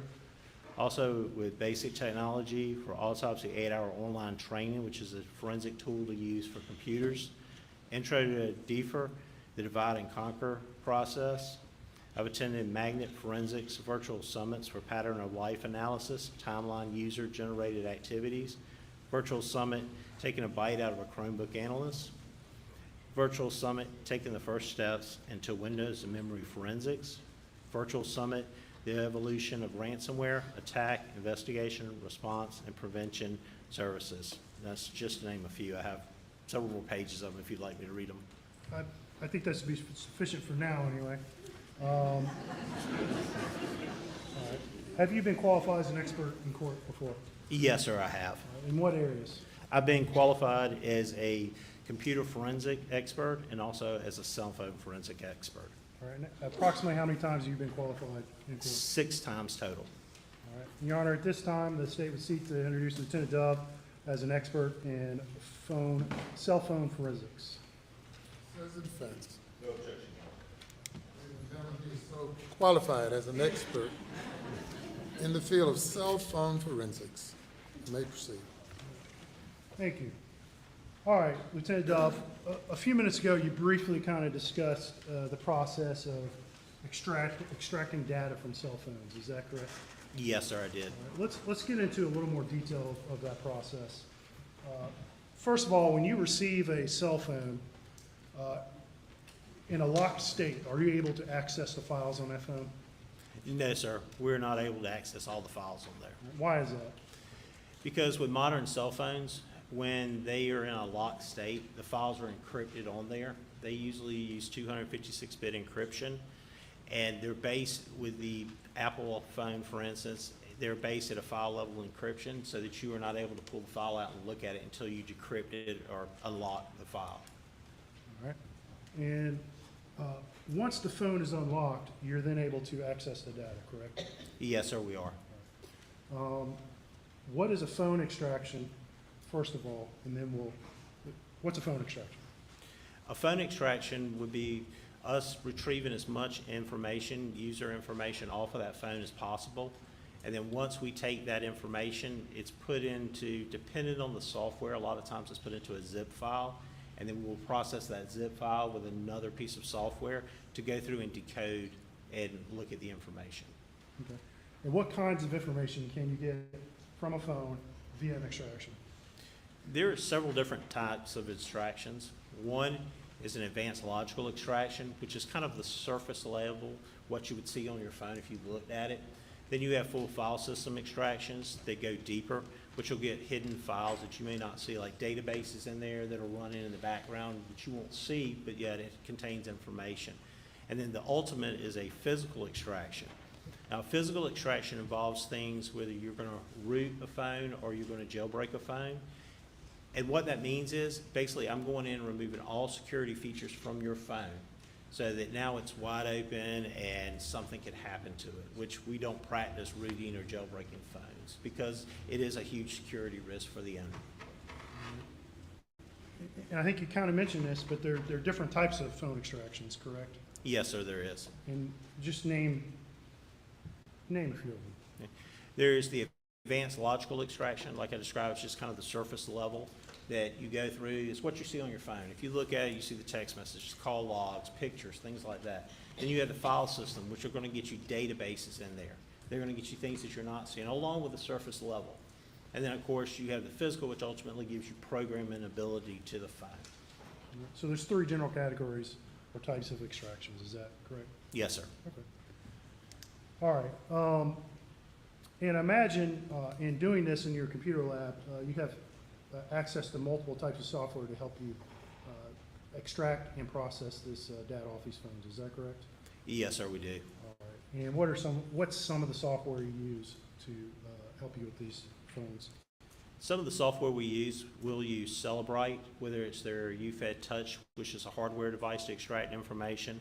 They have a 4PC version, which is it sits on your laptop or your computer. We'll use that to extract. There's also Axon by Magnet Forensics that we'll use to extract stuff too. And then Celebrite also offers several other things. The one we'll use a lot is GrayKey, which we use to extract information from iOS devices or from Android devices. Okay. And how do you decide what software to use on what device? It really depends on what we're looking for and the state of the device when we receive it. If we receive a phone that we have a passcode to they're just looking for call logs and pictures, the investigator, sometimes we'll just use Celebrite for PC or Physical Analyzer, and we'll just do advanced logical extraction for them. Most of the time, though, we always try to get a full file system because there's additional stuff we can see and look at besides just that surface level stuff. So if it's an iOS and Android, sometimes we'll use GrayKey. If it's one of the other ones, sometimes we'll reach out to the Secret Service if we're not able to and use Celebrite Premium. And we'll talk in more detail about each phone later, but in terms of your testimony today, we're going to focus on three different phones, and that's Maggie's, Alex's, and Paul's. And you've been able to process all those phones in your lab, is that correct? Yes, sir, I was. Just for Maggie's phone, what types of software did you use to process her phone? For Maggie's phone, I used several different softwares. I did the extraction with GrayKey in order to get the full file system, like I described. That way it gets more of the databases, more of the surface level stuff. From that, I used Cellbrite Physical Analyzer to go in and do the decoding and to analyze and look at the phone and the information on there. I also used Axon by Magnet Forensics. I used their tool to help validate what I was seeing with the Cellbrite stuff. And why do you use the 3 different types of software in this? Why did you use 3 different types of software on Maggie's phone? GrayKey is primarily just an extraction device. Okay. It's a piece of hardware like a box that you would connect to, and it helps to extract the information. It doesn't do any of the decoding or any of the analyzing of it. I use Cellbrite Physical Analyzer to go through to decode and do the analyzing. What I was finding on that, I want to validate that what I was seeing was being decoded properly and was right, so I ran it through a separate piece of software so that I could see, and if it's getting the same information, then I know that both are decoding properly. So, for example, if you find a particular text or photo that has a certain timestamp on using Cellbrite, you want to check on Axiom to see if it has the same timestamp. Is that something you'd look for? Yes, sir, correct. And what would that tell you if you saw they had the same timestamp? If it told me it had the same thing, they would have validated each other, that both were working properly and decoding the information properly.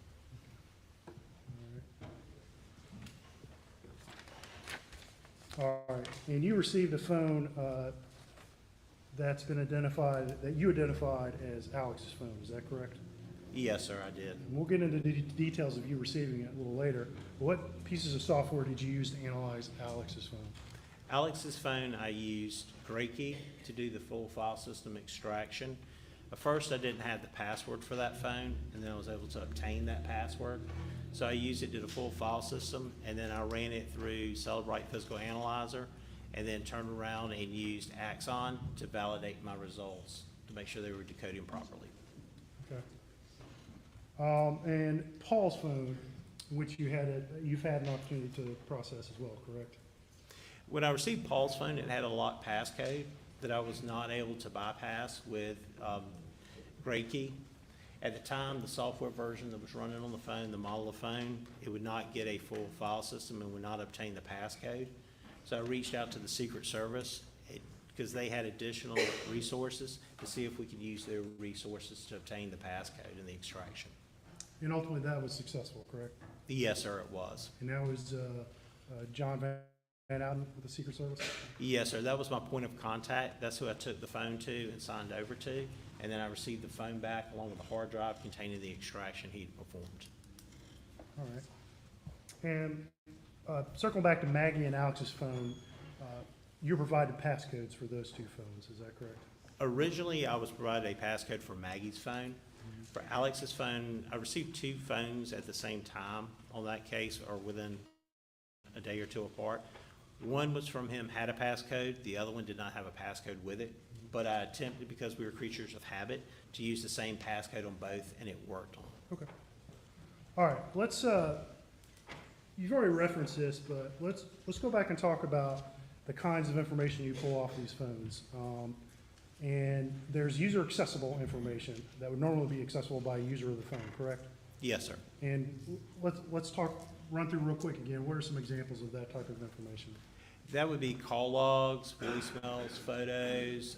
If you wanted to pull up and see things you had saved, like your alarms that you had on your clock setting, if you'd set any of those kind of things you would see on there. All right. And in a nutshell, that kind of information, if you just opened up the phone itself, that's kind of the information you could go and see for yourself if you just went through the phone, correct? Yes, sir. All right. But there's other types of information on the phone as well. Yes, sir, there is. And that's information that a simple user can't necessarily access, is that correct? Yes, sir, that's correct. All right. And tell us more about that information. First of all, where is it stored, how is it stored, and how is it accessed by in your lab? Phones use many times SQLite databases to store information. They will go in, and inside those SQLite databases are things we're able to obtain by doing the full file system extraction. And things you may see in that from a big one's called Knowledge C database. You can see if the phone has been turned, if it's in portrait mode straight up and down, or it's been turned to vertical in landscape mode. You can see if the power goes out and what kind of battery percentage you may have. You can, it also will have things in there in the encrypted databases. It'll have geolocation stuff from GPS stuff. It'll contain things like Bluetooth connections, where you can see if your phone connected to a Bluetooth device previously and when was the last time it connected to it. And those are some of the things you can find in the different databases. All right, you just used a few words there.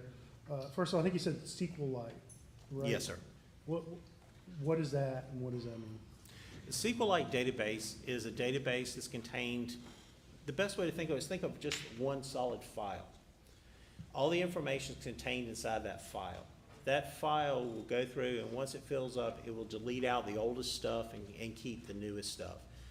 If you think about your phones, you use your phones a lot. Usually what's going to start filling up on your phones are photos, videos, music, apps when you put those on there, those kind of things. And you'll start losing size on your phone. Well, the SQLite database, because it's a file, it's not going to continuously grow and eat into all of that space. It's going to take up a certain amount to begin with because it's an operating system, but it stays within that contained file, and that's where the information is. And it's also set up by tables too. So you would have to go in and look at the different tables to be able to interpret the information. Okay. Now, those types of databases, I think you just said, are typically self-contained. Yes, sir. And they don't just keep writing to cover the entire phone memory, do they?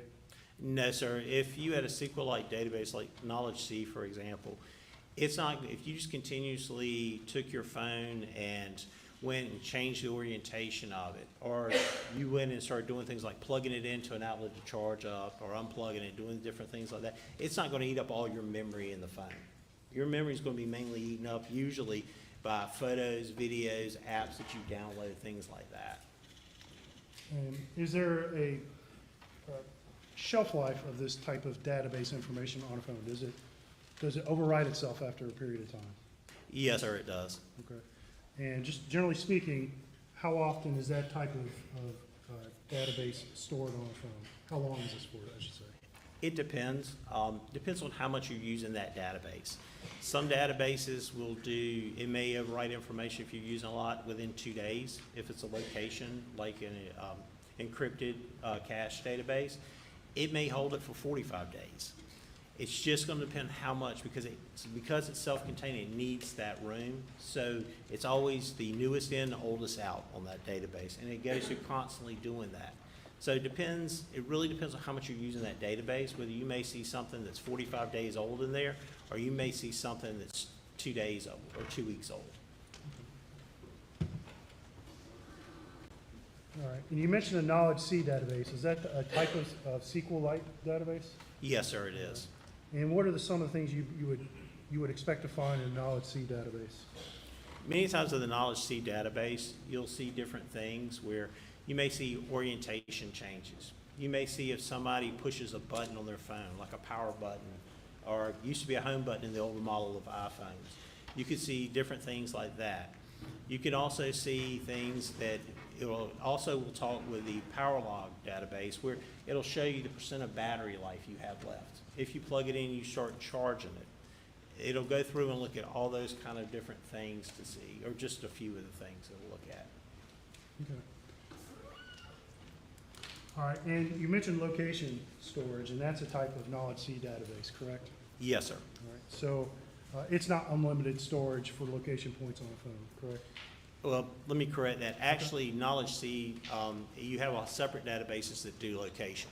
Okay. You have the cache database, you have the cache encrypted database, or just to name a few that will save location information. All right. And so phones, depending on how the user has their settings, will store location data, correct? Yes, sir. A user can make a selection on their phones whether they want to always give out their location only while using an app or never. It's a setting that a user gets to choose if they want, or it sets by default. Sorry. And what are the different types of location data that a phone can store? A phone can store many things. It can store cell towers that it's seen, depending on the database it comes out of. If it's the encrypted cache database, A lot of times it'll tell you what networks it's seen, but will not tell you the exact date and time that it has seen those networks. But it will tell you it's at some point in its life it's seen this network at this location. You have the cache database, many times it'll go through, and that'll be pulling GPS information. You'll have also databases that'll pull cell phone tower information if it's available. And just, again, generally speaking, would GPS location information be more accurate than something like a cell phone tower location information? Yes, sir, it would be. All right. And again, speaking generally, Lieutenant Dove, when you do a phone extraction, are you altering the data that you're pulling off the phone in any significant way? And no, sir, we're not. And how do you tell that? How can you know that for sure? For example, if we use a phone, you use Gray Key to do the extraction on it, it'll produce a report, and in the report it'll tell us if it was successfully pulling it. It also will give us an MD5 hash value at the end, which is a mathematical algorithm that goes through and computes a very long number with letters and numbers. We can then take the extraction and run our own hash against it for an MD5 and compare it with another tool to make sure those two numbers match, and that means that no data has been altered. Okay. And have you performed these MD5 comparisons for the 3 phones we're going to talk about today? Yes, sir. And you're confident in telling this jury that nothing you did significantly any of the data that you're going to tell them about today? Correct. All right. Let me ask you real quick, what is a Faraday bag? A Faraday bag is a bag that's used to put items in that can receive cell phone, Bluetooth connections, Wi-Fi connections, GPS things. It helps to block those items from being received on the device. Okay. And are there other ways to block a cell phone from receiving those types of signals? Yes, sir. And what are some of those ways? You can also place the phone in airplane mode. In airplane mode, when you set your phone to that, you will not be able to receive any Wi-Fi connectivity or cell phone connectivity from the cell towers. You can also remove the SIM card. It's another way of ensuring that you're not receiving those things. The difference in airplane mode versus a Faraday bag is that the phone will still be able to receive GPS coordinates. Okay. All right. And what danger are we concerned about when we talk about putting a phone in a Faraday bag or in airplane mode? That somebody could wipe the phone remotely. Okay. And specifically, when you say somebody, who? Anybody that would have, take an iPhone for instance, if somebody knows a user's iCloud name and password, they could get on, say the iPhone's lost or stolen, and it will wipe that phone. Okay. And so if somebody has to have the Apple credentials, if it's an iPhone, it would have to be that person who could wipe that phone remotely, correct? Yes, sir, that's correct. Well, let me ask you this. Is there a way for someone to remotely alter the phone in any way short than just a full wipe? You could do it by connecting a phone and doing an iCloud backup, for instance, with an iPhone. And then you would have to go through and remove whatever you wanted to, and then you would restore that phone to the previous iCloud backup you did. And then that way the phone would only go back to that previous state, and that's what it would show you. Okay. But is there a way to remotely, other than the process you just talked about, is there a way to remotely access a phone and, say, alter a call log, for instance? No, sir, not that I'm aware of. Or any other piece of singular data on a phone? Is there a way to alter it remotely? No, sir, not that I'm aware of. Okay. And in terms of policy, is for SLED, is it SLED policy to collect phones and put them in Faraday bag? No, sir. All right. Is there a SLED policy that governs how to collect cell phones from a crime scene or otherwhere, or from elsewhere? The manual for evidence collection through the forensic lab discusses taking a phone and placing it into airplane mode if available and removing the SIM card. All right, let's talk about time real quick. How does a cell phone time, how is it set? Let me ask you that. The Cell time you phone- see on a cell phone, how's it set? Cell phone time is set through the provider. Most of the times, the phones will come default, that they will auto set to whatever time zone you're in, along with your provider, whether it be T-Mobile, Verizon, it sets through their servers. That way they know how to bill people, and they can also check it for usage time too. Okay. And is a cell phone kind of like my oven where I set the timer and a year later it's like 10 minutes off? No, sir, not usually, unless you went in and removed the auto times on it.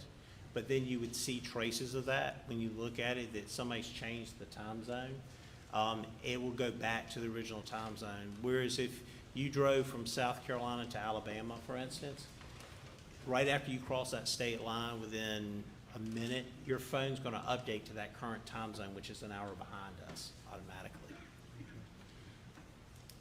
All right, and so when we compare two phones and we compare events on two different phones that occur, either at the same or similar times, are those time references the same? Yes. And how are those time references synced?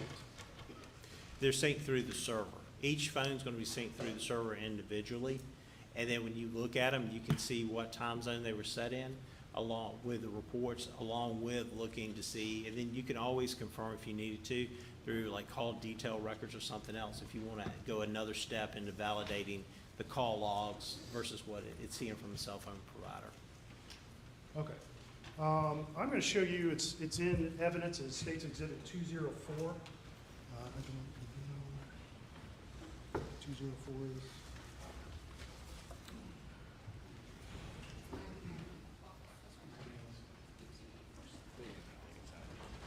It's not ID only, it was introduced yesterday.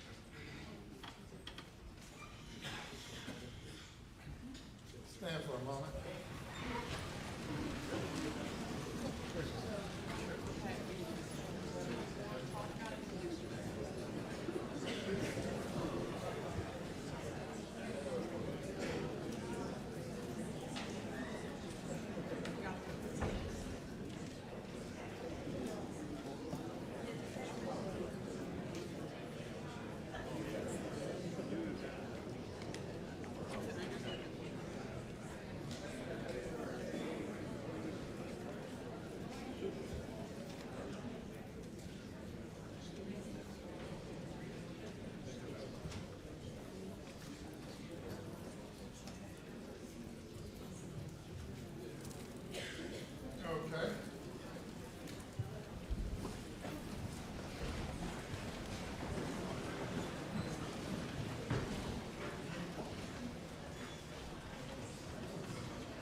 You may proceed. Please court. All right, I'm going to show you, this is in evidence, it State's Exhibit 204. And I'm going to ask you if you recognize that, sir.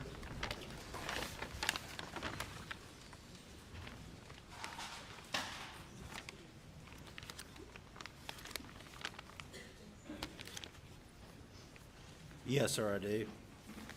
All right. And what is that item? This is an iPhone that we received in case 7021-0204. It was item 1 that, when after being processed, belonged to Maggie Murdaugh. Okay. And you received that phone, you recall when you received that phone? I would have to check my notes on the actual date. It was in June, I believe it was June of 2021. I received the phone from our evidence intake at SLED. Okay. And what did you do when you first received the phone and you went to examine it? When I received the phone, I returned to our unit where our evidence vault is held. I logged the item in to evidence. One of the processes we have when we log items in is we take photos of the item as it comes in.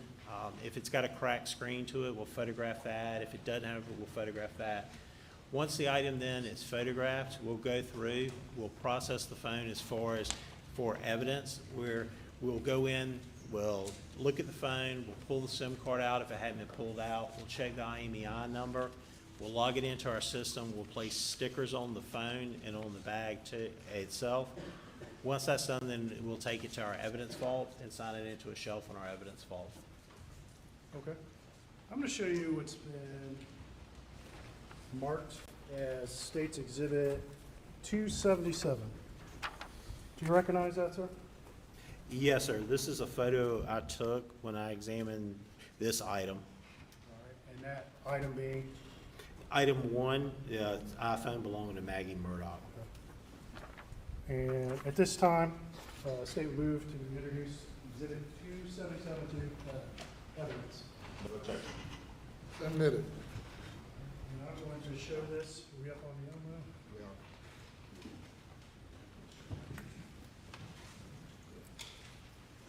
Okay, what is this picture of? What do we see on this picture? This is a picture of her settings on her iPhone. I opened the settings. I went in and pulled up. It shows the name of Maggie Murdaugh has been entered as a name for the phone. It also shows that the phone has been placed in airplane mode, that the Wi-Fi connection is off, Bluetooth connection is on, cell connection is placed in airplane mode. Okay. So this is a picture you took, correct? Yes, sir, it is. And did you alter any of these settings yourself? No, when sir. you access this phone? No, sir, I did not. And we see the phone's in airplane mode, correct? Yes, sir. And is that the condition you received the phone? Yes, sir, it is. And do you recall if it was powered off when you received it? It was powered on when I received it. But it was in airplane mode, correct? Yes, sir.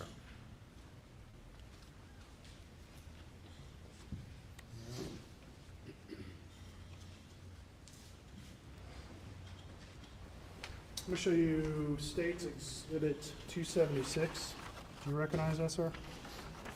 Yes, sir, I do. And is that a picture you took? Yes, sir, it is. It's one I took during our examination of the phone. All right. And that's, again, Maggie's phone? Yes, sir, it is. All right. And at this time, State would move to introduce State's Exhibit 276 in evidence. No objection. Did it without objection.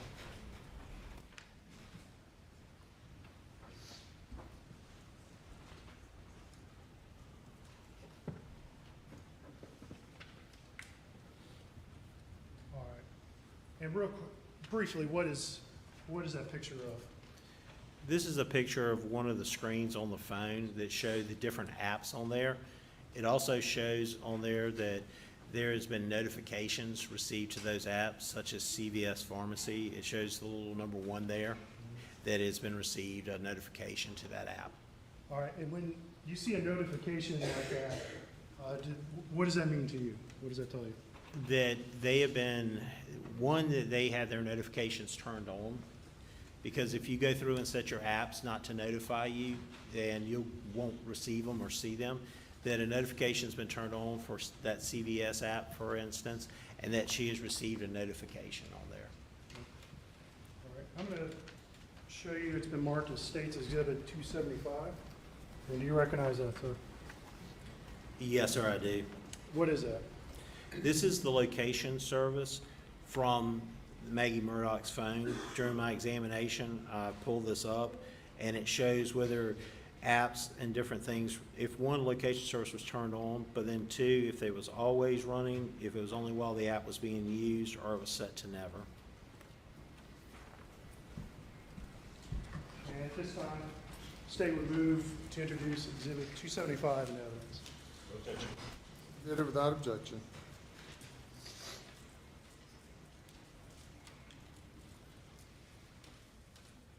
Okay, can you read that, Lieutenant Doug, on the screen? Yes, sir, I can. All right, and at the top, what is that? What do we see there? At the top of it, on the left-hand side, you see the time of 12:30 with a little triangle next to it for location services. Then on the right-hand side, you see the little airplane to indicate the phone's in airplane mode. Then you see the battery, and it's hard to tell on the screen, but I believe it's yellow, it looks like, on there, that it's a low battery. Then it's the location services. It shows that location services are turned on.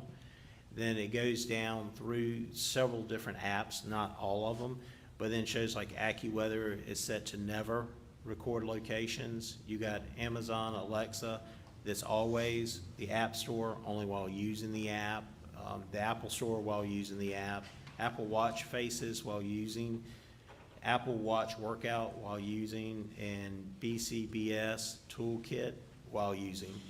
Okay. So these are user settings that presumably the owner of the phone would have set, correct? Yes, sir. Majority of the time, when you add a new app to your phone, it asks you, do you want to allow location services? Do you want to allow it all the times, only while using the app, or never? You can also go into your own settings and change those location services. Okay. And for most of these apps we see on here, it seems to say that location services only be used while using. What does while using mean? It indicates when you pull the app up and the app is in use, that's when it's recording the location that you're at. Whether it's running in the background or you pull it up and then close it completely out. So if no one is actively using a particular app, the phone's not going to record location data, correct? Correct, for that app, yes, sir. For those settings where it says while using, correct? Yes, sir. All right, I'm going to approach and show you Exhibit 278. You recognize that, sir? Yes, sir, I do. And what is that? This is a picture of Maggie Murdaugh's phone I took while I was doing the examination of it, and it shows the recent call log. So that, at this time, I would move to introduce State's Exhibit 278. Submitted.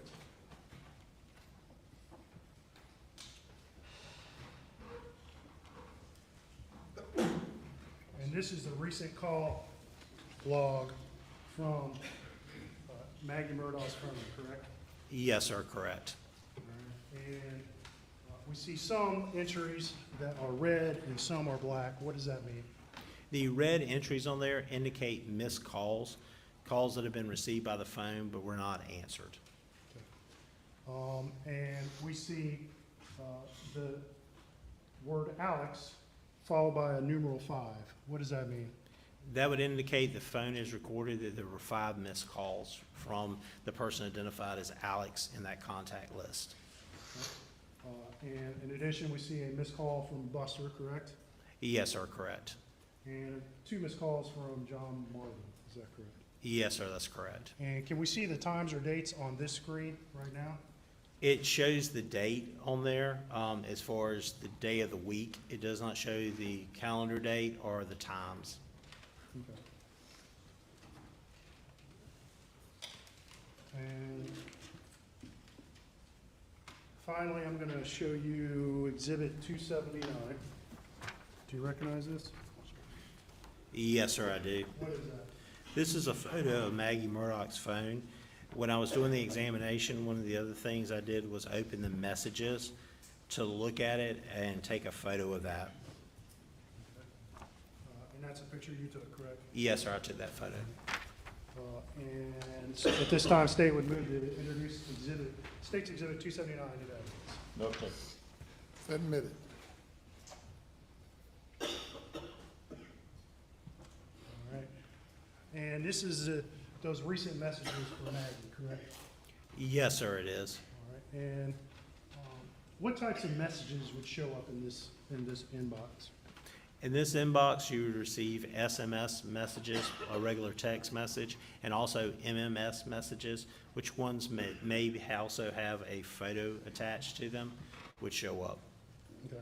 All right. And I see to the left of most of these a dot. What does that dot indicate? That dot indicates messages that have not been read or opened. Okay.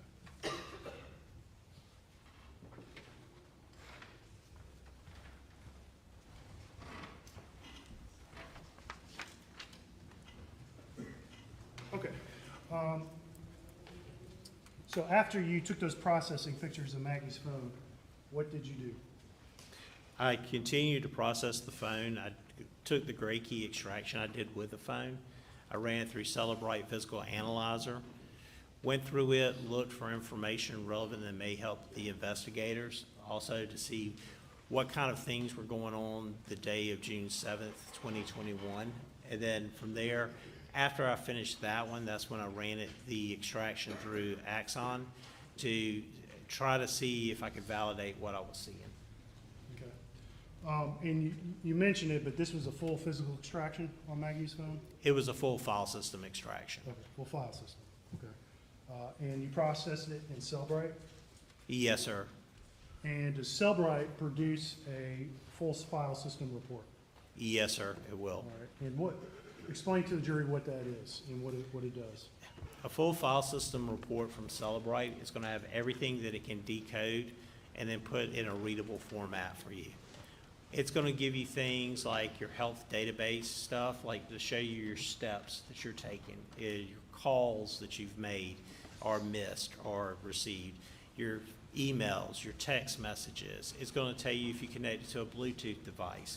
It's going to tell you if you went and were in a certain area, you have geolocation information, such as GPS information. It's also going to tell you if you have mobile payments in there, where you can look and see what cards you had in your mobile payments. Just to name a few, it will pull thousands of pages of information if you ran a full one and pulled it. It'll also give you the configurations of apps. Also give you the databases too in that report. Okay. And you just mentioned it, but a full Cellbrite report is rather large, correct? Yes, sir. Depending on the size of the phone and how much information is on the phone, I have seen them run over 148 gigs in size for one report. What is a gig? A gig is a measurement that is used for data.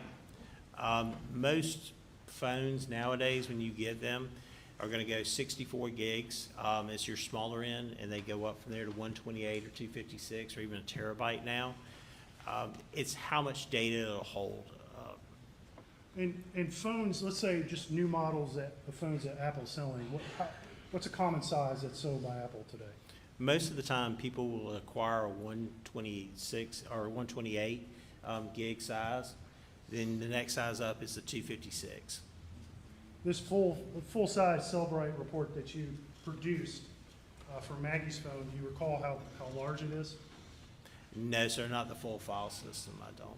All right, but it's large, correct? Yes, sir, it's, if I remember correctly, it's probably about 68 gigs in total size.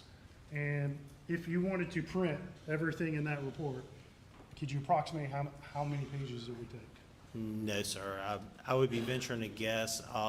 Looking at the timeline, for instance, in a report like that, you're probably talking about 9,000 pages just for the timeline section of that report. All right, I'm going to show you a box. I think the marker's on the inside, so you might need to open it up, but it's State's Exhibit 280.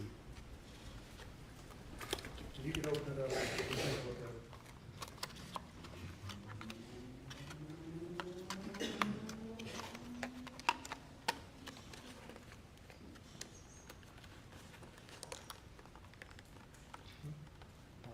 And what is the contents of that box, sir? The contents of this box is a portable, solid-state external hard drive. Okay. And is that something you've had access to before? Yes, sir. And what did you do with that external hard drive? On this external hard drive, I provided a copy of the file system report from Cellbrite. I placed it on this hard drive. And for whose phone? This is for Maggie Murdaugh's phone.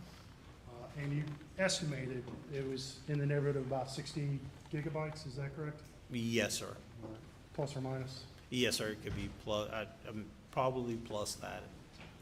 And that represents the full file system that you pulled off of Maggie's phone, is that correct? Yes, sir, in a report format. And the phone's in evidence sitting right there in front of you. Is there any significant difference in the data that's contained on that phone and contained on that hard drive, other than the ability to access it? That's the only difference. All right. Your Honor, at this time, State would move to introduce State's Exhibit 280 into evidence. Objection. It's admitted. All right, Lieutenant Dove, we just talked about if we printed all that, it would be thousands of pages, correct? Yes, sir. And so for today, you've printed shorter reports that we can look at and discuss for Maggie's phone, is that correct? Yes, sir, I did. But those reports are pulled from that full Cellbrite report on that hard drive? Is that Yes, sir. Okay. Okay, I'm gonna show you something that's marked as State's Exhibit 281. Take a look at that, sir. And you recognize that? Yes, sir, I do. What is that? This is a report, a Celebrate report from Maggie Murdaugh's phone that was pulled just for call logs with a filter established for just June 5th, 2021 to June 7th, 2021 as parameters for this phone. And so those are call logs that were stored on Maggie's phone, is that correct? Yes, sir, they were. And explain to the jury real quick, they heard from a Verizon representative this morning, what's the difference between call logs stored on that phone and call logs that might be stored by a company like Verizon? When call logs are stored on the phone, one of the things on this report, for instance, it'll have network unknown. It's not pulling network information, so it doesn't matter whether you're using T-Mobile or Verizon for your phone, it's still gonna pull the call logs. Even if you were to go and switch carriers from Verizon to T-Mobile, it would still pull the call logs from the database. One of the other things it'll do is it'll record times that the phone's receiving the call along with the amount of time that you spend on the call. It'll show if it was answered or missed on there. Okay. Conrad, we're going to take a break Yes, sir. at this time. Ladies and gentlemen, if you'll go to the jury room, we'll take a 15-minute break.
May now be seated.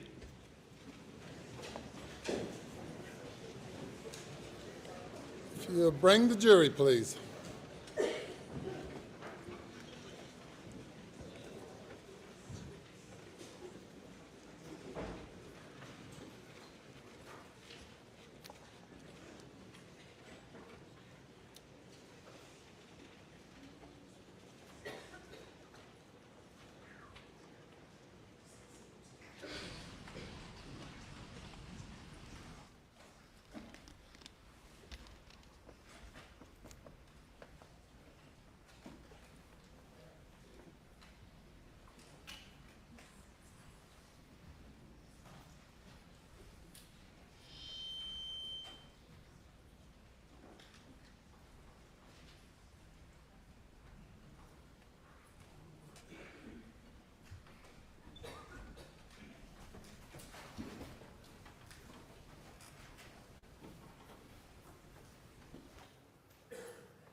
Thank you. You may proceed.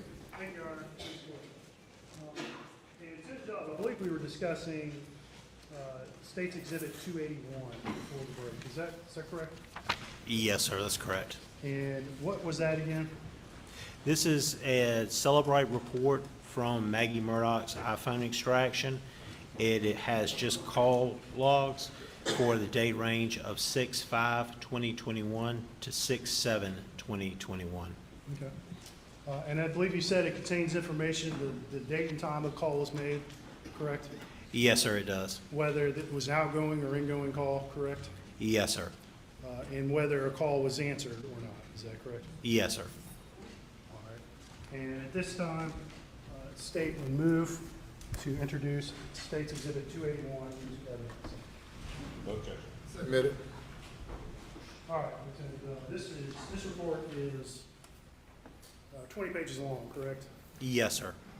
And we're not going to go through line by line every call, but I'm going to focus on, can I have the Elmo, please?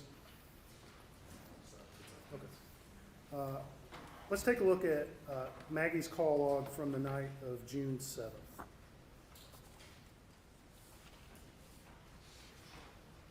All right, can you read that from your screen up there, sir? Yes, sir. I can read down to item 8 on that. Okay, and actually, we're gonna go back a little bit more in time.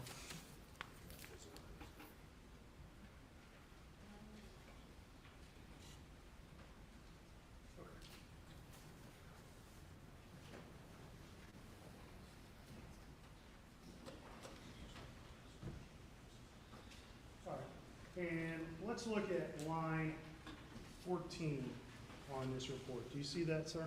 Yes, sir, I can. All right. And first of all, when I say line 14, what am I referring to on there?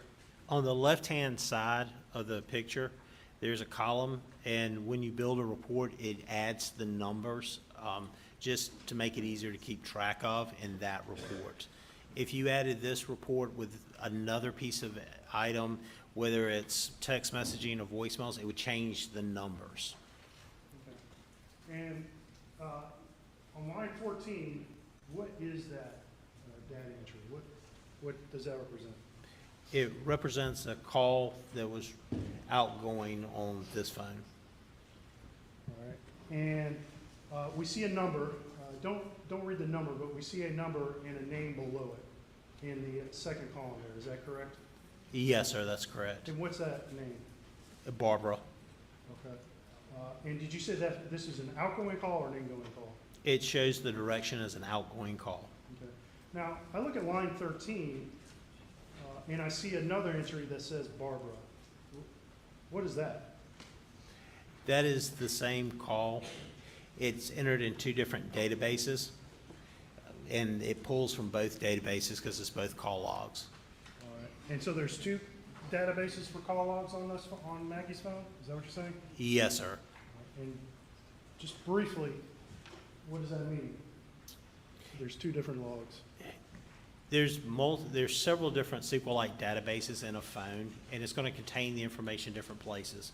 One may be recent calls, one may be calls that are considered past the recent step that's set in the database, so that it's going to be in the call logs, but it's not going to be in the recent. Sometimes you'll see them in both databases, recent and the call logs.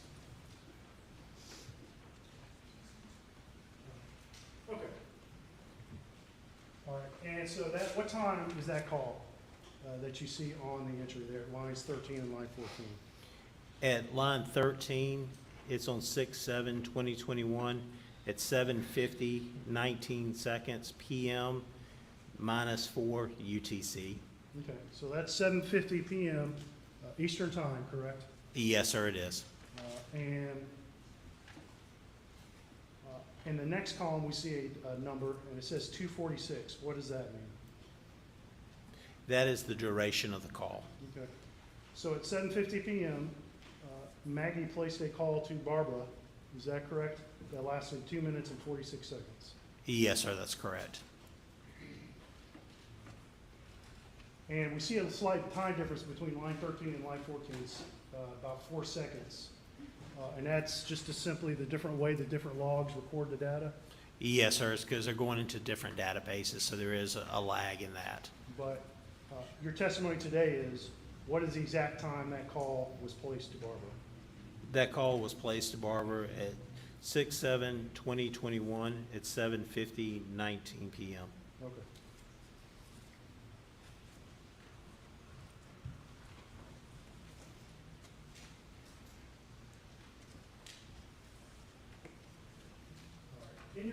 with Maggie's call logs, was this the last answer, or excuse me, the last phone call that was either dialed or answered by someone on Maggie's phone? I would have to check the logs again, but I believe so. I'll let you know that. Take a look.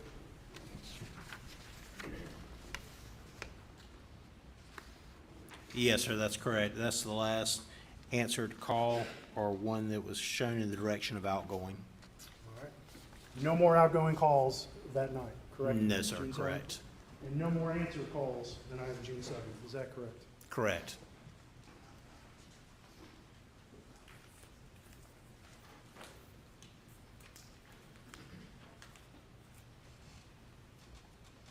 Okay.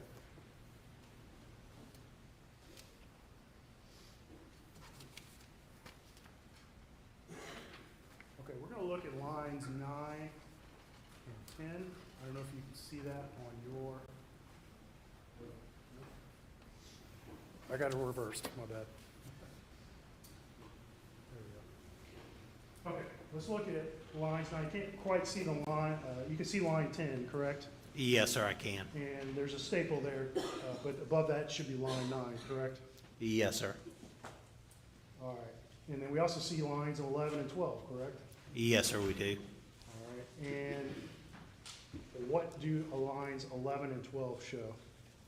They show that the phone from Maggie Murdaugh received a phone call from 1-803-942-1227.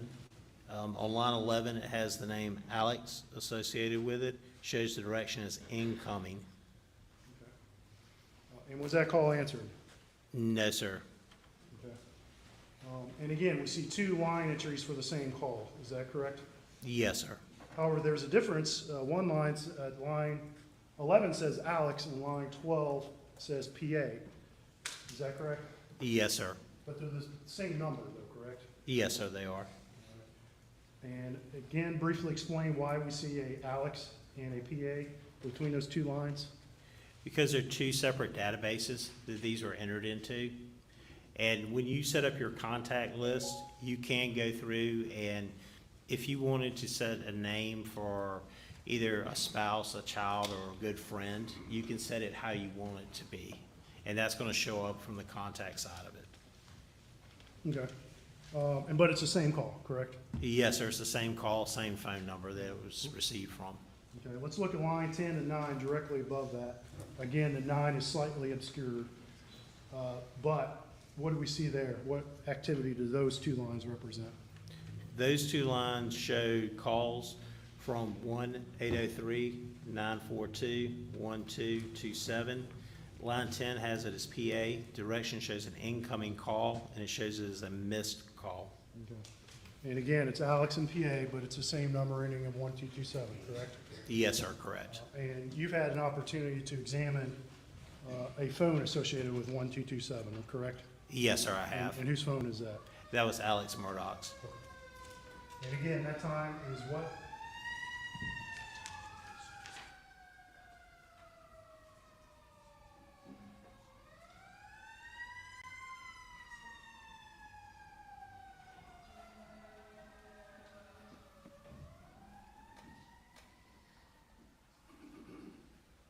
All right, and the 2 times you see in line 10 and 9, can you read those times in those two blocks? And are they the same?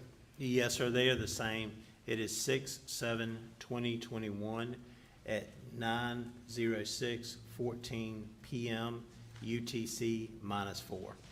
And that's local time, 9:06, correct? Yes, sir, that's local time. And 14 seconds, correct? Yes, sir. Oh, all right. And let's read the times for line 11, 12. That's the first call from Alex. What are the times for the call that's associated with lines 11 and 12? They are the same time. It is 6/7/2021 at 9:04:23 p.m. UTC -4.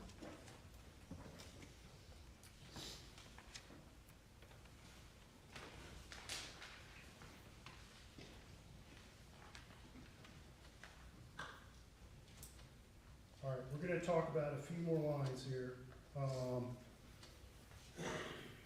Let's talk about lines 7 and 8 on this report. I mean, what does this information show?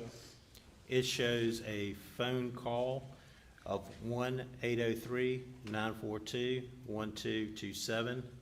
On line 7, it has the name of Alex. Direction shows incoming, and it shows that it was a missed call received on 6/7/2021 at 9:06:51 p.m. UTC -4. All right. And again, those are 2 lines associated with the same call, correct? Yes, sir. And so just reviewing, within the space of about 2 minutes, you see 3 separate calls from Alex's phone incoming into Maggie's phone. Is that correct? Yes, sir, that's correct. All right. And after that 9:06:51 call on line 7 and 8, what's the next call you see on this log?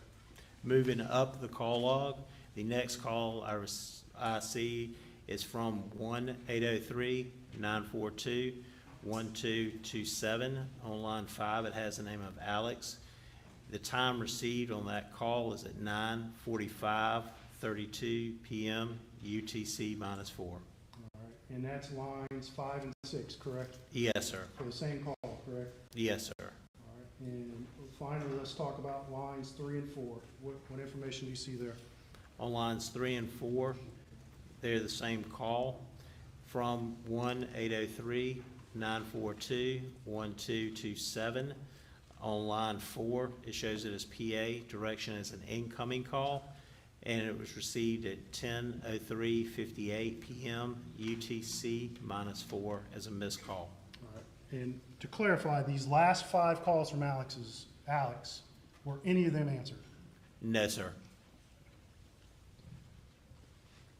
And previously, we looked at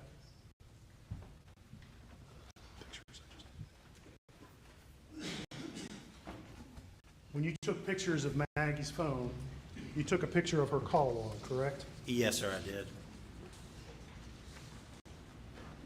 All right, and I'm showing you again, I'm gonna put it up on the screen, it's been admitted, Exhibit 278.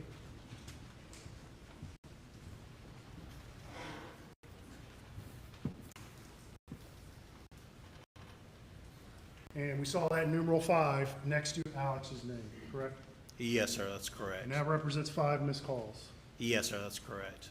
And I don't know if you're doing math while we went through that, and we can look at it again if you'd like, Lieutenant Dove, but did you count the calls from Alex that were missed in a row as we went through that call log? Yes, sir, I came up with 5. Okay. And since I had that picture up there, when you access Maggie's phone to take these pictures and to go through some of these screens, did you change any settings? No, sir. The extraction had already been done at the point I took these photos. Okay, so the extraction actually was done before these pictures. Yes, sir. All right. But even after, did you change any settings or open up any calls to make anything difference on the phone? No, sir, I did not.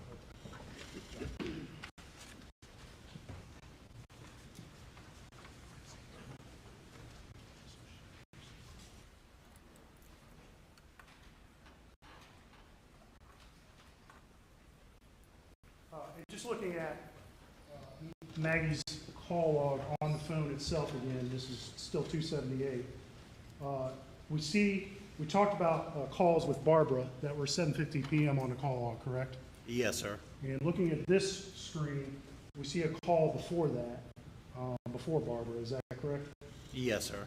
And who is that name on that call? Mary Ann? Okay.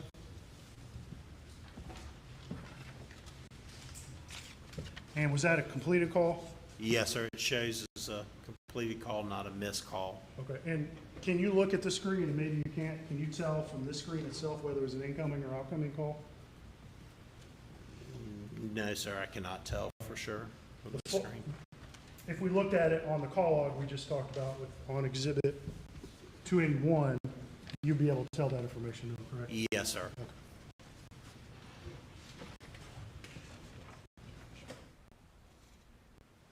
All right.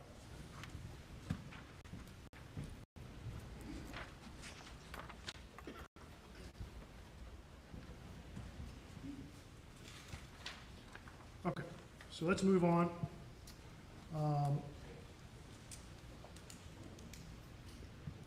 Let's talk about Maggie's text message report.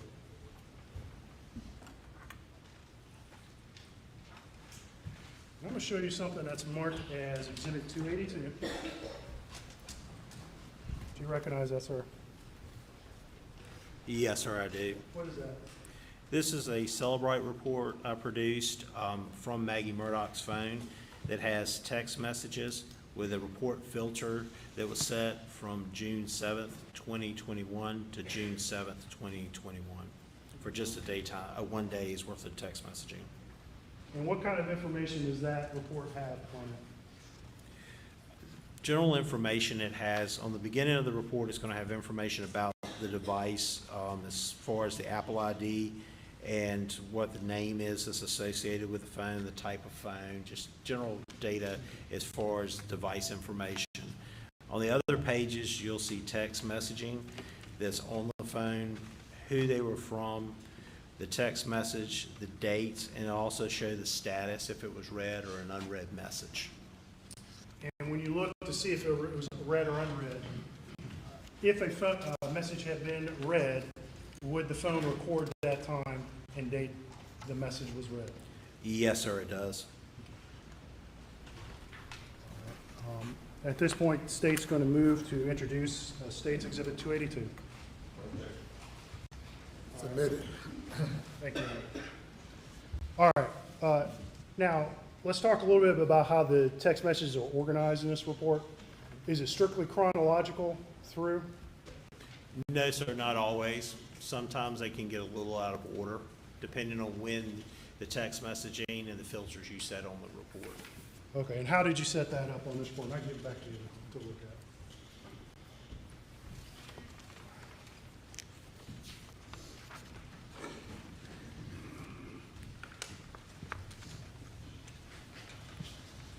On this report, it appears to pull chronologically, but it's also pulling instant messages versus chat messages, and they are coming from different databases.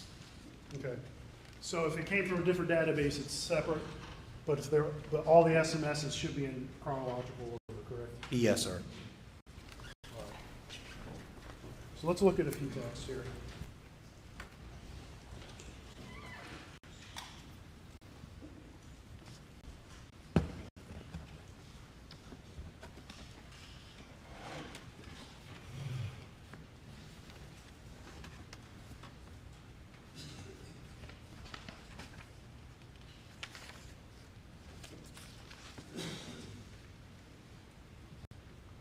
Okay. This is page 31 of this report. All right. Can you read that at the bottom there? Is that readable? Just part of the bottom is readable. Sorry, I was looking at the wrong one. Okay. And what is this? This is appears to be a group text message that was received on this phone from one individual to several other individuals. Let's not read numbers, but there's most of these have names next to them. So who sent this message? It appears, it has it down as John Marvin. Okay. And who else is in this text group? Maggie Murdaugh appears in this, but it has her user account name, which is a Yahoo email address. Okay. It has Alex, Christy, Lynn, Alan, Liz, and it has one phone number that does not have a name associated with it. Okay. All right. And what time did this text message arrive on Maggie's phone?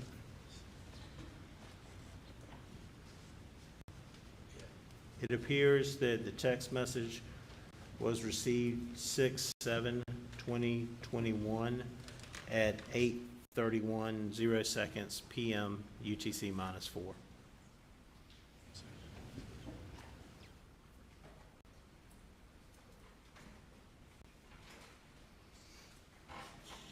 I think without offensive objection, the state's going to move to seal this as per the evidence per the previous protocol. Your Honor, and I understand that's to protect the phone numbers and email addresses of the other folks on here. We have no objection. Is that correct? No objection to stealing the phone numbers, Your Honor. Okay. All right, now look, real quick again, what time did that text arrive on Maggie's phone? It shows at the bottom of it, it's 6/7/2021 at 8:31 PM, UTC -4. Okay. And was that text message read? Yes, it shows it as red. Okay. And what time was it read? It shows it as red on 6/7/2021 at 8:31:16 PM, UTC -4. So about 16 seconds later. Yes, sir. All right. Can you read this text message, please? Yes, sir. It says, I plan to go over to visit Dad tomorrow afternoon. Is anyone else planning to go? All right. And that's from John Marvin, correct? Yes, sir. And we're not going to go back and look at the previous text in this thread, but what is the general topic that they're discussing, just for context for the jury? It appears that they are talking about going to visit Dad tomorrow, and trying to find out if anybody else plans to go over with them at any time. And this is a response to a series of texts about Randolph, Alex's dad, and his health, correct? Yes, sir.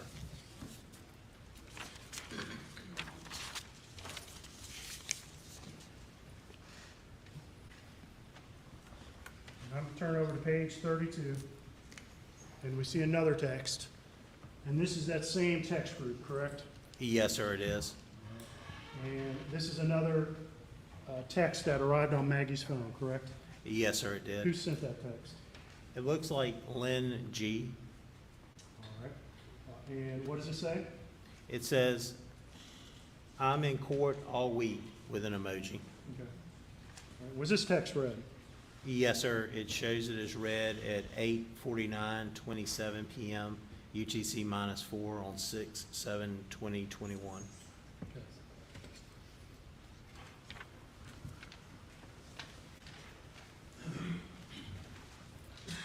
I'm going to hand this report back to you. Have you help me find.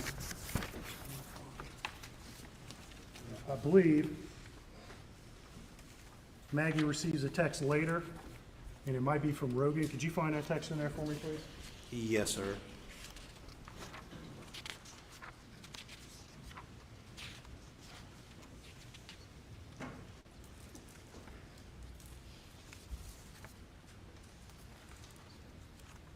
Yes, sir, I've located it. Okay, what time did that text arrive on her phone? That text arrived on 6/7/2021 at 9:34:14 PM, UTC -4. Let me see.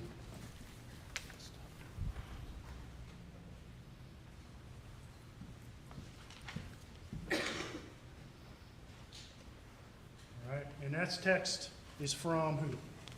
That text, it says it's from Rogan. And that's at least what the call, or the apps, or excuse me, the contact list says. Yes, sir, that's the name that was entered in the contact list associated with that phone number. And that arrived on Maggie's phone when? On 6/7/2021 at 9:34:14 PM, UTC -4. And was that text ever read? No, sir, it appears as a status of unread. Okay. Now, let's be clear about something, Lieutenant Dove. You know, when we say a text is read or a call was answered, can you know for certain from your forensic analysis of who the actual person was who answered a call or made a call or read a text? No, sir, I cannot tell you who did it. I can tell you that the phone has the information. The phone recorded certain information, but I can't tell you who's actually touching the screen or pushing the buttons on it. Okay. But in order to place a call, or to place a text, or to read a text, what condition has to be satisfied?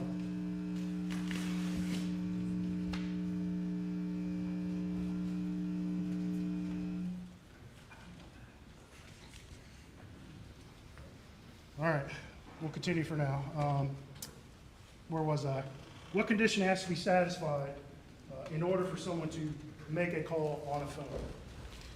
Unless you're making an emergency call, like a 911 call, you would need to know the passcode to be able to unlock the phone to get to it, to the contact list, or either to the number pad to dial the number. All right, so you need to know, A, the passcode, correct? Yes, sir. To unlock the phone, correct? Yes, sir. And are there other ways to lock these phones, or unlock these phones? There's also too with iPhones, which this one was, there's the biometric way of doing it. If you set a face unlock, where instead of having to enter your passcode every time, you can look at it, the camera will activate, and then it'll unlock via your face.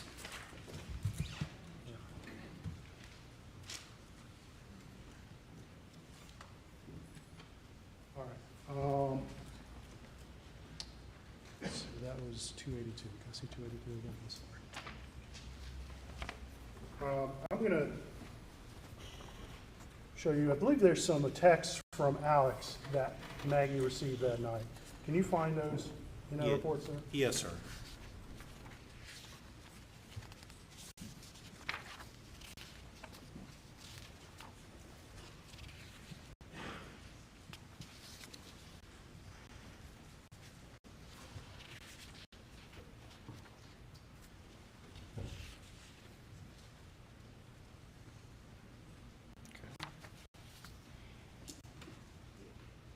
Yes, sir, I found the text thread.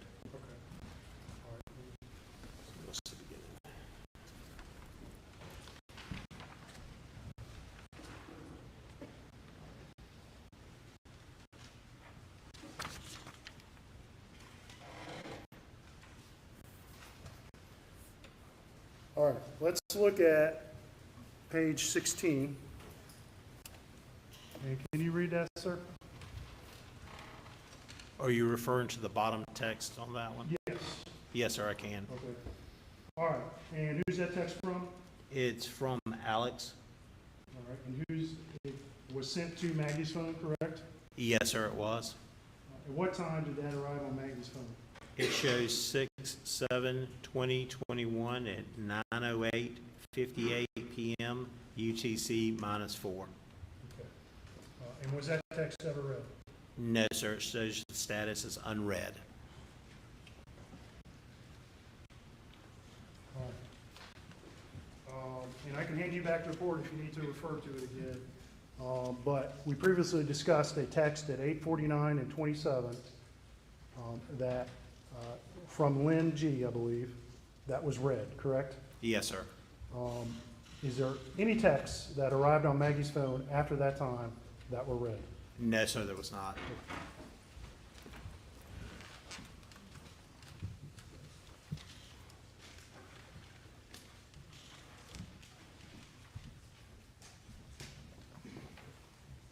Okay. And I'm going to hand you, it's been marked as State's Exhibit 282. And I'm going to ask if you recognize that, sir. Yes, sir, I do. What is that? This is a Celebrate report that I produced from Maggie Murdaugh's phone. It has on there device events from her phone with a date range filter placed on it for the day of 6/7/2021. Okay. All right. And what kind of information is contained in that report? In this report, it's going to have different information in there as far as activity. It'll have location information in there. It'll also have whether the phone was unlocked, if it was locked, if there's orientation changes. It'll also pull if it was plugged in, whether to a car or to the wall to charge. And these are all, most of this is information that's stored in those databases we discussed previously, correct? Yes, sir. Most of this information is in the Knowledge C database. Okay.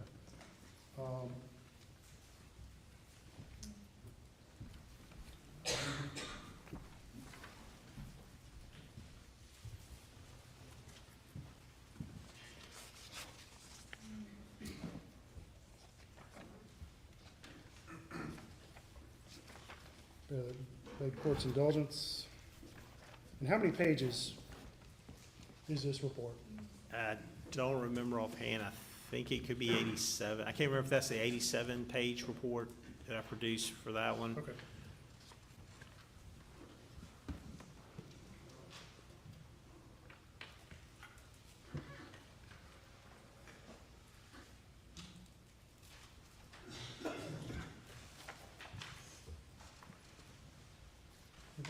going to direct your attention, if you could read that, to line 4336. Do you see that at the bottom, sir? Yes, sir, I do. All right. And what information is contained on line 4336? It has, the first column has the number, then it has device events. The next column that's populated has a date of 6/7/2021, 8:17:15 p.m. UTC -4 start time. Then the column, 2 columns over, it has unplugged, and this information was obtained from the Knowledge C database. What does unplugged mean? It would indicate that the phone was unplugged, whether from a vehicle or from a wall or a computer that it was charging.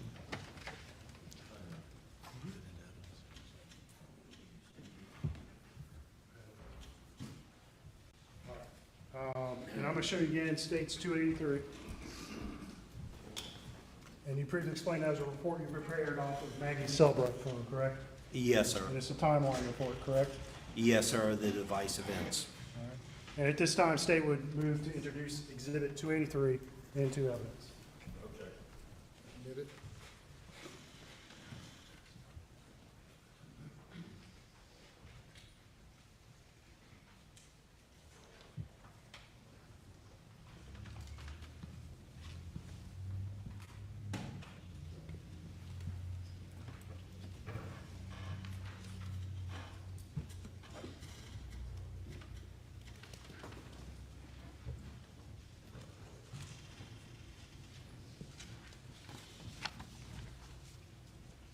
Okay, I'm going to direct your attention to line 4354. Can you see line 4534? Yes, sir, I can see 4354. And what's the date and time associated with that log? 4354, the date associated is 6/7/2021 at 8:30:23 p.m.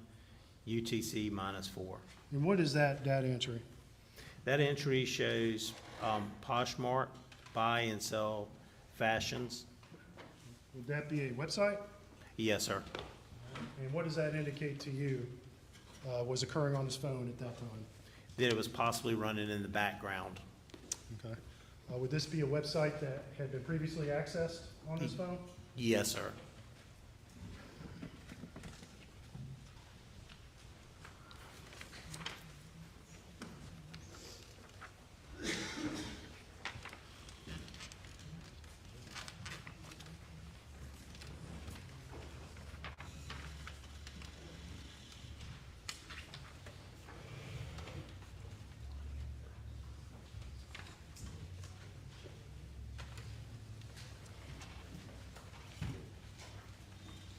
Okay, I'm going to show you a series of entries starting at 4404 here. I want to see if you can read that up there. Can you read 4404?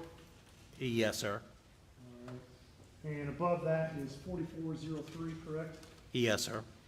And what is that line entry we see at 4403? It shows that the display was on, and that was obtained from the Knowledge C database. Okay. And then, and that, this is all June 7, 2021, correct? Yes, sir, and the time on that one is at 8:49:20 p.m. UTC -4. It shows as a start time. Well, let's talk about that for a minute. Display on, what does that mean? It's when your screen lights up. It's the easiest way I can describe it, and there can be a variety of reasons why it would light up. All right. Well, let's talk about some reasons. Why don't you list some, please? If you receive a notification, whether it's a call, a text message, if you have it set to receive notifications from an app, like the CVS app that was previously on there, you receive those notifications, your screen, if it's your phone sitting down and not being used, it'll light up to let you know that you received the notification. It can also it can light up if you have too much vibration sometimes. If you're walking around, tossing your phone up and down, sometimes it can light up. There's various reasons what could cause it to light up. Could bumping the phone light up the screen? Yes, sir, it could. Could picking a phone up light up the screen? Yes, sir. So, of those reasons you gave, some of them sound like there could be human caused, correct? Yes, sir. And some of them sound like could be processes that are on the phone itself and requires no external human interaction, correct? Correct. All right, so bumping a phone, that's a human interaction. If someone physically bumps a phone, correct? Yes, sir. But if a notification comes in and the screen lights up, is that something necessarily the user caused? No, sir. So it could just happen on its own? Yes, sir. Okay, so let's look at line 4404, the line below that. And I think we've got the date established, but what time is that line at on line 4404? It shows a time of 8:49:26 p.m. UTC -4 as a start time. Okay, and what kind of data entry is that? It appears to be an SMS or a text message that the phone was processing. Okay.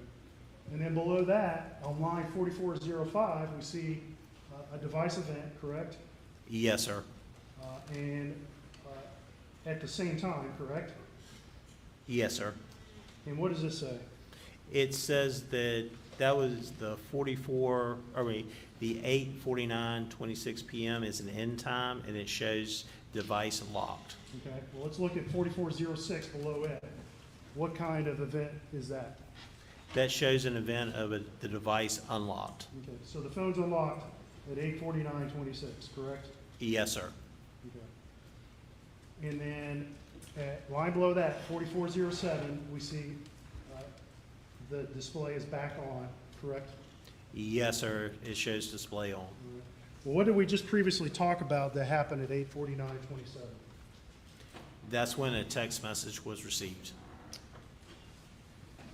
Was it received or read at that point?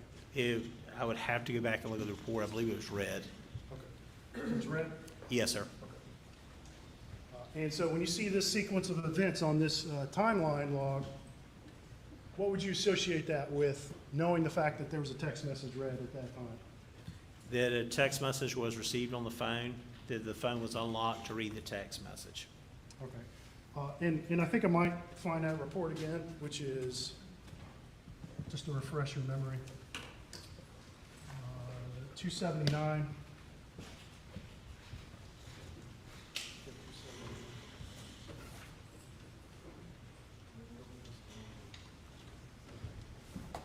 That's the wrong one, sorry. 282, my apologies, 282. Just to refresh your memory, why don't you go back and look at that event at 8:49:27. I believe it was the text thread from the family members.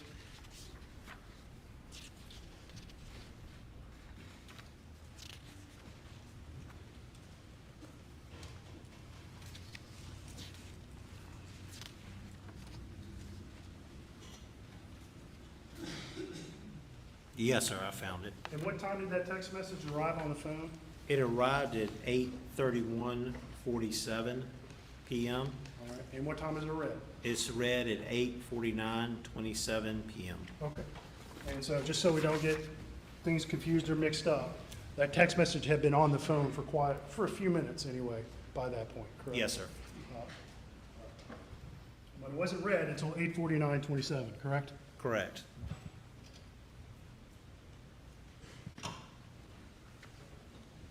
All right, let's keep going here for a minute. All right, let's look at line 4409. Do you see that line on your screen, sir? Yes, sir. Okay, and what is this line? What does this represent? This is a line that indicates the start of an orientation change of the phone. Okay, and what is an orientation change? An orientation change would be if you take your phone, it's considered portrait if you're holding it straight up. If you turn it to the side, it's considered landscape, and that would be changing the orientation of it from straight up to sideways. So what can cause an orientation change? It would have to be somebody moving the phone. As far as if I'm holding my phone up to talk to somebody or to look at something on their scrolling, and then I hold it down by my side, it's gonna cause it to change orientation. Or if I rotate it in my hand to watch a video, it's gonna cause an orientation change. So could picking up a phone to read a text message cause an orientation change? Yes, sir, depending on where you're holding it to start with. And can you think of any process on a phone that will cause an orientation change to log other than a human holding the phone? No, sir, not that I've seen. Well, one possibility I'm going to ask you about is, if, say, a phone's dropped, could that cause an orientation change? It would have to tumble end over end, like down steps, for instance, and it would have to be on to be able to record that orientation change. Okay. All right. Let's go down to line 4412. Do you see that, sir? I'll scoot it up. Yes, sir, I do. And what does that line show? That little line shows the start time of the device being locked. Okay, and what time is that? It's at 8:49:31 p.m. UTC -4. All right, and I can hand this phone to you, or excuse me, this report back to you. We'll come back to this, that line again in a minute. But I'm having you look through this report. So the phone was locked at 8:49:31, correct? Yes, sir. Can you look in that report and determine if at any point later that night the phone was unlocked?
I do see on here where it does show that the lock stage ended on 6/8/2021 at 1:10:35 p.m. UTC -4. And that's the next day, correct? Yes, sir, that's the next afternoon at 1:10 p.m. Okay, so that phone was locked between 8:49:31 and 1:10 p.m. the next day, correct? Yes, sir.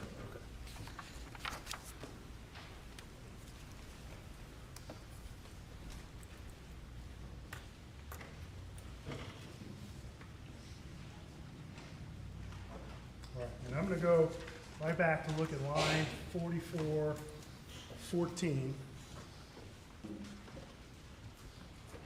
Excuse me, 4413.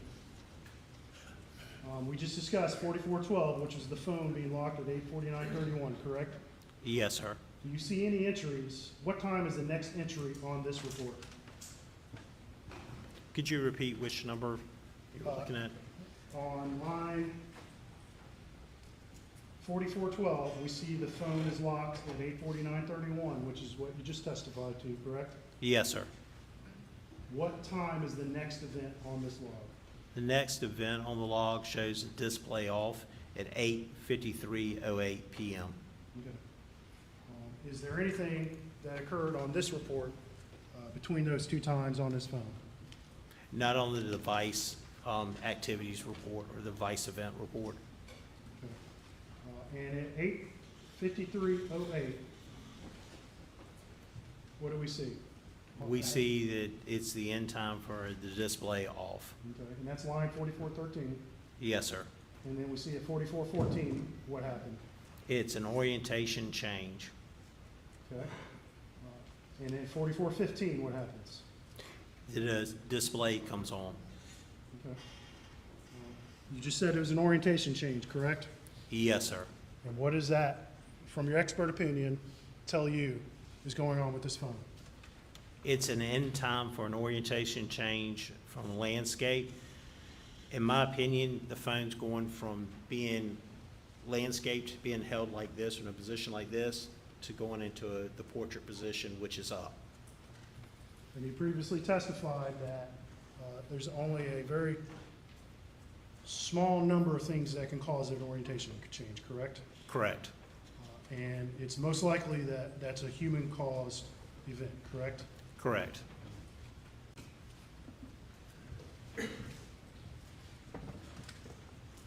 However, you can't testify to today as to who held that phone at that time, correct? Correct.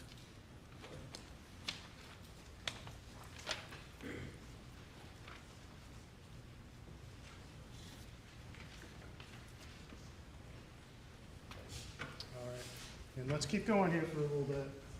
We're at 8:53:12, and, excuse me, 8:53:24, and that's line 4417. What do you see again? It shows an end time for orientation change from portrait. Okay. And then we see lines 4418 and 4419, we see the display come on and off, correct? Yes, sir. It shows the end time of display on, and then it shows the start time of display off.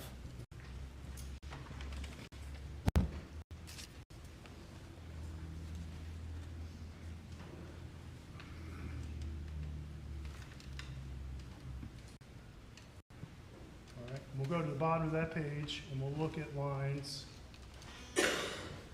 4428 and 4427. What do you see there, sir? On 4428, it shows the start time at 8:54:40 p.m.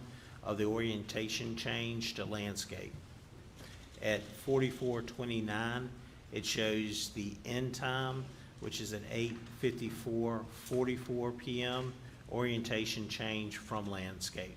And my apologies, I meant to direct you to lines 4426 and 4427. What do you see in those lines?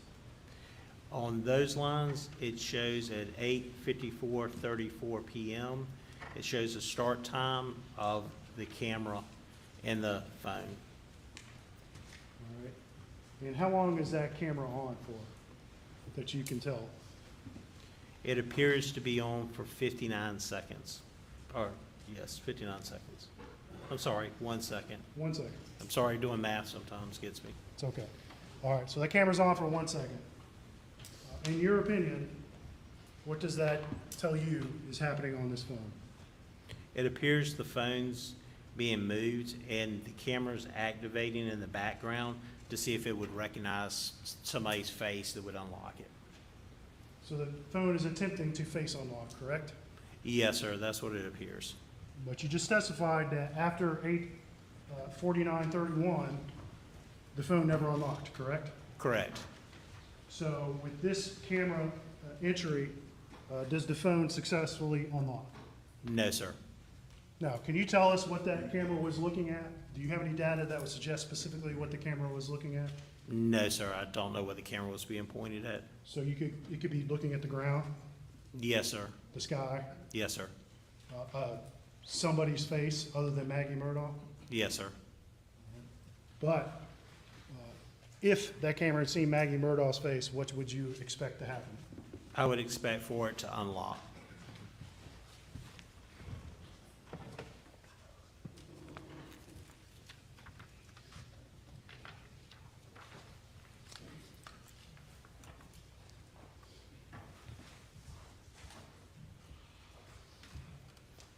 Okay, let's keep going. All right, let's look at line 4434. And this is at time 8:55:32. What do you see there, sir? It shows the end time for orientation portrait, which means it was ending in that orientation. Okay. So again, at that time, would it be your opinion that phone was held in somebody's hand? Yes, sir.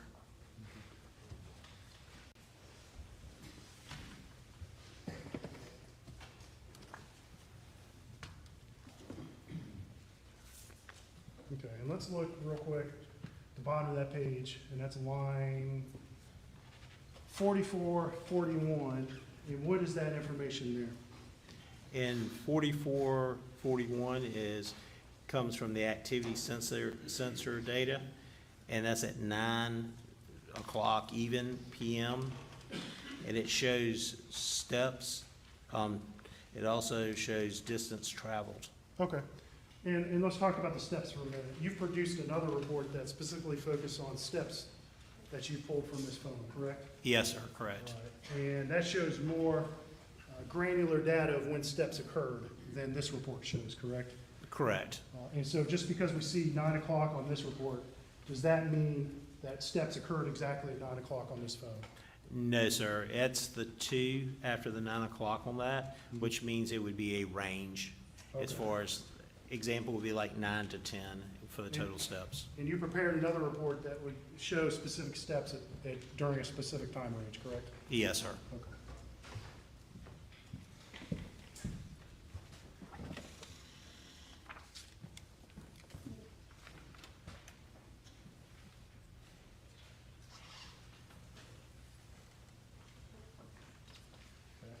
Keep going. All right, let's look at line 4447. What do you see there? 4447 shows from the call log database an incoming call at 9:04:23 PM. Okay, and who's that call from? It's from phone number 1-803-942-1227 PA. And that's the call that we discussed in Maggie's specific call log, correct? Yes, sir, it is. And that's at 9:04:23, correct? Yes, sir.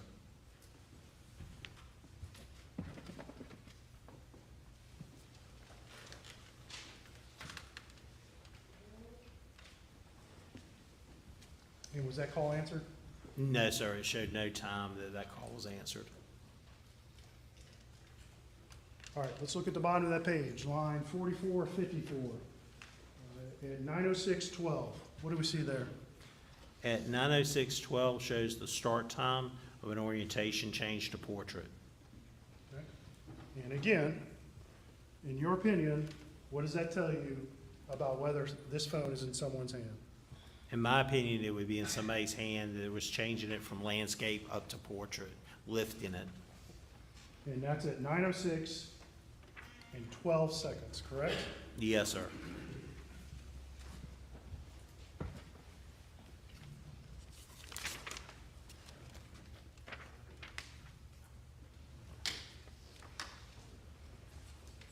Let's go to line 4456. Can you read that, sir? Yes, sir, I can. Okay. And line 4457. What Yes, is sir. line 4456 and 57 associated with? They're associated with a phone call that was incoming to Maggie's phone. Okay. And what is the time on that call? It's at 9:06:14 PM. 2 seconds after that orientation change, correct? Yes, sir. And that call came after the orientation change, correct? Yes, sir.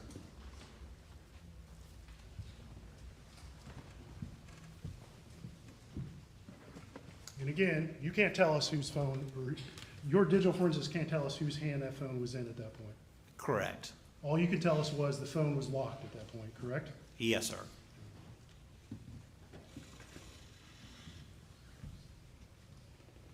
I'm gonna hand this back to you, and I want you to review this report. And I want to have you tell us if that is the final orientation change in 9:06:12 or not. You see if you see any further orientation changes after that point.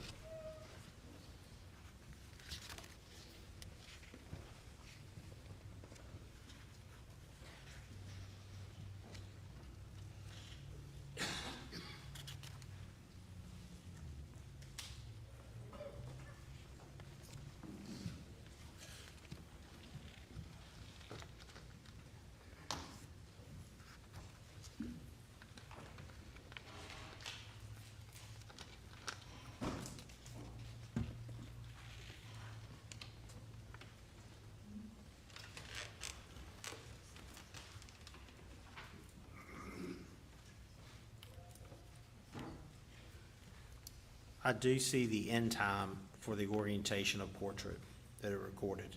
Okay, what time was that? It was at 9:06:20 p.m. Okay. And when you say end time, what do you mean? It's just the time that it recorded that it stopped in recording that portrait mode. It So you does saw not, the excuse me, I don't mean to interrupt. Please finish. I'm sorry, I was gonna say, I don't see any orientation change to landscape after that in this report. Okay. So at 9:06:12, the orientation change starts, correct? Yes, sir. At 9:06:14, there's an incoming call from Alex, correct? Yes, sir. And after that point, you do not see any more orientation changes, correct? Correct.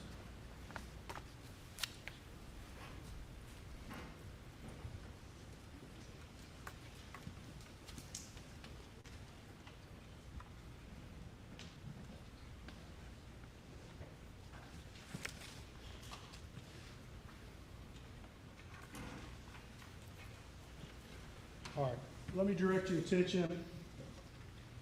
Excuse me. You talked about the 9:06:20 orientation change in time, correct? Yes, sir. And then we see at line 4461, another incoming call, correct? Yes, sir. That was at 9:06:51 p.m. and that was from 1-803-942-1227 PA. And that's Alex's phone, correct? Yes, sir. And that's the third phone call within about 2 minutes from Alex, correct? Yes, sir.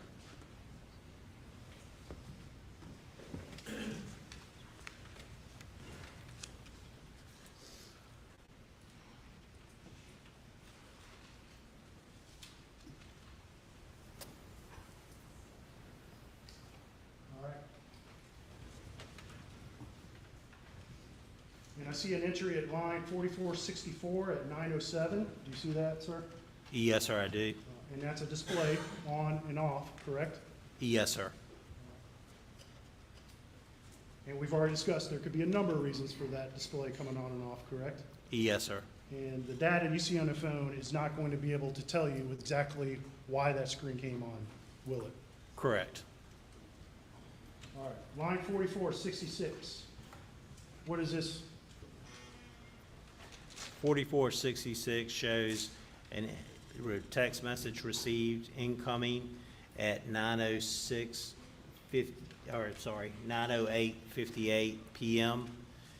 From the phone number 1-803-942-1227, Alex, to Maggie Murdaugh. What does that text say? It says, going to check on M, be right back. All right, I'm gonna put you on the spot here. That call occurred at the last call from Alex occurred at 9:06:51, correct? Yes. And the text came from Alex at 9:08:58, correct? Yes. And this was a text that was never read, I believe you testified to in the previous report, correct? Yes, sir, correct. All right, I'm gonna put you on the spot here. Can you calculate the time between 9:06:51 and 9:08:58, please?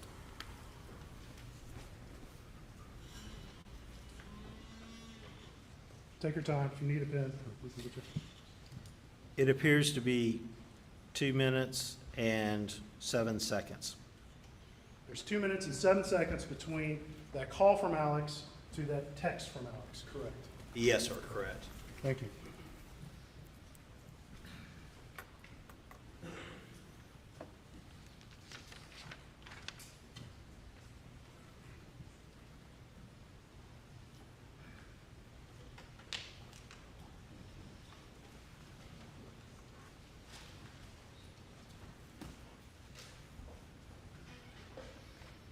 Okay, let's look at lines 4465 and above it, 4468, and above that's obscured because it's stapled at 4467. Do you see those two entries? Yes, sir. And we see that's, mobile SMS at 9:08:58. Is that a data entry associated with that incoming text from Alex we just talked about? Yes, sir, it is. And what time is that again? It's 9:08:58 p.m. Okay. What's the next entry on that log? The next entry on the log is at 9:31:44 PM, shows an end time of display off. And I'm not gonna ask you to do the precise math this time, but roughly, how many minutes is that between 9:08:58 and 9:31:44?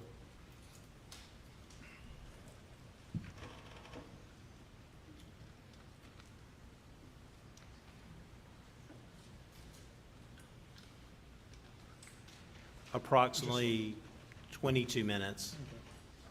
For 22 minutes, nothing happens on that phone, correct? Correct. There's no orientation changes, the phone's not unlocked, there's no incoming calls, nothing outgoing, correct? Correct. The phone just sits there for approximately 22 minutes. Correct. All right. And what do we see start happening at 9:31:44? We see that the display comes on, is the start time of that. All right. And we've talked about this already. We can go forward a little bit. We see the display come on and off a few times in that short span of time at about 9:31 p.m., correct? Yes, sir. But it's just a display coming on. Do you see anything associated with that display coming on? No, sir, not until approximately the 9:34:14 PM. All right. We'll get to that in a second. But at least for this display coming on, there seems to be no cause for that, correct? Correct. And you previously testified, the screen coming on doesn't tell you a whole lot, does it? No, sir. It could be the phone is being bumped or moved in some way, correct? Yes, sir. It could be the phone's just sitting there, and there's some sort of automatic process that causes that phone to light up, correct? Correct.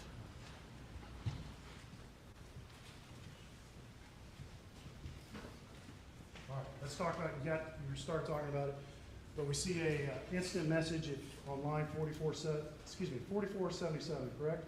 Yes, sir. And that's at what time? That's at 9:34:14 PM. And which contact is that from? It shows the contact of Rogan. And what does that text message say? It says, "Tell Paul to call me." All right, and you previously testified about this in her text message log. Was that text message ever read? No, sir.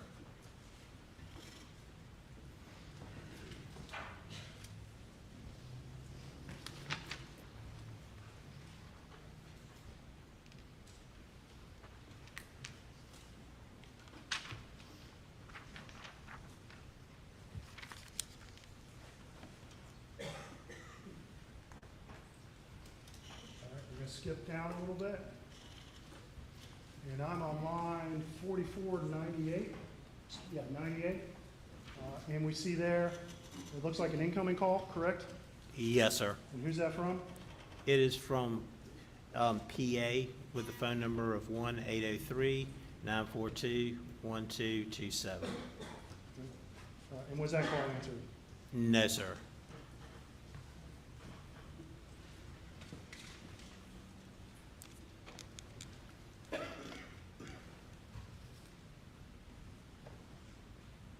And line 4503, what time is that entry?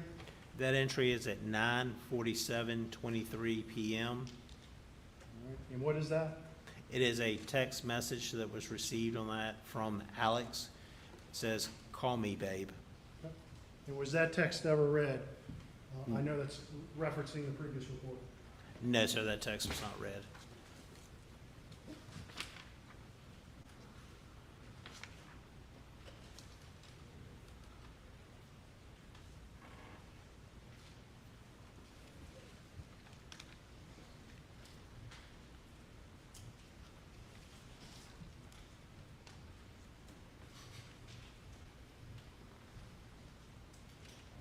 I'm gonna hand this report back to you, and I want to have you look at the next few pages. I want you to tell this jury whether you see anything in your expert opinion that would indicate that anybody actively used that phone after that last text call.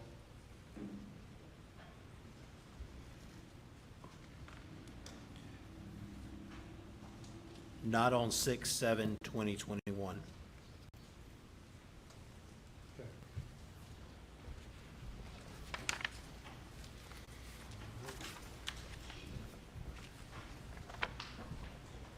Okay, I'm gonna hand you what's been marked as State's Exhibit 284. Take a look at that and tell us what it is, please.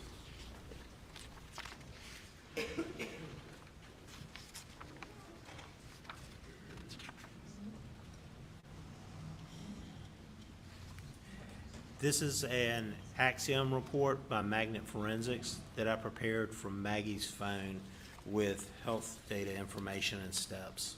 Okay. So that includes steps from Maggie's phone, correct? Yes, sir.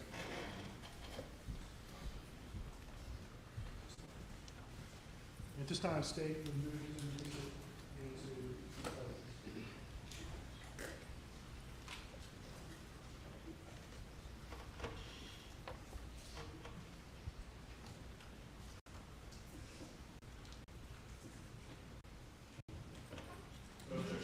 It's admitted.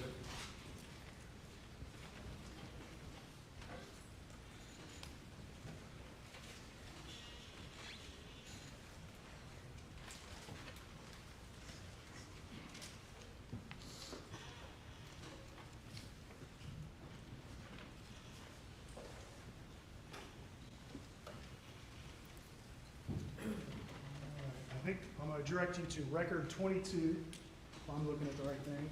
Nope, record 23, excuse me. All right, record 23. What information does this record tell us? This record tells us that 38 steps were recorded by this phone on 6/7/2021 at 8:17:41 p.m. was the start time, and the end time was 6/7/2021 at 8:18:29 p.m. And how many steps were taken at that time? 38 steps. And this is a report that shows the precise time when the steps, at least the phone recorded the steps started and when they stopped, correct? Correct. All right, let's talk about that for a minute. Steps on a phone. How does the phone record steps? How does it decide that there are steps taking place? It's several different ways it can record. It's dependent on how the phone's carried as to how many steps it records. If you carry a phone in your hand and you walk, it's going to record more steps. If you carry it on your waist in a phone case, it's not going to record as many steps because it's not detecting the motion. It's not 100% accurate as far as the steps. There are ways that if you're trying to meet your fitness goal, for instance, you can try to trick a phone or a smartwatch into believing you did more activities and more steps than you actually did. Okay. So, but at a more fundamental level, what is the phone using to determine whether the steps are taking place? It's a process running inside the phone that is recording the motion. What does it use to record the motion? As far as Would it be accelerometers? it would, a lot of times it would be. Some of the newer ones are recording actually more than that as far as recording strides and things like that, the newer versions. All right. And in your opinion, the steps that a phone records, is it always 100% accurate? No. And so this says 38 steps. Does that necessarily mean that whoever was holding his phone actually moved exactly 38 steps? No, sir. But what does it tell you in a more general sense? In a more general sense, it tells me that this phone, somebody was holding this phone and took steps, and it recorded steps. All right. And let me reference back to the previous report. I believe he testified that at 8:17, Maggie's phone was unplugged, correct? Yes, sir, it was. All right. And then at 8:17, we start to see steps again, correct? Yes, sir.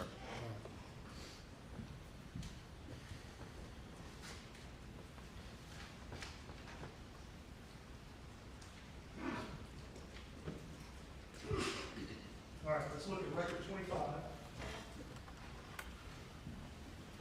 All right, and what does this show, record 25? This shows that 43 steps were recorded by the phone. At 8:30:40 p.m. was the beginning, and it ended at 8:33:28 p.m. Okay. All right, and let me point out something real quick. The entry above that, which is record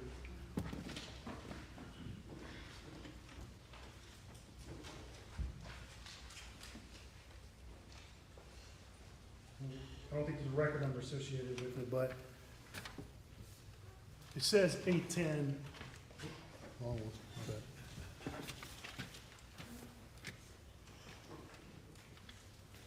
Yeah, I see an entry at 810:31, just above that record 25. What is that entry at 810:31? You see that? At 8:10:31, it looks like it's part of a previous record. From the previous page, it shows a duration of, in minutes, of 4.58. Okay. And so some of these are a little bit out of chronological order, correct? Yes, sir. All right, but the times that are recorded in each record is accurate, correct? Yes, sir. Even if some of these entries seem to have gotten out of order, correct? Yes, sir. Can you explain why that happened when you made this report? I set it to produce in chronological order. Sometimes, though, when the report goes through, it will not do that. It's just an issue we've had with that report, where it'll move it out of chronological order, but the information's still there and it's still accurate. Okay, let's look at record 26. What do you see in record 26? In record 26, I see that 59 steps were recorded by the phone at 8:53:15 p.m. Begin and end at 8:55:32 p.m. Okay, and again, how many steps was that? It was 59 steps. Okay. And I think you previously testified, we were looking at the timeline, it looked like someone was manipulating with that phone, correct? Correct. You saw some orientation changes, correct? Yes, sir, correct. We saw the camera come on at approximately that time, correct? Correct. But the phone's locked, correct? Correct. All right, I want to give this back to you, report, to have you look at it real quick. And you've also, I know, have studied this phone data in more detail than just in that report. Are you aware, after that 8:53 entry, of that phone ever recording any more steps? No, sir. The next set of steps it shows it recorded was on 6/8/2021 at 3:12:22 p.m. Okay. The next day? The next day, yes, sir. And let's circle back to that real quick. I know you were not present for the collection of Maggie's phone. Is that correct? Correct. But generally, the circumstances, as you understand them, are what and how it was collected? The phone was collected from the side of the road. It was given to crime scene, who brought it back and logged it into our forensic lab, at which point I went over, logged it out of the forensic lab, and then took it over to our office to log it in. And but it was not collected till the next afternoon, correct? Or found Correct. Until the next afternoon, excuse me. Correct. My understanding is it was found on 6/8/2021. All right. I think we're at a good stopping point. All right, ladies and gentlemen, we will adjourn for the evening and start back at 9:30 tomorrow morning. Please do not discuss the case.